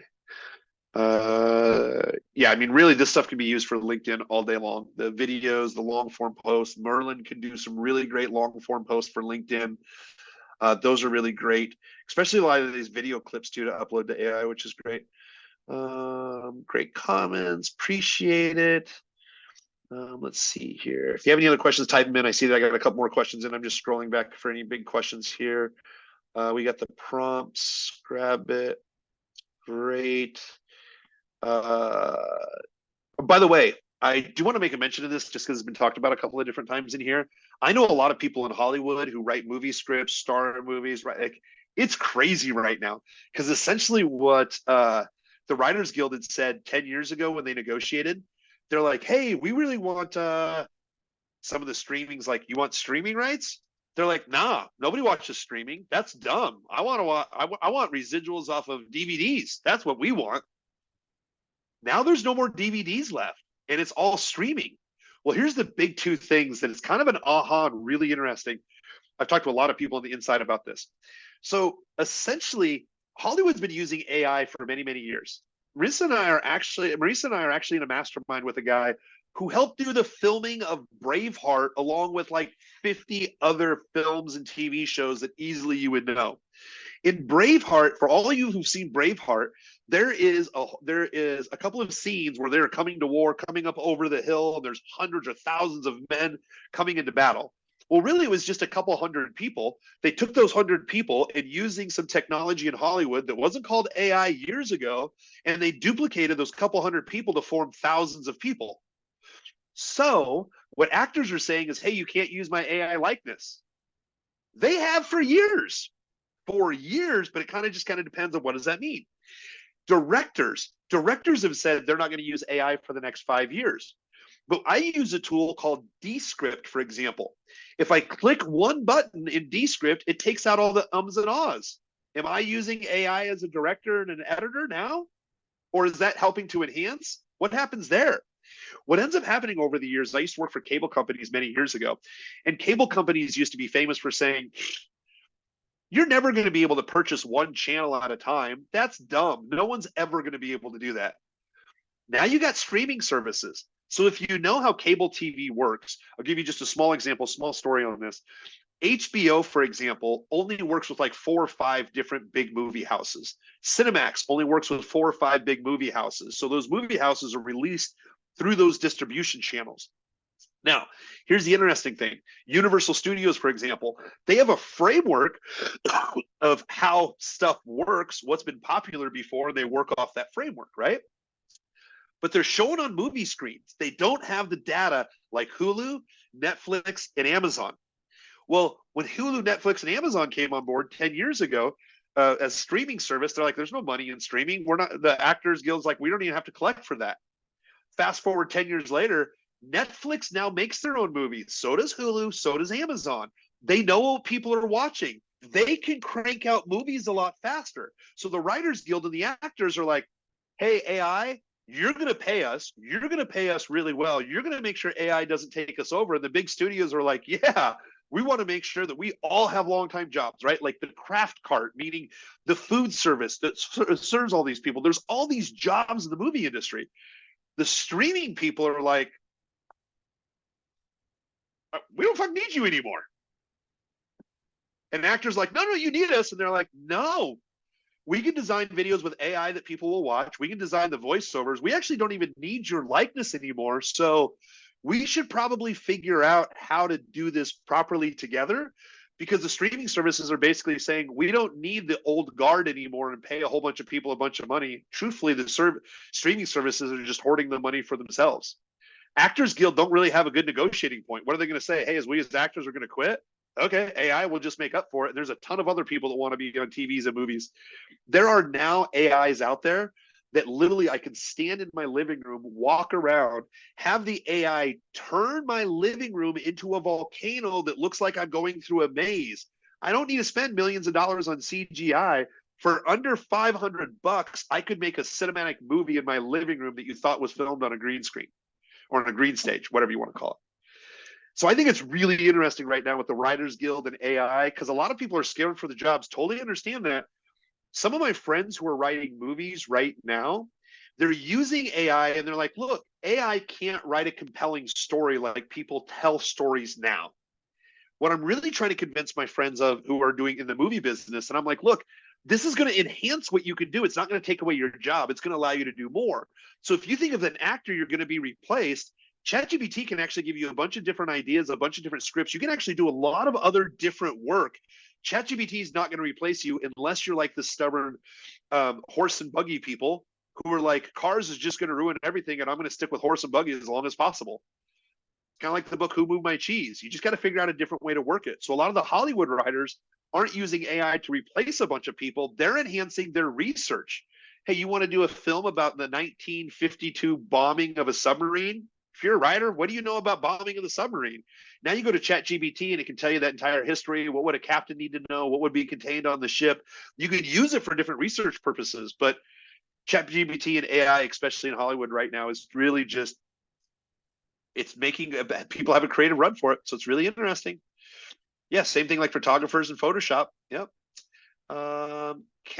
Yes, what would you like to know about copywriting? I can speak to copywriting. Are we talking about like copywritten materials that's copywriting, or like all rights reserved copywriting? Avatar's a prime example. Yep. Workshops in New Zealand, amazing images. Yep. Like the Patriot. Absolutely. This is great. Absolutely. Oh, protecting our creations. They just had a court case that says AI images can't be copyrighted right now. So I don't. Let me ask you this: Blanche? Let me ask you this: what do you think that you would produce that would need to be rights protected, that couldn't be duplicated by anything else? What would you think that you would need to make sure that you have rights on, so it doesn't prohibit or limit your income? Well, for me, let's say I have a signature process that I'm wanting to bring into the world. I want to make sure that nobody takes that. What do you mean when you say no one takes it? Meaning it's kind of like, I want to be able to protect my intellectual property or my signature process. So if you load any of that process online, it'll be analyzed by AI and collectively at the end of the day collected by the database, unless you keep things inside of a membership site that's protected from public consumption. So like, for a perfect example, whether this is right or wrong, my girlfriend wanted to start the Whole30 diet. So she bought a book that was like this thick on the Whole30 diet. And she's like, man, now I got to read through this entire book. I got to figure out what the recipes are. I got to figure out like the food I got to buy. I just went to ChatGPT and I said, here are the type of foods that I like. We want to start the 30-day whole program. Give me 20 meals that would incorporate this types of food, listed out 20 meals that were compliant. And then I said, give me 20 recipes that would be compliant from these meals, printed out the 20 recipes. And then I said, organize the ingredients based off categories in the grocery store, and it listed all the ingredients I needed to pick up, everything listed it by aisle. So the Whole30 people could be like, well, wait a minute, you stole our book. It's in the public domain because of the way that you have it. So if your specific coaching strategy and methodology, that should always be protected behind membership sites, just to make sure that it can't be regularly called on the web. The other thing is if people don't know that you're there, they can't really find it. So for example, is like my belt method. There's only certain people that know that my belt method works really great for Facebook ads. Been running that for years. But what I don't have to do is, it's not like, and actually, here's the other thing, just to be very open with you, because I've done digital products for 10 years. When you start digital products, unequivocally, people will steal your digital products and download your information without your permission. It happens all the time. And you have two choices. Choice number one, you can hire lawyers. You can have them send out, what are they called? DCMA letters, basically takedown letters. And this is the way we run it. There's two different ways. Thank you. It's a cease and desist. There's another takedown that I'm trying to think the acronym for. But essentially, because it's for all over the world, right? But essentially what happens is this. People will find your information. Unfortunately, they'll download it and they'll steal it. Those will never be your customers, ever. Right? Like they would never call you, whatever. It's unfortunate because you can go on, there are websites out there that you can type in, they're called black hat sites, and you can actually type in and it will list out people's programs that are worth thousands of dollars that somebody has purchased, downloaded all their information, put it up on a site to make some really quick money until those cease and desist are sent out and everything else. We chose about 7 years ago not even to go after that. And the reason is because it actually hadn't really taken anything away from our business. Like we didn't see like it was going to take more time and effort and money to track that down. So one, I'd keep stuff behind membership sites. Two, sometimes those membership sites do get compromised, unfortunately. But number three, those typically aren't your customers, and those people typically don't implement anything that you teach anyway. So it's not really favorable, and I know it kind of sucks that way, but it's kind of the, what do you call it, the evil basement of the industry, kind of, I guess. Does that I don't know if that makes you feel any better or worse or what. I'm just, what it's telling me is that I need to keep it behind closed doors. Yep, pretty much. So yeah, in coaching session with individuals or but if once it becomes an experientified program, then it's open to the general public, or it's still behind closed doors? Still behind closed doors as membership. Yep. Great question, Blanche. Great question. So you're saying, for example, if we put our 4-step signature system in ChatGPT and ask you to give a blog ideas prompts, is that how it's now in the public domain? That's a really great question. I don't believe so. I think. And here's what I mean by that is I've had people train the bot. We have too. So for instance, like ChatGPT, where I describe my belt method program. The belt method program is a way that we run Facebook ads. It's a specific methodology. I want to train ChatGPT on my methodology to ask questions about my methodology, but I don't want somebody else to type in my methodology and it just show everything on how to do it. We believe, ChatGPT has said that what you type in, ChatGPT is learning from, but it doesn't mean that it's adding to the public domain. But then when I have other people type in my strategy, it gives a pretty good summary, but it doesn't coach the entire thing. So I almost feel like it learns the topical conversation, but it doesn't learn the in-depth overall of the strategy. So right now, I would feel safe putting my information into ChatGPT, asking questions around it. It may be learning from some of the words in the context, but we have not seen where it's like, oh, you loaded in your entire program to ask questions, and then all of a sudden the public domain can access that. Heck, even if we've been playing with the belt method strategy inside of ChatGPT and multiple people have done it, someone across the other side of the world can look up what the belt method is. It'll say it was done by Kurt Molly because it's been typed in so many times, but it doesn't really go down deep into the strategy.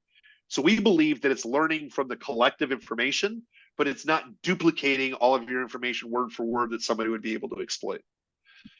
And you putting your belt strategy into all these different AIs, doesn't that make it public domain too? I think some of it was, but like I don't ever dump my entire program ever into one AI, right? It's like a little piece here, a little piece over there, a little piece. So it learns about the belt method, but it doesn't know necessarily belief, engage, lead, transact. It'll spit that out, but exactly how we make all of these 4 parts work together, it doesn't duplicate that whatsoever. So like if you had a world famous model method, people may be able to find out about you, about your method, what the method does, but it's probably not going to break down the entire structure of that method. And your advice is to put little bits here and there and not dump like you put it all into one AI. Yeah, I mean, because you're just typically not going to put hours worth of content into the AI to have it analyze it. But that's one thing that AI does look for, right? It's like, hey, we know that people are going to type in confidential information that we want to make sure it doesn't get out to everyone else. Great questions. Great questions. Great questions. Let me see what we got right here. It's about putting them behind a paywall, not necessarily a membership site. Within a course platform would have the same effect. Absolutely. Absolutely. Yeah. An old adage on patents. Oh, I watched that documentary on patent trolls. What a horrible, interesting industry. Some examples, patent owners just sometimes just hold on to stuff, just an invitation to spend money defending it. Yeah. Let's see here. Send a drone with these ingredients to my house. Yes, that is going to work pretty soon too. Organized paperwork. Great, great, great, great, great. Yeah, let me see if there's any other questions in here. Go through anything else. Another fallacy: we think people are paying more attention to us than our programs, and they really. You know, that's probably, Jay. That's pretty much exactly what I kind of came to the conclusion of many years ago, where it's like, I want to make sure no one's stealing this content. I want to make sure that people are grabbing this. I want to make sure that not that many people are stealing. I don't know how many people are downloading it, but it's just kind of one of those things that it's just like, yeah, I don't know. It's just, nobody cares as much as I do. And we've never, in 10 years of us doing online programs, we've never had a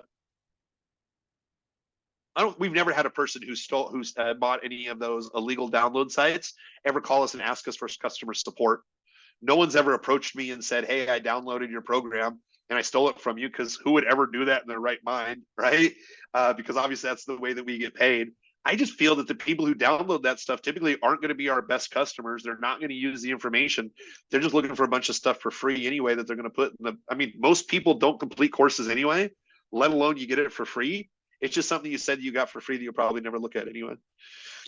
So yeah, just crazy. I just want to do good for the world and put out more and more content. All right. Do you know IBM has a patent on, what was that? I just saw, let's see here, by paywall, fallacy, think of them. Yep. Because we're useful. Thank you. IBM has a patent on drones and coffee that is years old. Oh, that's interesting. Yeah. People pay for courses, don't finish them. That's totally true. I'll tell you this one just real quick, and I don't want, like, this is just kind of part of courses. Are you all familiar with Rosetta Stone? You know, Rosetta Stone that helps do it teaches you different languages, right? I don't remember which language this is, but it's something like that. A friend of mine had worked with them in their marketing department. So this Rosetta Stone had, I don't know what it was. Let's just call it Finnish, right? So Rosetta Stone had this 10 CD Finnish set. It had been out for like 4 or 5 years. Well, a customer wrote in and said, hey, I'm on CD number 10 and it's blank. So could you replace this? So the customer, again, this product had been out for a couple of years. This customer sends Rosetta Stone, goes back to the original disc to make a copy from that original disc recording so they can redistribute to this customer. Do you want to take a guess what was on that original disc number 10? Take a wild guess. Correct. Nothing. Nada. Hadn't had anything on it. It took years for people to go to level number 10 to even generate a complaint. So we would like to think that people finish our courses. We want people to finish our courses, but the truth be told is we've probably all purchased courses we haven't all been through. So yeah. All right. I think I got all the questions answered. Any other questions, comments, concerns, divine revelations before we go? More than I care to admit. Totally agree. Just want to thank you. Absolutely. Thank you, Kurt, on behalf of all of us here. That it's been really amazing. Really appreciate your time, giving huge insights, and the main thing, it's about opening to ideas and options, but more not just about what the tech actually does, but how you can apply it and put tech with business systems, apply them and actually get results, because one without the other is hopeless. So thank you very, very much for your inspiration to the team on board. Happy to help any way that I possibly can. So good. I can't wait to do this again. I'll send you over all the documentation as well to Marisa and the rest of the team. Other than that, any other questions, comments, concerns? I always like to say divine revelations. You're a rock star, man. Oh, I appreciate that. Thank you. I love this thing. Doubled Fun. your time with us. So your Oh, passion. Jay, I love that. Where's the like button? Jay's like, I just created my own. This is great. That is great. So good. So good. Thank you. All right, everybody.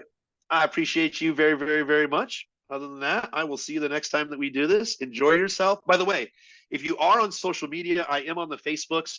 I just have my personal profile. Like, you don't need to go to the business profile or anything. I am always curious. You can always message me or make a post. Just if you've done something with AI that you got an aha from here, just let me know. Like, hey, you said this, I did this, or you mentioned this, I checked this out.